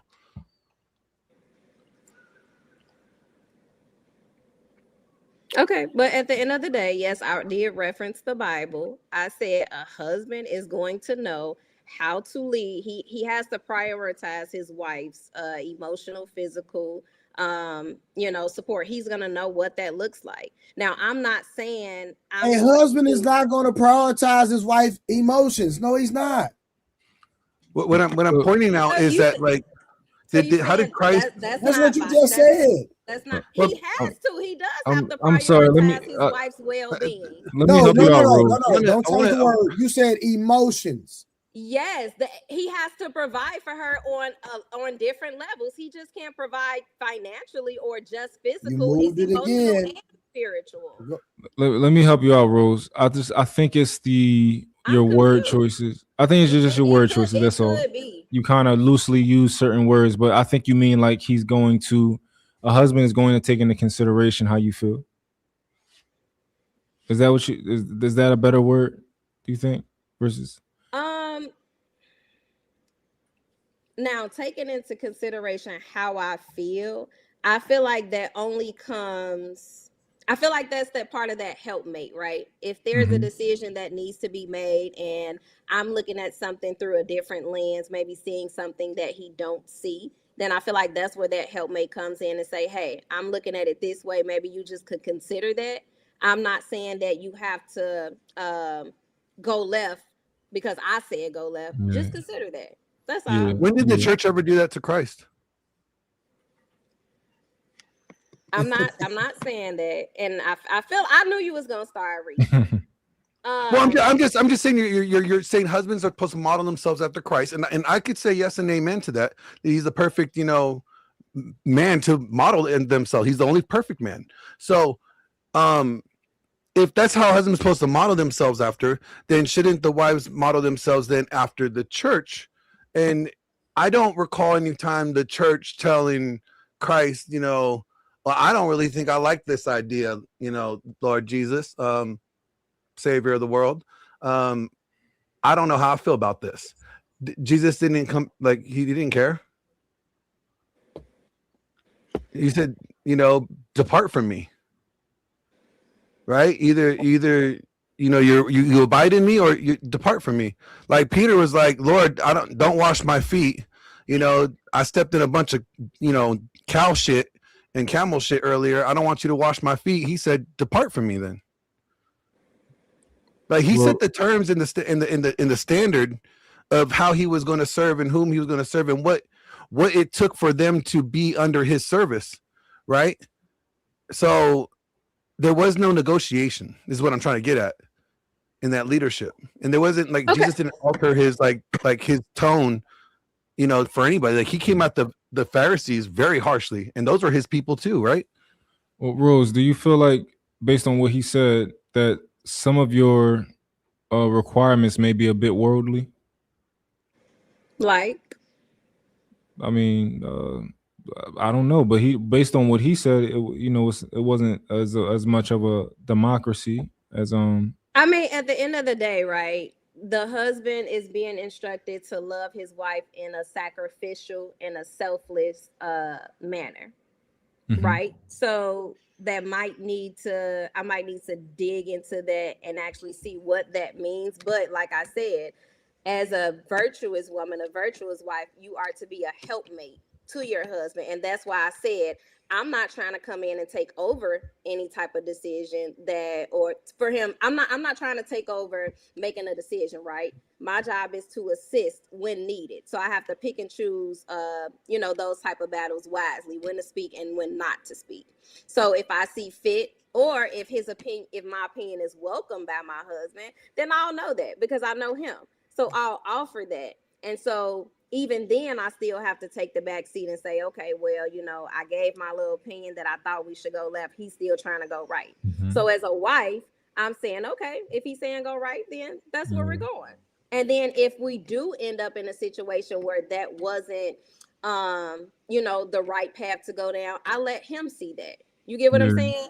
Yeah. So I'm not saying taking over anything. It's just being that helpmate. Yeah. Have you ever been married yet? I haven't. Not yet. No. Do you want to be married? Is that a goal for you? It is a goal. Yeah. Okay. 35. When ideally, like in your head, like when did you see this happen? When do you see this happening? I mean, I seen it happen when I got proposed to. It just didn't work. So as of now, I think that I don't really have a timeline. I don't. Okay. But you want to be married, but like all right, let's say 45. Is that maybe by 40. By 40, you want to have your first marriage? Well, hopefully your last, right? Yeah, hopefully the first and last. I think I missed the whole divorce thing. Hopefully. Okay. Well, good luck. Yeah, don't listen to me, Rose. I'm not. No, I'm just, hey, I'm just glad. Hey, Rose, you know who has until 2040 to do what you want to do? Who? You? Okay, well, I'm still be around 2040, and I'm gonna check in with you. Think about it, 2040, and I can change my mind. Then there's nothing I can do. Zero. What's 2026 right now? It's 14 years. So Rose, you would be close to 50. She'll be 50. You know, one thing I will say, Rose, I think your look lends to an older age. So you probably got a little bit longer than the average woman, right? I think you'll look better at 45 than the average woman because I think you're relatively natural. But what about those eggs though? Are they going to looking good at 45? Yeah. That's what I'm talking about. But at the end of the day, Fatty, everybody that get married don't desire children when they actually get married. Some people never have kids. And that's why I said, like, everybody core values is not the same. And those people are weird. They're not weird. Why would you marry a person like if you get now? Let's take the weird out, right? If you are a man. Let's imagine that at 40 you are a man with a kid and you find a woman with a kid. Mm-hmm. And you marry her. I can respect that even though I think you are a walking leak. I can respect that, right? Oh, let's get married to not have kids. So you can invest this to my wallet and my 401k and all the things that I'm built on the prime of my financial life. I don't get it. I mean, but some people really just get married for companionship. They really just want somebody to share life with. Can I get companionship with a girlfriend? You can, but what I'm saying is some people prefer to be married. That's all. They just want that stability. Rose, you already married. Who am I married to, Trey? The person that broke your seal. The one that popped your cherry. That's the blood covenant. We did not go before God and confess. Consummation technically makes you married. So you're telling me that Rose been married 32 times? That's crazy. Nah, the one that popped that cherry. Okay. Well, I guess I have been married before mine. Yeah. I'm talking about in God. Is that in the Bible? Yes, consummation made the marriage. I did. No, it's a so they had a whole lot of consummation then. I think it's a 3-part. I think you gotta you have to go before society. Yes, Yeah, no, it that has to type be of stuff. public. But Trey just Consummation. talking. Consummation. It's okay, Rose. They have to go public, like to a park or something. I'm gonna find a person, a husband. I am. Bro, you know it's crazy. Hey, Like Oh, you we're will. not I we're believe not you. trying to like we're not trying to like. I don't think the guys are trying to tell you like you're never going to get married. You know, like I think we're What trying they to like trying to say? no, I think they trying to like hopefully like think that you're hearing some of the things that they're saying and you take it into consideration and be like, you know what, and it ultimately make you a better woman, a better wife, a better partner, a better woman that a man would go after. I think that's what the goal for most people. Rose need to read her Bible again. I mean, Yeah, I didn't say you were Rose. wrong. Let me just say said this, there Rose. was a two-part Let me to say this. this for That's you, not girl. the only thing that you have to do to publicly declare a covenant with somebody. So if that's the case, Hold on. Trey still Remember in the married. Bible, My got they 3 wives. married virgins. Okay, so if that's the case, like I said, you're still married, right? Who, me? Yeah. Would you consider to be still married? Yeah, we all are. I got marry all my hoes. 4 wives. Yeah. We doing it the wrong way. Yeah. Don't even know it. Now Little Rose, let me tell you this. I'm the first one to tell you. I'm the first one to tell you. I am 1,000% sure you're gonna get yourself a sucker, baby. I'm willing to put up whatever man is on this panel. I'm willing to bet that up that you're gonna get a sucker in the next 3-4 years. I know that for a fact. Hey, Blanco, you see the dude Brittany Renner just got? Yes, matter of fact, I sent that to my man Fatty in Ali. I know exactly what you're talking about. Go get in the bed. Go get in the bed. She got Homeboy is claiming her on public, talking about this is the greatest woman, whatever he said. Bro, insane, bro. Crazy. Yes, I passed her around. You know why? And she was just because she's a good-looking lady. Oh no, but there's the thing, right? Friday we're going to talk about when a man loses after that conversation we had the other day. Like Lori Harvey is invincible. As long as she looks good, nothing can stop her. Look at Meg Thee Stallion. She's done now that she did that to Tori, and she stumbles upwards, gets a taller, more reach, more stable. $300 million man. A man that don't touch. No, I don't say I'm online 300, but he touched like $200+ million. Well, this is kind of unheard of, though. This is kind of unheard of, though. This is actually the city girls are up right now. No, and the regular girls that don't have a track record are up even more. Because these women have their track record out there and men still taking them. What happens when women come to you and say they have 4 bodies? There's nothing you can do. She didn't live in your area. You go into her hometown and ask, hey, man, you know Annabella, man? Anybody slept with her? You're done. Yeah. I know for a fact that she's going to get Rose going to get it, man. Like, I know that. Trust me, Rose. And I know nobody betting against you. I know this for a fact. It's going to happen. She's going to get, man, whenever she's ready to settle, she's going to get. They're gonna be there. And that's one of the things that I disagree with this Kevin Samuel guy. Like, talk about women hit a wall. Nigga, that's cat, nigga. Well, they eat the wall, but there's always somebody there with the mattress waiting for their fall. They're all there. Oh, baby, you hurt your nose. I got you, baby. You hit the wall. Oh my God. They hit the wall. They definitely the wall, Blanco.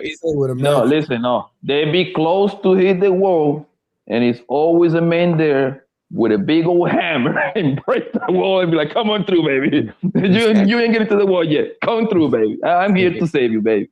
And nature is called a scavenger, right? No corpse is going to go to waste. Yes, and a man's trash and another man's treasure. That's what it is. And they be very happy. That's a sucker that made that. That's not even true, bro. That don't even make sense. Whoever come up with that quote. No. Are most men suckers? Yes, no. But when you say, well, no, the person that point? Yeah, you know that you're right. But the point is that if somebody's in the trash, the only people that like be in the trash looking for stuff is junkies. That's the only people I see in the trash looking for food and couches. So remember when I told you women are working from a point of view of abundance and men are working from a point of view of scarcity? When people don't have nothing, don't have water to drink, would they drink their own piss? Yeah. Probably not their own piss. If they were in the desert and there was nothing, there was nothing. Again, y'all talking from a point of view of men that have 10 bodies, 15 bodies, 20 bodies. Most of these men are not touching 5 bodies in their life. Guarantee. So now, imagine you're in a desert and you have nothing to drink. I will give you even better. Is a bottle of water and salt. And you're dying. You know that shit is going. Like, you just want to feel the water going through your throat. Are most men going to drink it knowing that shit is not good for them? Yeah, they sip on it. They do it. They're going to put it on the bottom. Let me walk a little bit. Until they have to drink it all. And this is men. Most men are starving. Most men never talk with a woman that looks like Rose in their life. So imagine when she actually pulls up with her attitude and sassiness. I can be your hero, baby. Question: Oh, yeah. Do y'all think what's that lady that was on the Joe Budden podcast with that left? Melissa Ford. Melissa Ford. Hey, mine. Hold up. Be careful. She was in when we had our list about the 8, 9, and 10. She was on my list. Relax a little bit. I'm just curious, like at this point, at this age, right? Looking the way that she does look. Beautiful. Curious, like what her dating life looks like. Like, do y'all think that it's men who like, yo, I always wanted her, that's still like Melissa Ford has millions of 50 and 60-year-olds ready to cover tomorrow. I think it goes to one of those old. She doesn't like him. It's Put one of Melissa Ford in front of my dad. See what it says. My dad is 70. It's one of the old talking points, because like she talked about it on the podcast before she left. You know what I'm saying? It's not that she didn't have options, but it's the guys that like her, she don't like them, and the guys that she likes don't like her. Yeah. So that's the situation that she's in. But she talked about all the candidates, the DMs, and all that stuff, but those aren't the guys that she's interested in. And the ones she wanted DMs from, they just not interested. Yeah, the guys that she wants. Back and forth. The guys that she wants. Melissa Ford used to DM back and forward. You and Melissa Ford? Yes, sir. Yeah, that's a beautiful woman. I saw Ali the receipts. You ain't fucked though. You got with my dream. You got with my dream. You talk to the dream girl. I didn't. No cap. I ain't on cap like that now. I ain't gonna lie. Yeah, the it was just conversation. That's how it was. Simple conversation. Did you train her? You train her, Trey? Nah. Oh, okay. I still got a chance.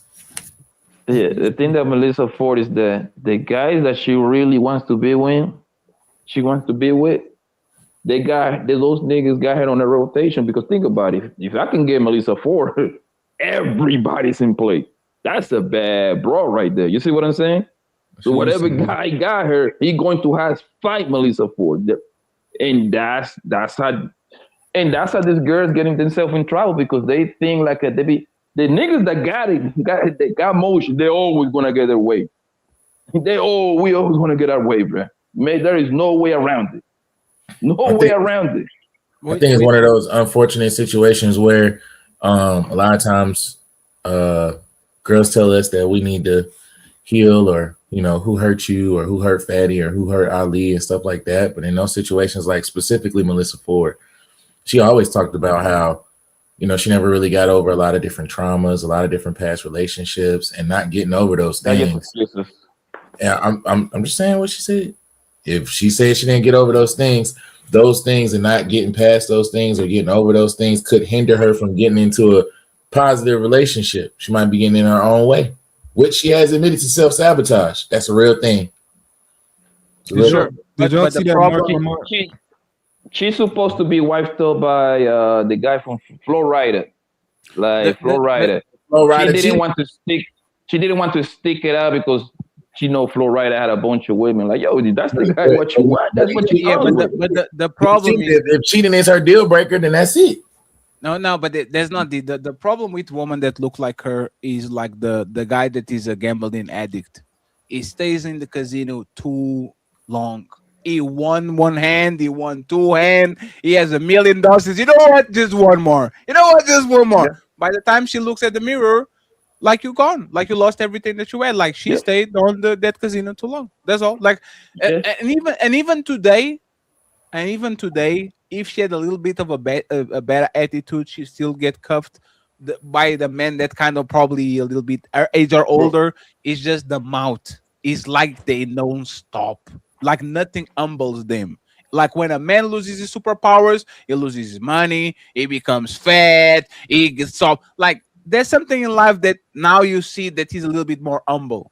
This woman, no matter what happens, no matter if it's midnight and Cinderella turns into bumpkins and shit, they still have a mouth, they still have an attitude, and they look 10 times worse than they look when they were 20. So there's no winning. Yeah. I think it's a little bit deeper than that, Fatty. I think it's the fact that she's a beautiful woman and the fact that she has probably jumped from dick to dick a whole quite often. Yeah, but why didn't it work with them impossible then? for her to be quiet?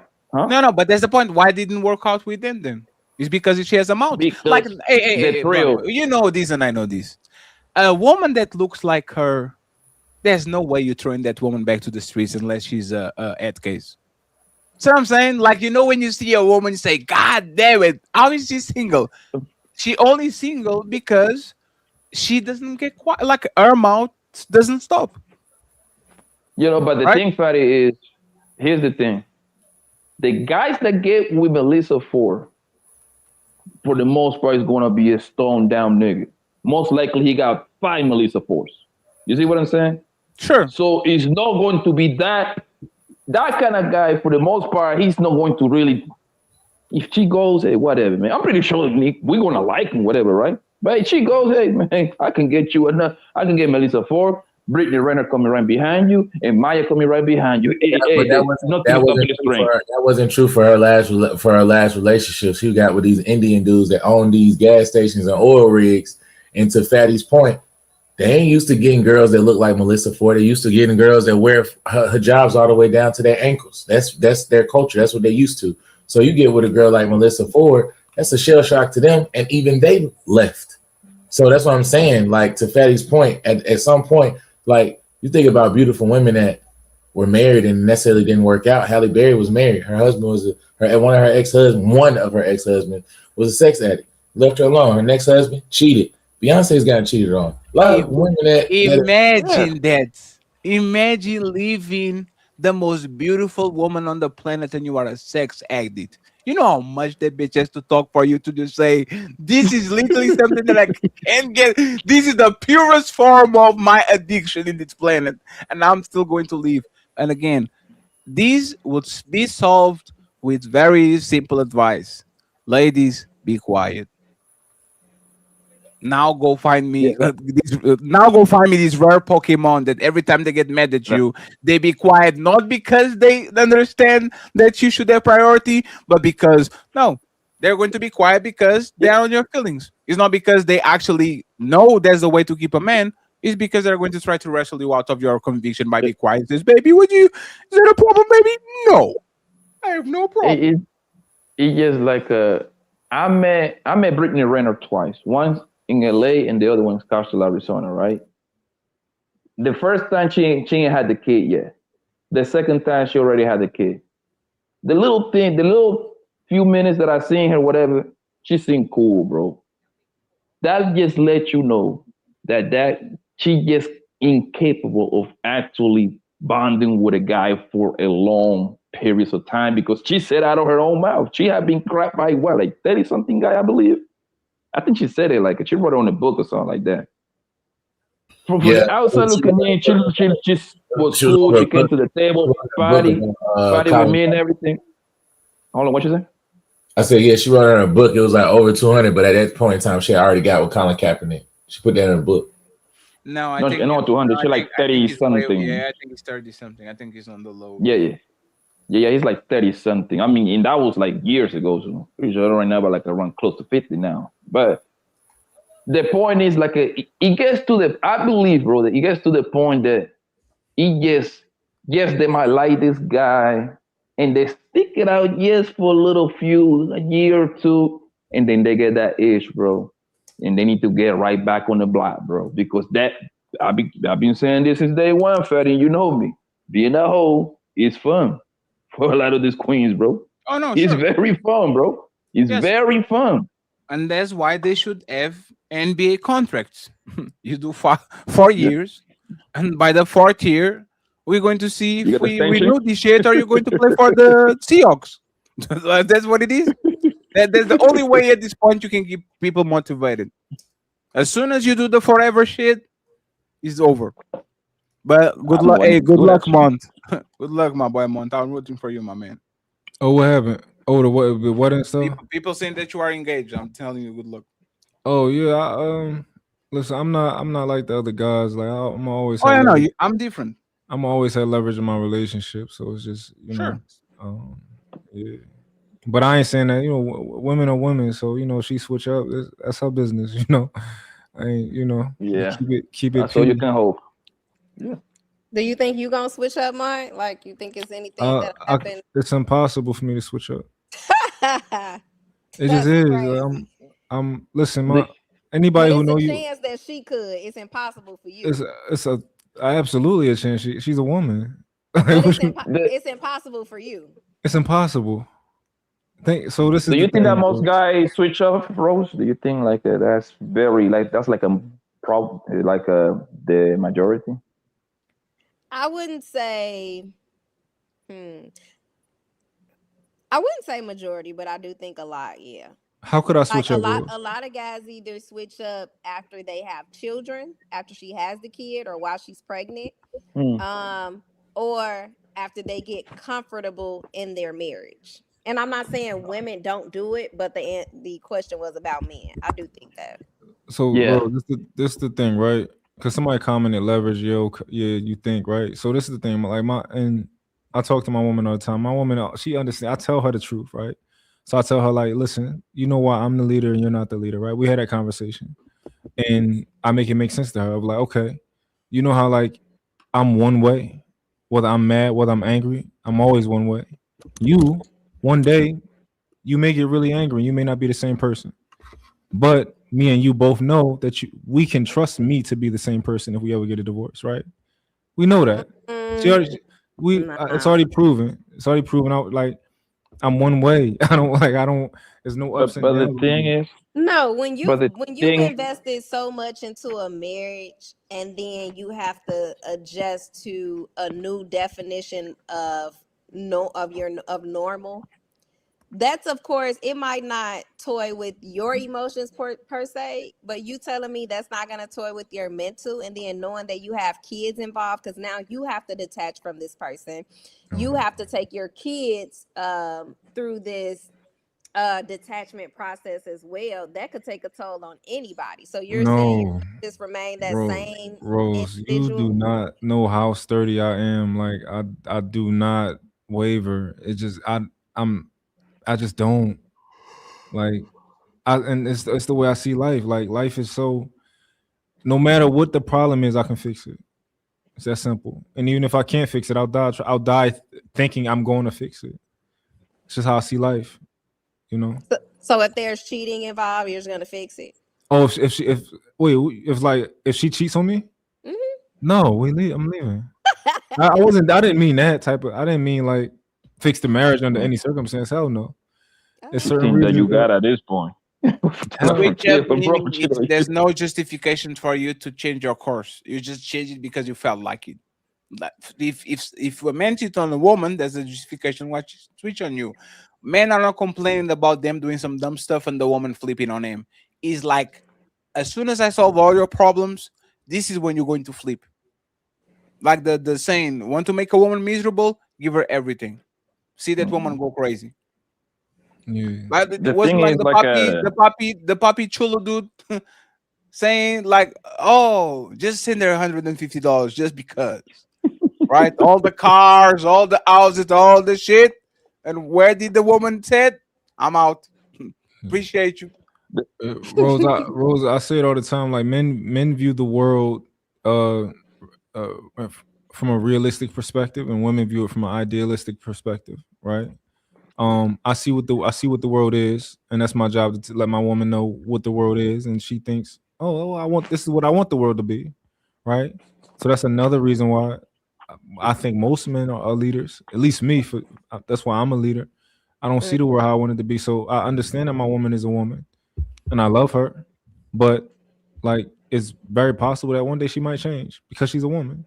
She has emotions, and sometimes she's happy, sometimes she's sad. Sometimes her emotions feel so strongly to her that it's telling her that something is happening and it's not happening. But you haven't seen her through all those emotional states, like while y'all been dating. Yeah, so and I tell her she's crazy. So how do you think there's other sides to her that you haven't seen? It's a lot of sides. Do you think it's sides to you that she hasn't seen? No. There's no other sides to me. Why do you want it to be other sides to me? No, I don't want it to be. I just didn't know that exists. Like men are just who they are and who they're going to be forever and ever. Nothing can change you. Nothing can make you feel emotional. Nothing can bother you that affect your mental state. Just nothing. You just Bros, don't. you know, I be arguing with the guys on the other some of the other panels I be on because they be. I say like, yo, if you was with a girl for 5 years and you was taking care of her and y'all broke up, would you still continue to take care of her until she got on her feet? I say, yeah, I would, right? Other guys say, hell no, right? I'm one of those guys that my word is my bond. It is what it is. If I was taking care of you, I'm gonna make sure you're good, regardless. A lot of other guys, they need that paperwork to hold them accountable. I don't need no paperwork to hold me accountable. Will I get married or I don't get married? I'm stand like if I take care of you, I think it's reasonable that I do this. Did you do that with all your baby mamas? Like you took care of them after you done with them? Yeah, I did it with the ones that live with me. Okay. But I left my Is that with conditions though? Like, yeah, you can't touch no other niggas. Because once if they cheated on you, then like that would be off the table, then, right? Let's not say cheat because we wouldn't be in a relationship. But my thing is, once you decide that it's time for you to start prioritizing dick in your life, then you good. Like if you can't keep dick out your pants for 6 months to make sure that you get on your feet, then you've chosen your priorities. So that's my position on it. Okay, I can see that. Hey, I had a buddy. Well, I ain't gonna say had, but one of my buddies, he's a millionaire, and he was taking care of his ex-wife and her man, paying all their bills. Oh, you know how Country Wayne do? Why was he doing Yeah, that? the comedian. Yeah. You know, Country Wayne pay all his baby mama bills. He got like 11 or he got like a crazy amount of. He pay all their bills, even if they got a man. He still pay all the bills. He don't care. He say I'm paying for everything. And I got a homeboy that's a millionaire the same way. He pay for everything. He don't care. He like, man, listen. I ain't there yet. I find that hard to believe from Country Wayne. Like, you got to hear him explain it. Like he explained it, but you know it made sense to him. But I just think it's rules and it's principles. I think Country Wayne is lying, bro. Like I find that because I don't know if it's 11. I know he got a bunch of them. I think it's like around 7. You got like some crazy number. Bro, I find that hard to believe, man. I think this nigga just selling comedy tickets at this point for a bunch of baby mamas trying to get at him. But like, yo, he just when something sounds so outrageous, man, you got to kind of question it at this point, bro. Come on now. Listen, it's very possible that like if my kids' moms like just always was like, yo, I ain't gonna touch no other nigga, I might not be with my girl today, right? Because she probably wouldn't want to be with me if I was still taking care of them. If you doing everything you like, if you rocking like that, I'm gonna take care of you. But this once other dick get involved, you've chosen that person got to take care of you. That's just how I see it. I believe like a you need to pay like a little chifo in hard time, a little ring or something once in a blue moon. I get that, nigga. Taking care of avoiding hoes. Come on, gang. And you gotta do what I say. Give me a break. You gotta still follow my leadership if you want my money too. So at that point, you might as well. I think that's fair, bro. That's not fair. At that point, they're all my women, bro. Yo, they gotta be my. Yo, I still gotta be piping. I'm sorry. At this I'm sorry. I'm coming. At that point, why y'all breaking up in the first place? Yeah. like Bill, buy. Like Country Wayne got some loan money, man. Buy entire block and put all them bros in the same block, nigga. I'm spending the night all of them in the house. If she has to do the things that made her a girlfriend, and you still have to do things that made you the boyfriend, just keep her. You're getting rid of her. That's I don't think she still got to do things that make her a girlfriend. I think that Having sex with other men, follow along with whatever you telling her to do. Like there's a boyfriend. That's a relationship. That's only part. That's a relationship. No, not fully. That's only a couple components. So I think it comes down to a discipline thing, right? So for one, when it comes to like following my leadership, once there's a kid involved, yeah, I think once it comes to following my leadership, I think that even after that relationship, if you chose that man as the leader, he's the leader. When it comes to that kid, at least, right? That's how I see the world. You're not going to all of a sudden become the leader because for one, that's stupid. Because you're the woman. Like now you want to start making all the decisions. You're gonna fuck my kids' life up. We're not gonna do that, right? Bros, it is what it is. Y'all not. Y'all are crazy. Y'all not built for that. Y'all not underestimate a good mother. Oh my God, Rose. Yo, but you think you built to on your own make sure that your son grows up to be the man that you want him to be. No, I don't think that, but I do think that if he only grows up with a father, he's missing out on certain things. Rose, when did that come? When did that come into play? Who introduced the mom not being in the picture? Was she in jail or something? No, we were actually talking about that. We were talking about kids in single parent households. When Ali was up here, I think you were up here. Ali said a kid can flourish either in a two-parent single household. Father. Yeah, a single parent household, or no single father or two-parent. They say that kids with single fathers do almost as good as with two parents. I dig it, right? Yeah, and he said if the mother is absent, the kid will not absolutely miss out on anything. I agree, but I do think it's good to have both parents. But my thing is, if you were with a man and y'all was married, or y'all wasn't married, but y'all was in a relationship and he was the leader of your house, you followed his lead, especially when it came to the children, and you break up, you think that it's fitting that you become the leader? I'm not saying that. What I'm saying is I feel like both parents are needed. Yeah, you don't have to go to jail. You still alive. You still a parent. You still a mom, you know? I think that women should be like, yo, what time your dad on? What time is the father on? And I'm on that time. It makes life easy for both of you. Yeah, I just think like as a man, when you're not, because you say y'all don't operate off of emotion, right? You're more so logic. I don't think we should at all. No. Naturally, a person is going to have emotion. So I feel like a woman can offer some type of assistance to the child for him to learn how to like regulate those emotions and provide some type of emotional stability. But it does take both women don't know parties. how to regulate emotions though. Yeah. I'm extremely emotional intelligent. Well, a lot of you're right. Some women don't, but what I'm saying most is women don't. A woman can help him at least acknowledge those emotions, right? Why can't I help him do that? Why would he need a woman to help him acknowledge emotions that he knows what they are? Well, he's not gonna know what they are. We're talking about children here. So your child doesn't know when he's mad? What I'm saying is acknowledge and regulate them, offering some type of stability. I think that it does take a woman to help in those times. I don't think a man can do that part on their own. Why wouldn't women have the most non-regulated emotions out of all genders?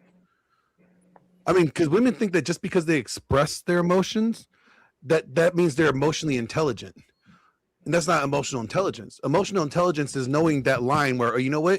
I can't go any further because if it goes any further than this, I'm going to go past my line where I lose control.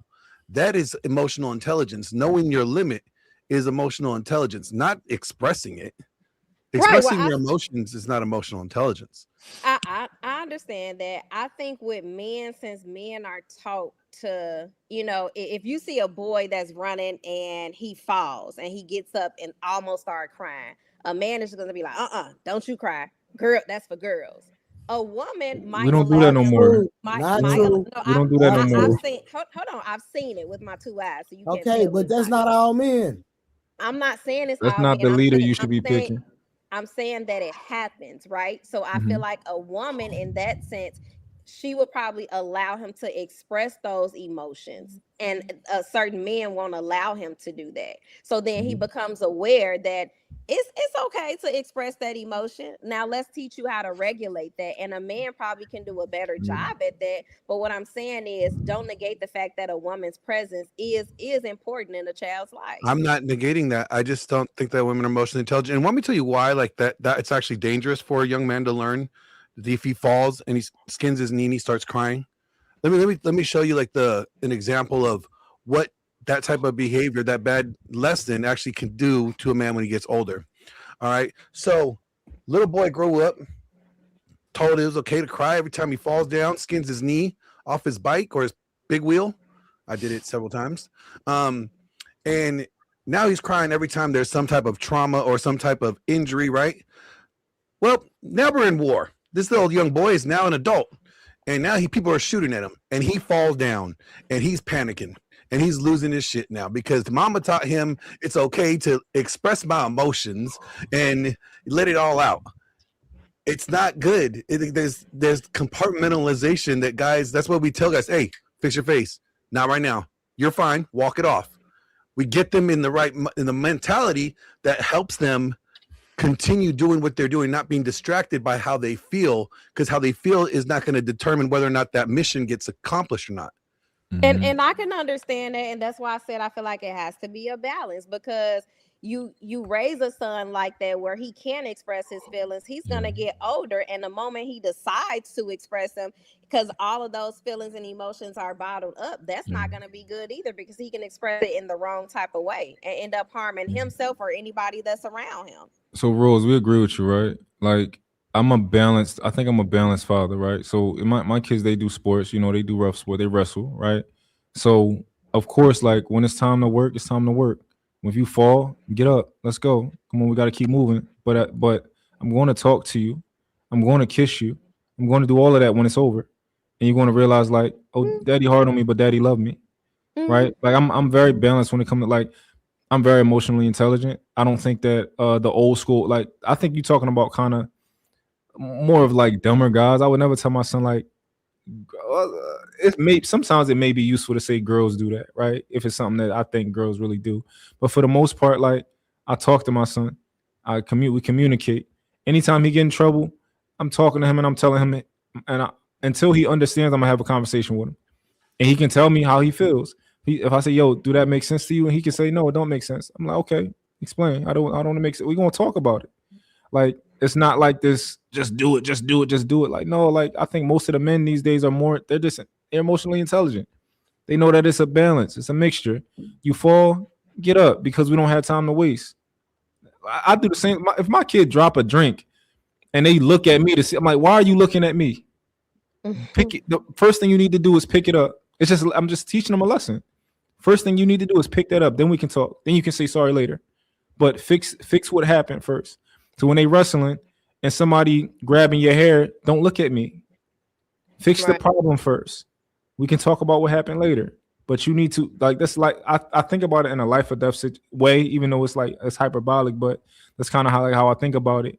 It's like you don't have time. You should though. It's how it should be thought about. Yeah. Mm-hmm. Because for men, a lot of things, a lot of jobs, a lot of careers that they get into is a life or death scenario. You know, men do all the most dangerous jobs. So it is life or death. You have to look at it to that extreme, you know, to get the message home. And it's also like, think about this. Let's say there's an active shooter, you know, scenario, right? And that little boy that was told to express his emotions is crying and screaming and oh my God, I don't know what to do. He sounds just like you and your girlfriends, and you're supposed to be looking at him to lead you. And he is just as emotionally, you know, unstable or just emotionally expressive as the women are. The women are going to lose confidence in that man's ability to lead them. It's time to work. It's time to get busy. Somebody asked if I believed in physical discipline. I do. I absolutely do. But I think that I think it should be a last resort. I think I think it should be a tool in your toolbox, but hopefully you don't have to use it. Facts. You know, I think there's other means to it. I think it's you should know your child. Like if your child's hard-headed, you could do physical discipline, but it could be in the form of squats or making them hold a plank or something physically straining that's going to benefit them in the long run, for fitness wise. Or some kids you just need to lecture them. Like my two kids were completely different. My son, if I just said, I'm disappointed in you, if I did like the Mufasa, like Simba, you deliberately disobeyed me, like that was it. He would cry, snot bubbles, all that stuff. The other one, I say, you really disappointed me. He's like, and so I'm like, okay, now you can go ahead and get in push-up position and just sit there. Like definitely gotta know your kids. You definitely gotta know your kids because they all different. Right. They all different, and some kids may need that, for you to put your hands on them, and other ones you just talk to them and they start crying. So I definitely don't agree when people be like, oh, it's one or the other. Like I think that's the most ridiculous thing you can do is put yourself in a box. I know I believe in it for sure, 100%. Yeah, don't best put yourself in discipline a I box. ever did. Gave them a ruler and some scissors and told them to go outside and cut the grass. I want all the blades of grass 2 inches. That's a punishment. That's crazy work. Yeah. Oh. They were just out there crying most of the time anyway. They didn't actually cut the grass. They were trying to, but that is hilarious. All right, real quick, man. Shout out to T.O. For the $20 cash app. He is now the sponsor of the show with $35. Thank you, sir. All the super chat goals have been met. We need 70 more in the cash app. Appreciate the support. We are continuing to try to give you a great show. We will have some more ideas and leveling up in the future. Like I said, I got my boy Fatty in the building. Appreciate you. He know I'm watching, copying the untouchable blueprint. Thank you for joining, Fatty. Please get Rose under control. I appreciate it. I'll fuck with y'all. Thank you very much for having me. I'm sorry. There's a lot of conflict of schedules and all that, but I'll try to pull up. Nah, it's all good. Anytime I can. Nah, I appreciate it, man. Real talk. You know some rules because earlier with the Baymont situation, I think most men want their woman to meet a good man. They exes. I think women just normally do the opposite, where they just kind of want your life to fall apart. But like, it looks bad on a man if you leave me and I did all of these things for you and you live with me and I paid your bills and all this type of stuff, and then you go and get fucked in a car the next day. That looks bad on me. Like, we want you to be in a better situation. We want you to be with a good guy and stuff like this. Going treat you like I treated you, because the worst thing for a man is to be like, damn, bitch, I did all of this and don't nobody got to do nothing. So but there's why you don't be a wingman for women that are like that. Like I like on the beginning, I would always try to get women to get the nicest guy possible. Some woman you have to just throw into the wolves. Oh, you want a wolf too? You got it. I'm going to make your match. You're not going to meet a guy like I repeat this all the time. This is the best quote from Anton Daniels, right? Is you are praying God to bring you a decent man, but why would God ruin that man's life? Like, why would God go out of the way to ruin their man's life by bringing you into his life? Some people just deserve exactly the same thing, like especially women. Some women deserve to actually get a wolf. Because if you wolfing outside, you don't deserve a good guy. Why would God ruin that man's life by putting you on his life? It makes no sense. Yeah. I do think that's why I think, when you break up with somebody, it's not wise to slander them, especially publicly. You got couples that have Facebook and Instagram wars with each other. And I'm looking like, well, you chose this person. You had a baby with this person. So you saying certain things about them. What does that say about you? Yeah. I think most women, they typically want you to like, they want your next bitch to be ugly. They want to be worse looking than her. They want you to be go broke. Like they just want the like, because for a woman, it's like the last thing she'd ever want is for you to leave that relationship and get that woman what you didn't give her. Like you actually faithful to the next girl, or you good with her, the next kids, you have a new family. Like women dread that shit. Hey, Mont, when I was telling you that situation when old girl left me because she said, you know, I was broke nigga. She didn't want to build a nigga. The moment I like got it and I started figuring it out, one of the first conversations she had was like, why you couldn't do this when we was together? I've been telling you like, you couldn't afford no dates, you couldn't afford this, you couldn't afford that. And now you out here with your little car, you think you doing something. Like, why you didn't do that when we was together? And I was just sitting there like, I think there's people in general, Samson, because I think I added you today or yesterday because I didn't have your IG, and like it looks like you lost a lot of weight and you're like, see what I'm saying? Like you're taking care of yourself. I think most people don't want to see the people that they broke up better, even on relationship or even on business, right? Imagine it's Kobe and Shaq. You go to Miami, man. I'm not rooting for you to get another ring with D Wade. Fuck you. See what I'm saying? I don't think that's malicious. I think that's human nature. If you were riding with me and you didn't achieve, I don't want to go to your shit 7 years later, and now you are a billionaire and you are a model, something like that. And when I add you, you have love handles. That would mean people's human nature is to be haters, and I don't think that's people's human nature. No, I don't be haters. I don't think that's being a hater. I think that's your brain practicing self-preservation, because you have to rationalize why this person didn't achieve their maximum status when you were with you, and your brain usually like it's survival. Is your brain projects a deflection from like accountability? Like I'm not gonna say it was something I did. I'm gonna say it was something. Sure. Okay. Hey, Samson, I'm going to be very honest with you, brother. My first girlfriend was supermodel midget type of person. 4'11", titties, ass, abs, face, everything. I swear to God, I never go to her Facebook or something like that. But the day I go there, she better be looking sloppy. Because if you're still a supermodel after these 15, 16 years, and hey man, like what I'm saying, like this is human nature. You don't want her to see her down and bad, but at least worse than you were with me. You see what I'm saying? Just a little bit worse, right? I think that's human nature, man. I don't think there's being a hater. I guess maybe what I'm saying is once you're a man and you get to a certain point, at least in maturity, that the last thing I don't know, y'all let me know. If you and your ex was together for 5 years and y'all left each other, let's say she had a kid with you, and she became known as like the biggest whore in the city, like, do you feel like that would make you look bad? Or like, yes. I don't think that would make me look bad, because I mean, adults make their own choices. You play stupid games, win stupid prizes. They ain't got nothing to do with me. Hey, Samson. She's a reflection of your past, not of who you are presently. No, y'all wrong. You know why? You know you're wrong. I will always look at Khloe Kardashian funny for marrying a crackhead that sleeps with females.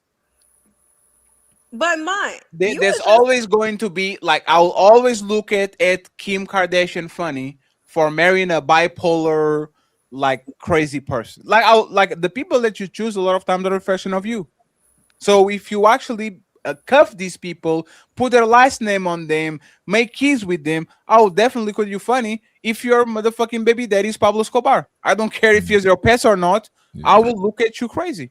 But I want to go back to Mont's point earlier when he was talking about different sides of a female. If I left you and you was at one side, and then you decided to show your whole freaky side at another side, or a Diddy side at another side, and I'm not with you no more, that's not my responsibility. That's on you. We agree, right? However, we just know that it's by nature of it, like if your daughter's mom is being a hoe, it's like, yo, like, bitch, like, Like you don't you want to like we want to be those guys who like, yo, I left a woman better than she was before she was with me. What is that girl that was with But 50 what Cent? about look at That what Daphne about or what about what if was the they name, just in Samson? reverse? What were the name, Samson? The girl that was with 50 Cent that they found out that she was selling ass to Diddy and all those people. Daphne or something like that, like Joy. I don't know her name, but like a baddie. She looks like exotic and all. Yeah. You talking about the one that was messing with Puff? Yes.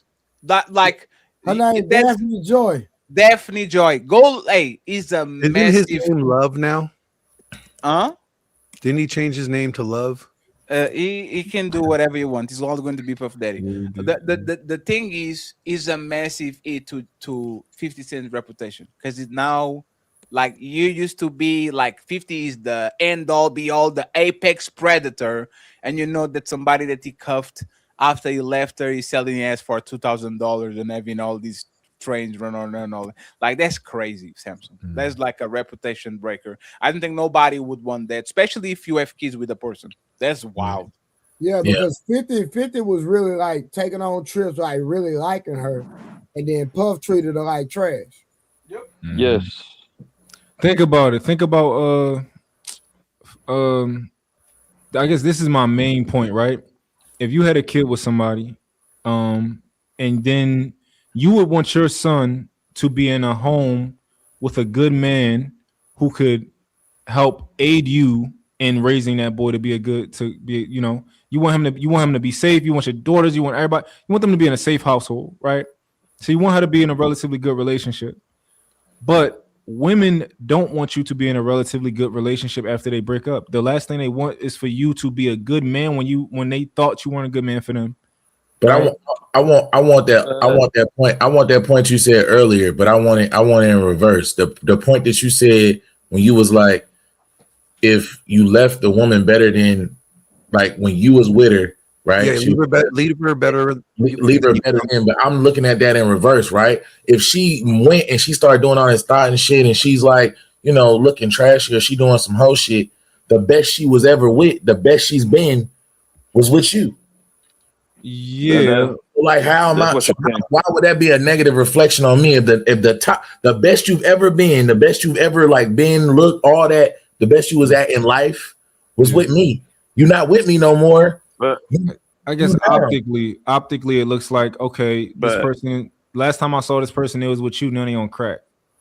It was like, yes. But the thing is that now you attached to that whore, and they ain't gonna know her by name. They're gonna call her that baby handsome baby mama. She gonna have a name. Hold on one second, bro. Like she gonna have a name, right? Whatever her name, Maria, Christina, Keisha, whatever, right? And then somebody gonna ask in the crowd, who? Handsome baby mama. Oh, okay, bro. That's gotta be the worst thing ever, bro. Because now you attach with that queen forever. Okay? Whatever. It's like you being the son of the neighborhood drunk. That every time at 9 p.m. everybody ready to sleep, and he's like, whoa! Like he says, extremely embarrassing to the family. No matter if you still live with them, if you're out of the country, still your name, man. Your dad or your son being the junkie or the crackhead or the drunk of the town, you don't want that on your name. But I just think, but the crackhead thing is not as bad. Adults' choices can't dictate they can't dictate your own narrative of your own story. Like if they made the choice as an adult to do whatever outside of your relationship, like y'all are removed from that relationship anymore. Whether it was a divorce, whether it was a breakup, you're removed from that relationship anymore. You are no longer under my covering. So whatever decision you decide to make, but that's the problem I have, because whatever decision you decide to make, that's your decision. You're a grown ass adult. It can't you are doing that. You are doing that on a perfect world, right? On a perfect world, it should be exactly like that. You disattach from each other. You go about your business. It is what it is. But every time Kanye has an episode, we remember about Kim. That's what it is. Every time, like no matter how many years they separated, every time Kanye goes on one of his tirades, you remember of Kim. Matter of fact, this is a bad example. If we found out that month, girl, y'all divorced and things didn't work, and now she opening an OnlyFans, that's crazy. But That's see what I'm saying, Samson. That's like I'm looking at you like, damn, Samson, that's your baby mama. Well, see, okay, well, y'all explain. Okay, explain that to me, because I'm looking at it like you was with her, y'all was about to get married, or y'all did get married, all of that. Everything was good. You going on trips, you're doing your thing. Y'all not together no more, and she decided to do OnlyFans. I'm not looking at you like, damn, right? Because that's your girl. That's the Samson. Would it be fair to say that people, your brothers, your mama, your daddy, no matter where you are, they're a reflection of your name and your family name? Is that fair? Yes. If we knew that Fatty mom or whatever mom it is was giving it up to the whole neighborhood after Fatty's a grown up, so now she decided to go be a Kruger. Now everybody get it. That would be a reflection of my name. I might not be seen in eye to eye with my mom. I might not living in the same house, but that's my name. It's the same thing, especially. I think I'm looking at it, but I'm looking at it in the reverse from the aspect of if it's you, right? If it's you, Fatty, and your lineage or your family is known for just being a bunch of fuck boys, alcoholics, and druggies, right? But you are Fatty. You define your own narrative. Like you made your own choices. I'm looking at it in the pot. Like y'all looking at it negative. I'm looking at it positive because you can still define your own choices. But I feel like in negative, you also define your own choices as an adult. Whatever you do, that's your responsibility. I got the perfect example, brother. Larsa Pippen. Okay. Perfect example. Larsa Pippen. It has nothing to do with Scottie Pippen. And now you busting it down for Michael Jordan's son. Hey, bro, we have to scuffle this. Hey, we have to fight this one, bro. No, but the thing is, you got to look at it like this, Samson, bro. You pay the highest price. You wife up that hoe. You put a roof over her head. You put a ring on her, and the next guy got that thing for free, bro. That's the way. And I got a better example, actually. Jada Pinkett. This nigga Will Smith is in the top of the world when it comes to the acting shit, bro. You cannot name 3 actors better than him. He's the highest paid actor. A lot of these hoes want that man.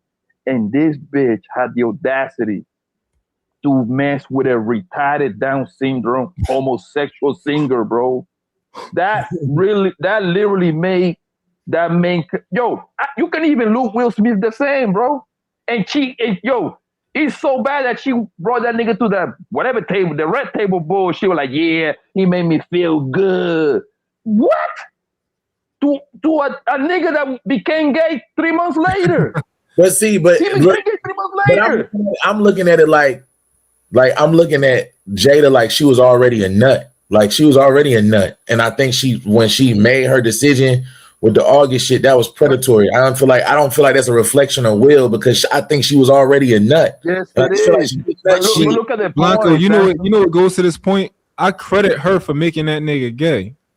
Like I put that on her, so that nigga turned gay after her, and I'm like, damn, bitch, you turned him gay. But think about it, Sam. So look at the example I gave you. Look at the example. Her choice to do that shit with August. That's a reflection of Will. Yeah, because she carrying that nigga name, his last name, his wealth. She was still Jada. She was Jada before. She was already a nut. She was already. She's Jada. She's not Will. She's Jada. She was already Jada. That's not the point. The point is that this whole. You said represent him. That is the point. You said represent him. No, Samson, you're right. You make perfect sense. At the end of the day, we shouldn't hold adults accountable for what other adults do. But we're just telling you, we look at the world in a realistic manner. We don't look at it idealistically. Like this is what the point is. The point is that this retarded boy August Alsina, bro, came into this nigga Will house and pipe her down in his bed. Probably wore that nigga robe, bro. Thing for nothing. Yo, like you got one of the top guys' wifey bent over, fam, and when she's supposed to be healing him. It was a whole lot of healing. Bro, yo, let's be honest, man. A lot of this joint is a walking embarrassment, bro. That's just what it is, bro. You think you got a good thing going on half of the time, not in her face, bro. That ain't nothing to be proud of, homie. That ain't nothing to be proud of. But then, Samson, it's like, it's like buying a car and the person. It's like buying a car and you finding out it's not worth what you paid for it. You paid $300,000.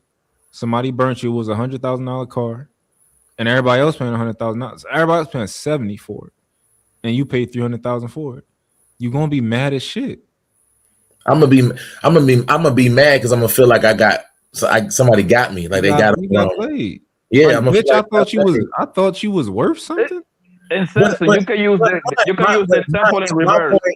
To my point, if it's over and you leave and you go do a bunch of nut shit, I'm not gonna feel like because that's just you doing you. That's you doing you. That ain't got shit to do with it. I'm good. You paid the highest price. You was worth 300,000. Hold up. The last time you was worth 300,000 is when you was with me.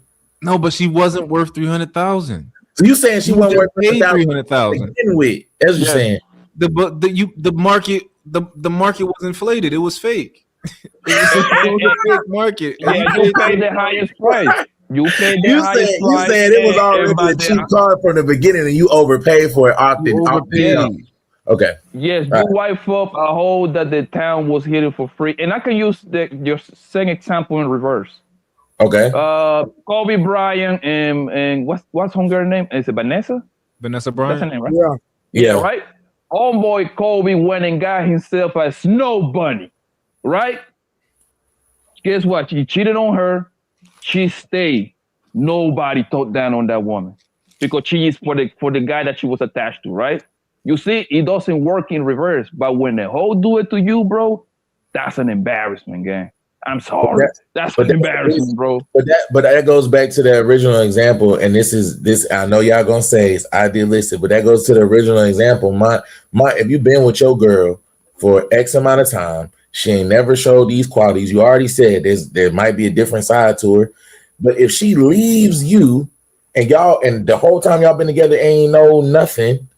We can't say that if she go and decide to do some whole shit or some OnlyFans shit. We can't say, well, she must have been a hoe this entire time she was with mine. Yeah, no, you're right. Because if you actually have the opportunity to articulate that, yeah, perfect, right? But at the same time, everybody's like that's Samson Bay mom. Yeah, we want to. Then you gotta tell everybody like, yo, stop telling me. You saying then you gotta explain. You gotta explain to everybody like, yo, stop telling me every time you see that bitch doing something. I don't care. Okay. Like, your baby mom I see what you're saying. Okay. What most people want to say is once a hoe, always a hoe. She was a hoe when she was with you too. You're like, get out of here. You cannot escape the whole bling. Come on. You gotta get some of that. And you know the guys, like Fetty just said it earlier, like you're tied to that person forever, right? I don't believe that, but a lot of people believe that you're tied to that person forever because you got a kid with them. So you might think, oh, I don't know. But like, so Mike, you got like your homies, all your homies thorough. My homies thorough, your homies are thorough. If that shit happened with your girl, you really think your thorough as thorough as your homie, you think they gonna come and be like, Mike, that's a reflection of you. My homies, nah, hell no. We ain't talking about the homies. They would not say it, but they would think it. I promise you that. They would think it. It's natural, bro. Bro, okay. Your homie went out into the club and homegirl was sucking dick in the bathroom, bro. Of course your homie ain't gonna come back and tell you that because they don't want to kind of like hurt your feelings, but they would think it, bro. Like, damn, the homie was wiped up by smut. Yeah, you know what it do. It's not even. Hold on one second, man. It's not even about the bro anymore, bro. It's the simple fact that I'm attached to your sorry ass, and now my kid got a hoe as a mother. I think that's the bigger point. And Samson, it's the other thing, right? So like, let's say Trey girl, she bad as shit, right? Yeah. And to our knowledge, she's never been touched. But then Trey break up. You know, they leave each other, right? Yeah. And the next day she's sucking dick in the bathroom, right? And we find out she's sucking dick in the bathroom. Now, whatever stock we had, Trey had like, yo, Trey got the bitches and they be rare. I'm like, damn. Well, that you gotta explain just that little piece to me because I'm not equating her doing some whole shit in the back of a club to Trey's stock goes down. No, her stock drops. Her stock drops, right? And to a degree, I don't know if you can agree with this, but like your woman is a reflection of you, and she can make you either look good or she can make you look bad. When So if y'all your look woman, together, right? yeah, like if your woman is beautiful, right? Like, damn, okay, I see you, Samson. Yeah. And she do what you tell her to, and she do what she's feminine, she do what you tell her to do. You got your house in order. Oh yeah, I see you. She make you look good, right? Okay. But if she's a whore or something like that, and you with her, she can make you look bad, right? If I'm with her, yes. If you with her, right? Yeah. Now, after you leave her, after she leaves you, right? If she's still this high caliber woman and she's beautiful and all this type of stuff, and she still got low bodies and all that type of shit, she still is like, yo, Samson had her like that. He had a good joint. It's not gonna be. Oh damn, you passed up on a good. You lost a good. It ain't gonna be none of that. No, let's say 3 of your bitches turn out that after you done with them, then we just found out them bitches are slurs, right? That's just like, oh, see, I thought Samson really had it, like, he all right, but I thought Samson really was like, I thought he was like that. It might make it look like you not as like that as you are. I'm not like that because them 3 decided to be whores after they left me. Maybe because look, like my baby mom's attractive, right? Okay. So if anybody was like on the panel, like, oh, all niggas got ugly baby moms, I could show you my baby mom and be like, and you might be like, oh shit, okay. You might give me a pound, right? Yeah. You find out she a whore, you take your pound back. But I'm not. You take it back. I'm not taking my fat. I'm not. That's the problem. I'm not equating that to like, damn, man, you must not really be like that because of some shit your baby mama that's like 8 years removed is doing. No, that's because you mature. You applying too much logic to it. And these niggas don't apply. These niggas think somebody won a rap battle because one side is making more noise. That's they don't true. care about the substance of it. That's true. They go off for crowd reaction. That's facts. Yeah, motherfuckers think somebody won a debate because one side is making noise. Yeah, that's true. That's all I'm saying. She's just attached to you. She's known because of you, bro. Like they most 9 out of 10, they're not even gonna know her name, bro. They're gonna know who she's attached to, bro. Bro, you don't know. Listen, what was Michael Jordan's wife? The one that she got like 180 million from him from the divorce. Juanita. No, nobody know that lady's name. We just know that Michael Jordan was married to her. That's it. And he was cheating. Hunger bounce. Nobody cares about her life right now. Like, we don't even know if that woman is alive. We don't even know if she's alive or dead, bro. We don't care. And that applies to pretty much every level of life. We just don't care like that. And that's why like it is important picking. To me, that was important picking like a woman that was going to be at the bare minimum a great mother. You see what I'm saying? Yeah. Because usually a great mother is going to be attached to somebody that is not going to be outside reckless like that. Yeah, that's all we saying. If a bitch a hoe, it can come back on you to some degree. I'm just adding. I'm too mature. I'm adding too much logic because that shit don't make sense to me. If y'all solid to me, I don't give a fuck what your baby mom's or if she not with you no more and all of that. I'm not if y'all solid to me and y'all was here to me, whatever somebody else did that's not with you is not gonna make me look at you like, oh damn, Blanco, you're not what I thought you was because your chick was in the back of the club, nigga. How about this one, right? So take me for example, right? If somebody go on my Instagram, they're gonna see me, treating my girl well. They're gonna see me be going on vacations, look like niggas ain't hurting for no bread, right?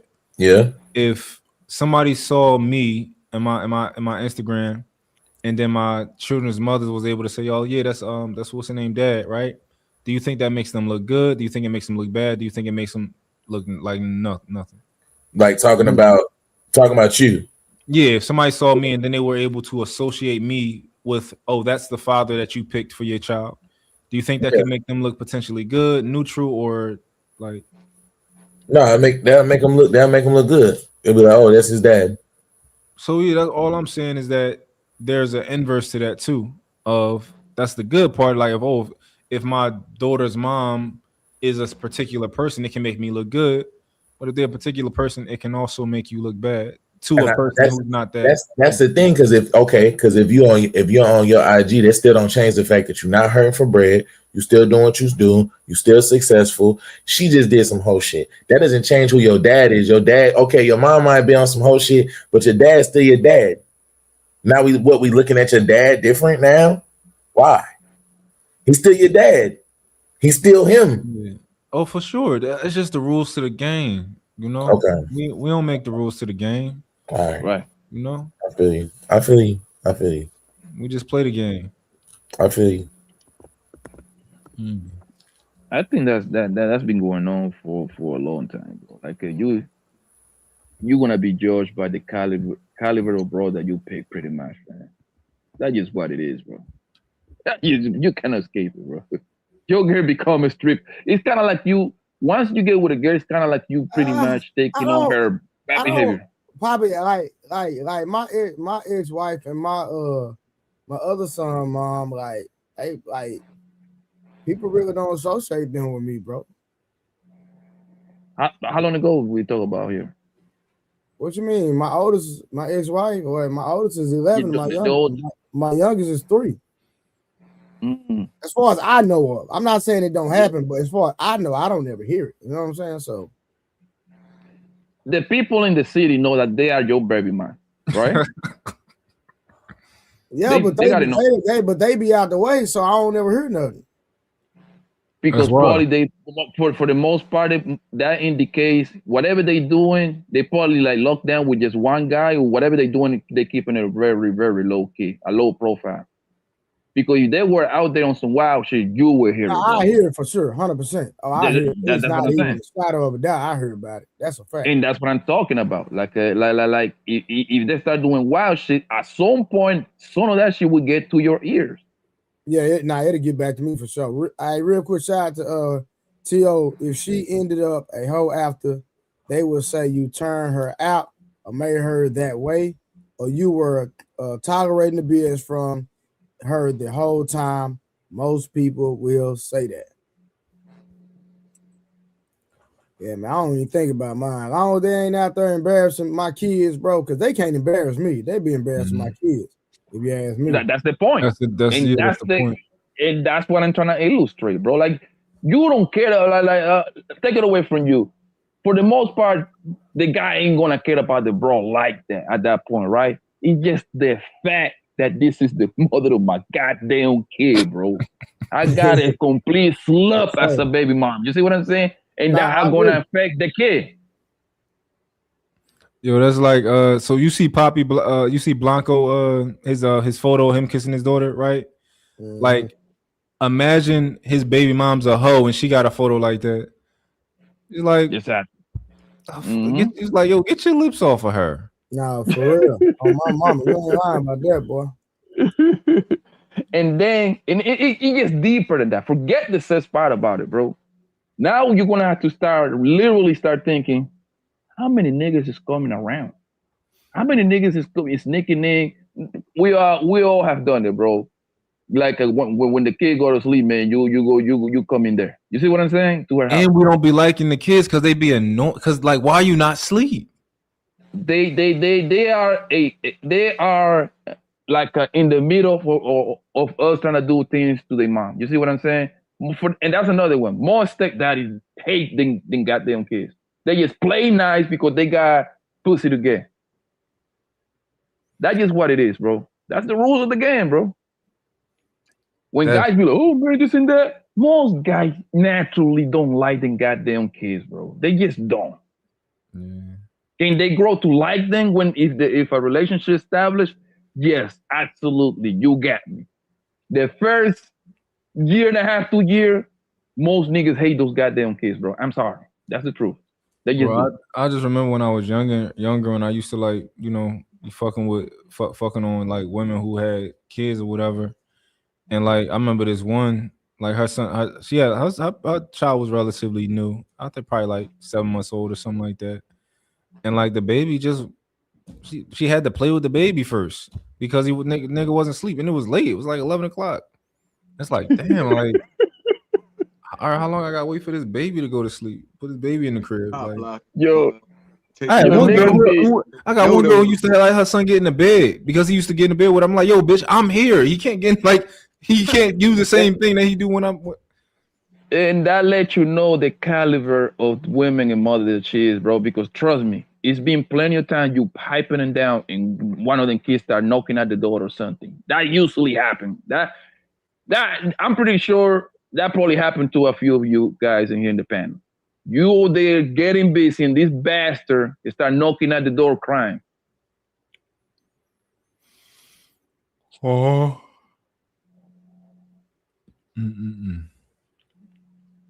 What's up with Mr. Lister? He has something to contribute. He pulled up on us. Shout out to the panel. Shout out to the chat. Nah, man, it was a good conversation, man. So I pulled up on y'all and I was listening. So It can't. Your mic a little low. is that better? Yeah, that's way better. Okay. Yeah, man. Shout out to the panel in the chat, man. Y'all were having a great conversation. So I just wanted to pull up, man. I don't really have anything to add. I kind of agree with all y'all so far. In far as terms with y'all experiences, I experienced similar things on dates or being with females or what have you. Yeah, so I can relate to y'all guys. Sure. Yeah, You will have guys, as far bro. as what y'all was talking about, like me personally, like if I knew a chick had kids, like I'm not going over until like 1, 2 in the morning when I know they sleep. You know what I'm saying? Because I don't want to meet your kids. That's one thing about me. I do not want to meet nobody's kids, like because I have a heart for kids. So you know what I mean, and I get attached to them. So if I ever dealt with a woman with kids, I went over when they were asleep at all time. I'm not meeting your kids, and they already knew that. So it got to be understood. I wasn't that Yeah, mature. but Trey, that's usually the play. But it was a couple of times, bro, that you pulled up over there some way, somehow he was up. Like he sensed that somebody was there. It has to happen to you once. Like shit. Yeah, I'm not saying it ain't, I'm not saying it never happened, but I'm saying that was my standard though. You know what I'm saying? Yeah. Because my thing is, because if I'm coming over there 1, 2 in the morning, why the hell your kid up? Yep. That's what I'm on. Well, your kid don't need to be up if I'm coming over there late. You know what I'm saying? And I'm gonna look at you. I'm gonna look at you crazy as the mother. Or you meet the kid by mistake. Because sometimes homegirl invites you over. You think it's just gonna be she alone. Next thing you know, you open the door, there's her little kid around. That happened before too.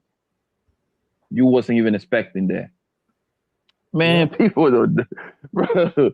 I know niggas that they have taken somebody else's toys to them goddamn kids just to impress the bitch, bro. They have taken the niece and nephew toy, bro. Niggas is savages, bro, because they know that's how wicked they are. Y'all ever did something? Y'all ever did something for girl kids? Nah, brother. Pay for a babysitter, anything? Nah, I ain't paying for a babysitter. Hell no. Shit, hell no. Nah, what I'm nigga, paying I for a wish a bitch babysitter for? That ain't my kid. And that's how I know I've done Kinda things crazy. for people. I've done things like just like generally for a kid, but like taking care of a kid that ain't mine. Nah, I ain't doing all that. I have gave a homeless woman goddamn money and food. That got kids outside. I don't know if that counts. No, that don't count.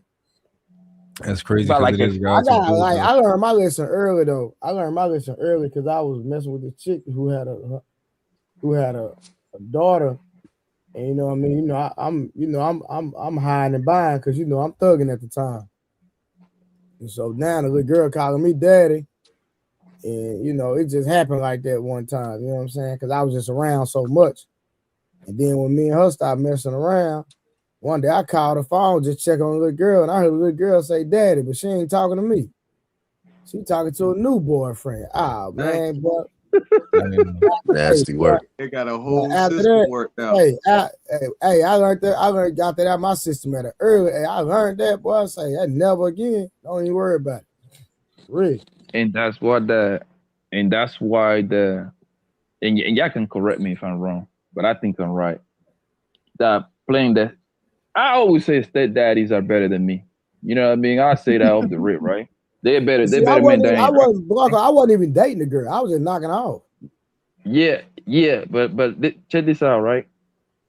The thing is that you start dealing with a girl, right? She got a kid, whatever, right? And like I said, eventually, at first we don't like the goddamn kids, but you start growing a heart. I like kids, but I like my kids and my nieces and nephews and my little cousin. I like those and my homeboy kids, right? You start liking the little kid. You messing with their mom, right? A year passed, 2 years passed, 3 years passed.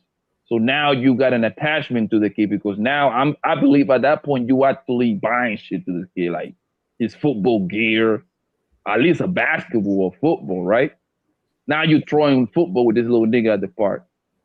You break up with the mom, guess what? You breaking up with that kid too. Yeah, too. Yeah, You she see what gonna I'm saying? weaponize it. She gonna weaponize it for sure.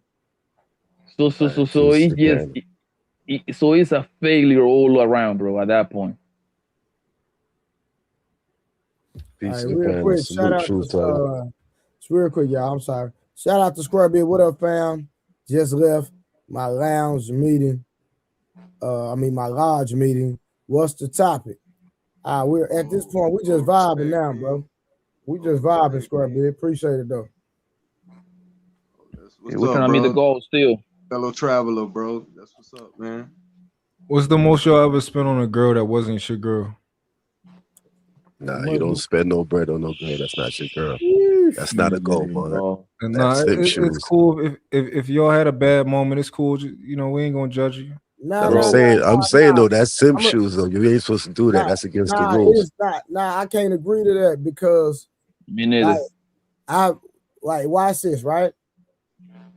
I think the most I ever spent on chick that was my girl was like 2,000.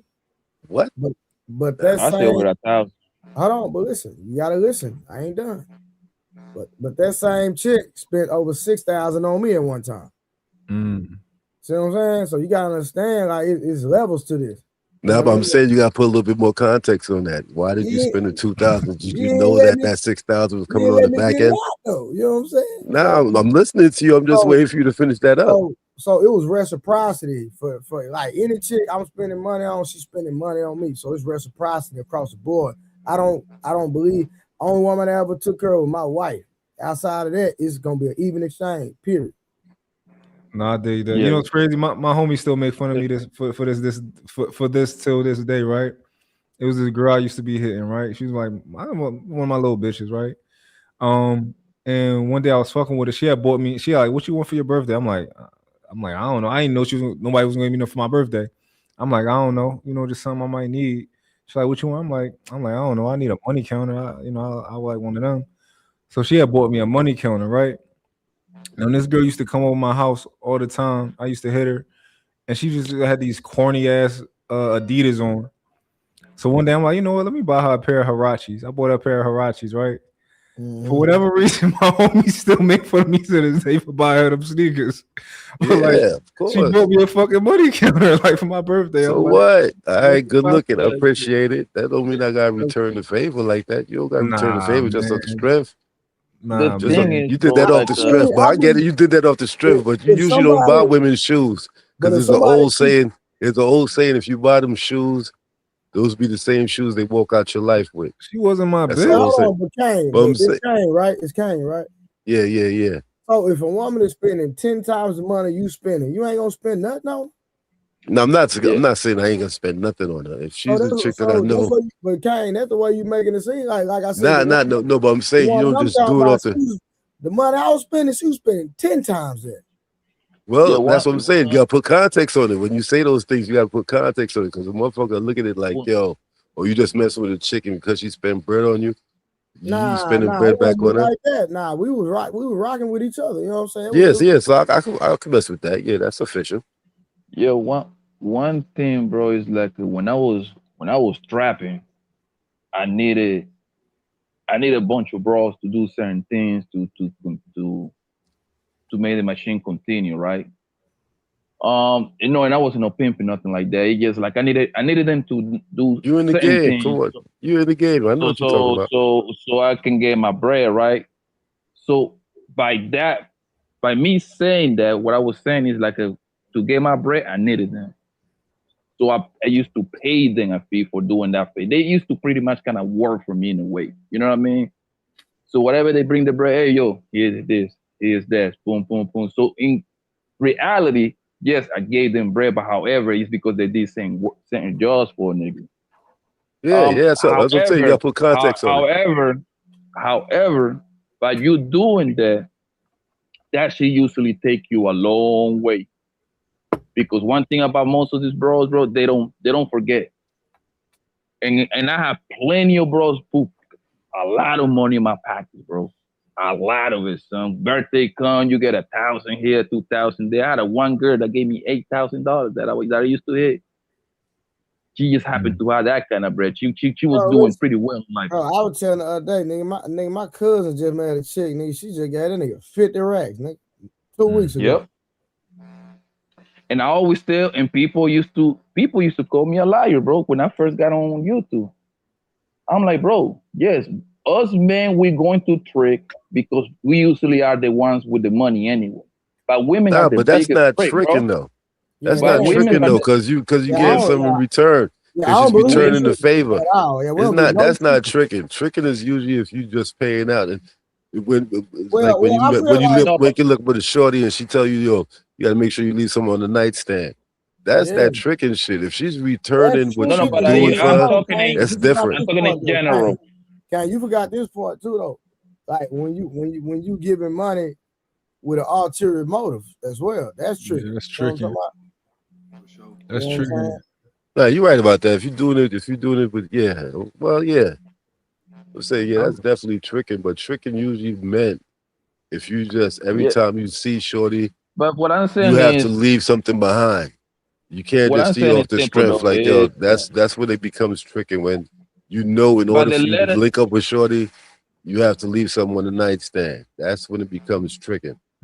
But the letter of the law, bro, is like it's like this. For the most part, men, since we are the one approaching everything, we're going to be considered. We're going to do the most tricking because we are doing it at a high volume. However, women is the biggest trick. Once you got a bro by the mind and you put that dick in them, bro, son. Actually, I was reading something about that, bro. That yes, men get scammed. They get scammed the most. However, women is the one that spend the most money when they're getting quote unquote scammed by the guy. You see what I'm saying? But it goes back Because to they what you don't got said. no You have to control. get. It goes back to what you're saying, though, Papa. You have to get their mind. You have to get their mind first. The sex, the buns. That should she could get that anyways. Once you could control their mind, is when you really locked in. No, you got to be able to match it though. Mine and the dick game got to come together. Yeah, it has to come together. But if your game is on point, you could be weak on one side, and usually it's not the mind side. Because when you control their mind, they locked in. I have That's seen, why you can have a with their dude. body though. Well, I have seen, bro. Listen, bro. I have seen that depends. Who said that? When it comes to saying it goes to their body first, because I've always started with their body. I always like I know like once I get inside shorty, like it's a wrap. You done. Well, I get you because I play that game too. I know what game you're talking about. But when you play that game, that means that that game got to be on point. Like your sex game got to be on point when it comes to that. But if you lock their mind in, that means that they're gonna listen to you. They're gonna listen to you when it comes to anything because they know that your mind is strong. That's that man shit. I have seen guys, bro. I have seen guys with nothing, broke as hell. They just have to have mouthpiece, bro. And they got to this girl. Some way, somehow, this girl now is setting up her guy, her boyfriend, whatever, husband that is doing well to get got by the broadcast nigga, bro. I've seen that pretty often. But listen, what you say, if he's a broke ass nigga, that mean that that mean that his mouthpiece and his mind is on point. Yes, Like that's what I said. he can talk that game. He can talk that game. Mm-hmm. It ain't showing on the other side because a dude could know how to make money and still be fucking the bag up because he's so into fucking women. Like most of his And that's bread what I gets always. blown on women. And a lot of people used to disagree with me, and I'm hearing like now, but a lot of people now start sounding like me because since I got here, I've been saying women don't care about money like they make it seem on the internet, bro. That's just internet talk. That's facts. They say that whole 100,000, 200,000 bullshit. You know why? Because it sounds good. It sounds good, and they want to put a price on their pussy like their pussy is that valuable, right? But in real life, where we live, for the other niggas. yes, and there you go, man. That's one of my quotes right there. One of my quotes is women only got rules for the niggas that they don't want. Absolutely. You see what I'm saying? Come on, that's guaranteed. Well, if you played the If she game, you want know that's you- what it is. If she wants you, you can be in the couch with your homie. She gonna make the excuse to be with you anyway. She gonna lay in the couch with you. I seen it. I seen it, bro. I don't lay up with women in the air mattress, bro. They were happy to when I had the extra place. Swear to They were just God. happy. Swear to God, But- yo. Them air mattress. but Air mattress. You had the air mattress When I had set. me a second Bro, I used to have I'm talking about these bros that was making plenty of money, but nigga, yo, I got me like a second place from my first place, bro. I used to just bring them in there, no furniture and nothing, man. Then women were happy just to let up with a nigga in the air mattress. And yo, Blanco, that joint lose air in the middle of the night. It don't even fucking matter. Y'all be Yep. sunken. Y'all be We sunken cut in that the bitch middle. half flat. Y'all be sunken in the middle with a So- bunch of plastic around you. Like, damn. Yeah. You know, So dug when a I be hole in this listening, shit. I know about the airbag, Still coming air back, mattress yeah. shit. Yeah. yeah, so when I be watching this Instagram, the YouTubes and shit like that, I just be laughing. And guess what? I know the only cold nigga around here. My homies were doing the same And the exact crazy thing. part, is when people hear air mattress, they're gonna think that you talk about some bum chicks. No, there's some exclusive chicks that's air mattress status that a lot of y'all motherfuckers won't believe will be in that air mattress shit sunken in, both y'all asses on the floor. That shit is sunk in. You gotta hit the air shit 2 o'clock in the morning. Air that shit back up. With a little motor. It goes there. That shit made mad noise. That shit made mad noise, bro. It's real shit. Yo, no, it's But very real that's shit. how I know a lot of them be capping, bro. Like a lot of these girls just cap. I mean, it's good for the shows and everything, but like, I don't know about you, but I can see right through them, bro. I just entertain that shit because it's very, very entertaining, bro. Like, come on, bro.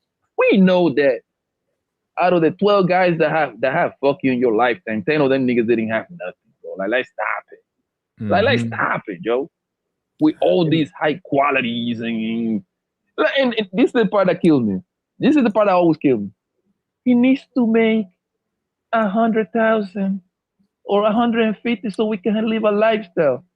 Okay, and my question is always, how the fuck you gonna know this man made that kind of money? I know plenty niggas in the hood that look like make 100,000. How the fuck you gonna know? No, but the flip side to that though, Poppy, is a lot of dudes that is making that type of money and they really not even spending that type of bread on these chicks. You don't even gotta spend it. The chicks know that they have that bread, but it's like a carrot. It's like a carrot to a horse. They know you got it, but you ain't really spending it. Brother, the luxury is being around a dude like that. Let me tell you like this, bro. I'm not a millionaire, not like that, but I'm doing well in life. I'm doing pretty good, right? Bro, I have smashed a lot of women, bro. I haven't had women ask me how much money is in my bank account, bro. No, when you messing with women that really mess with you like that, that's never even a conversation. That's I really the point. think they ask the broke niggas that shit. Honestly, I've never been questioned about money or nothing like that. They ain't asking nobody. I'm telling you, they just repeating shit that they hear on TikTok and Instagram, bro. They not asking nobody. If she likes, That's what the internet created, though. That's what the internet created, though. The internet created this universe where everybody think that you got to be on. When you really moving around out there, man, like I said, if she's really messing with you like that, none of that matters. But that all boils down to you as the man that she's dealing with. Yo, a lot of these dudes ain't built like that. The same women that tells you that that she got all this standard, like she it's the same woman gonna tell you she got 10 tricks. It's the same woman gonna tell you she got 10 broke ass niggas. You see what I'm saying? Both of those things kind of exist in the same sentence, bro. Either niggas got money or they broke. Which one it is? If you ask all these women on this panel, they all got tricks. Like damn, niggas. So you like, but then if you get them mad enough, they're gonna call you broke. But that's what they do. That's they go to. You gotta remember, women have words that they use to dig at a man, like you're D small, you're broke, all that type of shit. That's the type of shit they use. That's the shit they use. That shit don't work. That shit don't work, especially if you already been dealing with shorty. You can look at it like, yo, but just yesterday I had my in your mouth. What are you talking about? Yeah, I remember back in when I was a little bit younger, whatever, right? Like in 2006, 7, 8, like this is high school days, bro. This woman used to create a story about niggas being gay. That shit was like the biggest story in the series. People used to believe it. Oh, for real? Yeah, he's gay. Man, 2026, bro. Yeah, niggas be like, man, you lying, bitch. That nigga just fucked you and left you alone, man. But you gotta understand that's like a weak argument for a woman to make, to turn around and tell a man he's gay. So that means you've been fucking a gay man this whole time. We call up on that a long time ago. That's what I'm saying. That's a weak game right there. You don't even respect that, bro. You know that shit is corny when a chick do that. Like, yo, hold on, you was messing with him and now you want to call him gay. That shit is trash. After 7 years, some way, somehow, he was pumping dick in you for 7 years. Now all of a sudden, this man is gay. I don't know. When I was younger, when I was like in my early 20s, I had a Buick LeSabre. I swear to God, bro, I probably went like a whole year and a half, 2 years, fucking everything in my car. I ain't like everything got hit in the car. Parking lot pimping. Everything got hit in the car. Parking lot pimping, man. I know your game, man. I'm too old for that shit now. I can't imagine fucking in a car right now, but yeah. Hold on, if you got a nice size vehicle, it's still a go. Because you gotta remember, the car shit used to be like excitement. That's why a lot of times motherfuckers used to do that shit. It's like the thrill of, yo, we out here and we getting it popping and the motherfucking jump off on some sporadic shit. Like, yo, what up? I remember, with you. That shit was sporadic, so it's like is the excitement thing when it comes to that shit. I know a lot of motherfuckers say, yo, yeah. I told the story. It's on my channel. I told the story on my channel, bro. Like this happened in New Jersey, matter of fact.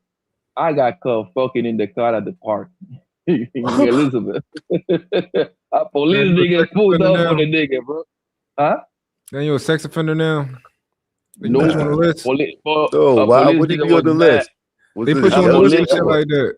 Come on, no, they don't.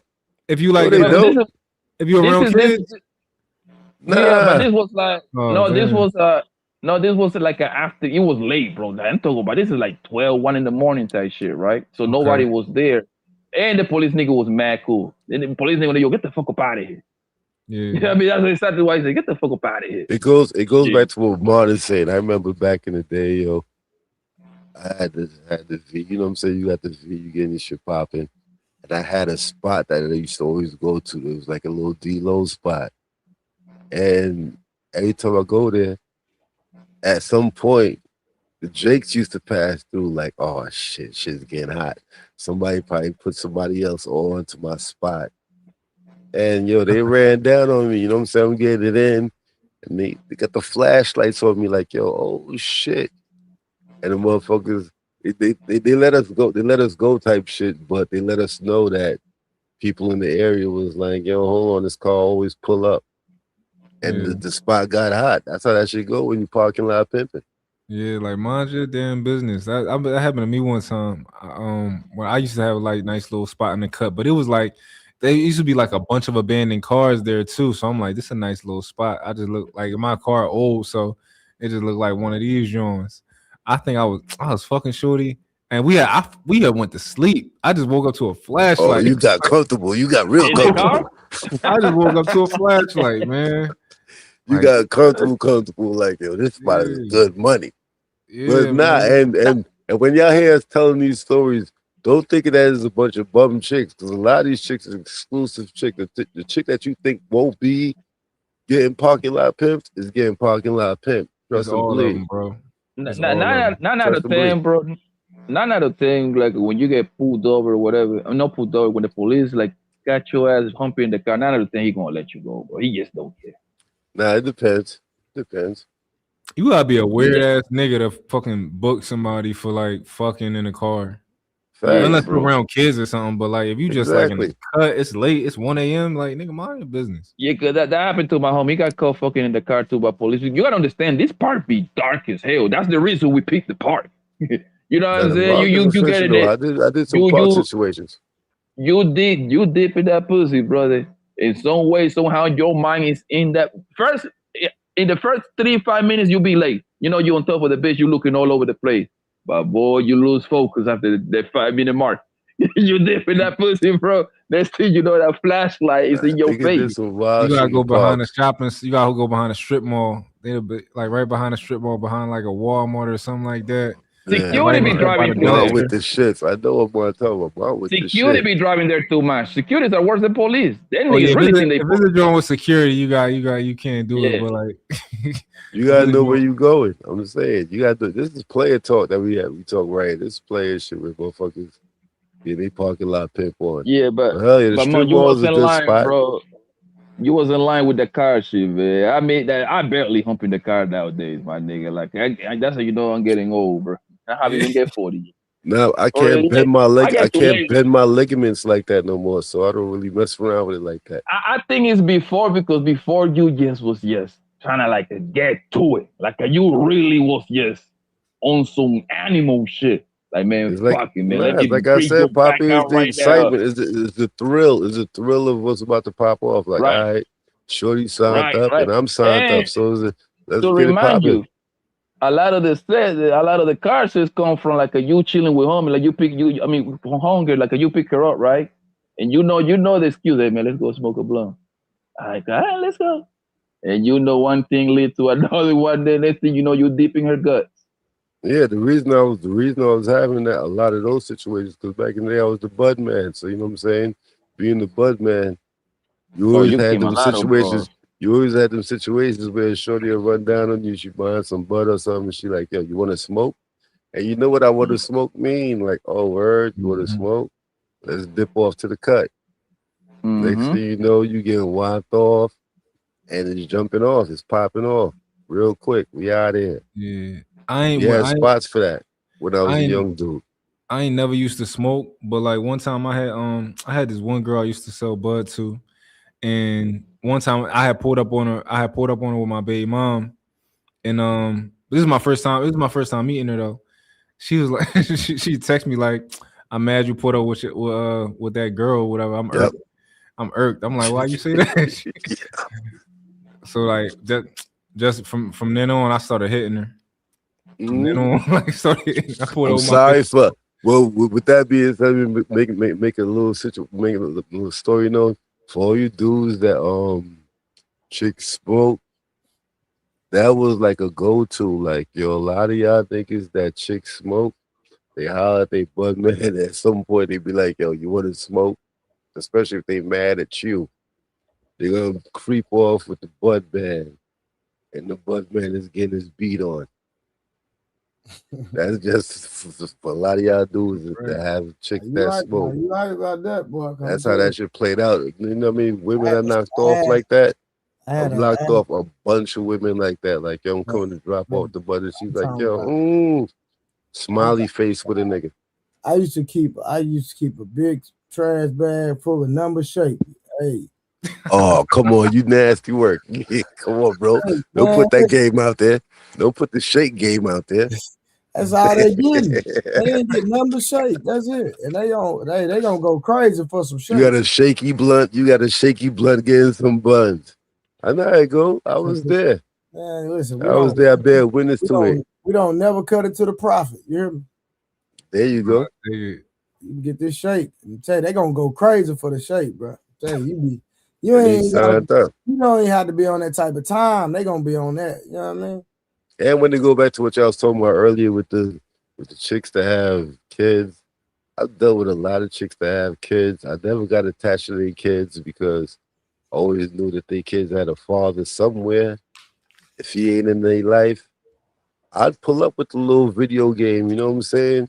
Because I play video games a little something. So I pull up the video game here, throw him the little video game, let him play that shit while we go do what we do. And I bumped into a lot of chicks that's the way they play it out. Like, yo, oh, he's disturbed. He's over there doing what he do. And I'm not looking at them as foul. It's like, yo, I'm here for a reason. I'm here because you called me because you wanted to get it in. I'm going to make sure your kid is distracted. Dang, they can wait till nighttime? Nighttime, I ain't trying to come through that late. I might have my own chick I got to deal with. I ain't trying to come through that late. Like, yo, hold on. I pull up. Yeah, he could play St. Andrews or whatever them games that they was out there for. He could play that. And we go through out there. Yeah, come on. It's playing shit. It's playing shit. I'm not disrespecting the kid. I don't have no problem with going out with you and your kid. Like, yo, I'll go out with you and your kid. We about to shut down, Mark. But yeah, man, we about to shut down, man. But we'll be back up tomorrow night at 10, man. I go live 10 o'clock every Central Standard Time every night, man. I know we don't have a long one, so we'll be back up tomorrow, man. So I shout out to everybody in the chat. Shout out to everybody steady rocking with me. Like, share, subscribe. And I appreciate you, Kane, for pulling up, my boy. But we'll be back tomorrow. Absolutely, man. Absolutely. I've been seeing you. Martin, I've been wanting to be on the panel for a little hot second because sometimes I'll be seeing you with your sip sandals on. My nigga, you have your sip sandals on sometimes. But I understand you are a true player. I fuck with you. Nah, that's what's up, man. Pull up tomorrow, though, bro. I'll pull up, definitely. Yes, all right, Kane. All right, y'all hold it down. Mark. Yes, sir.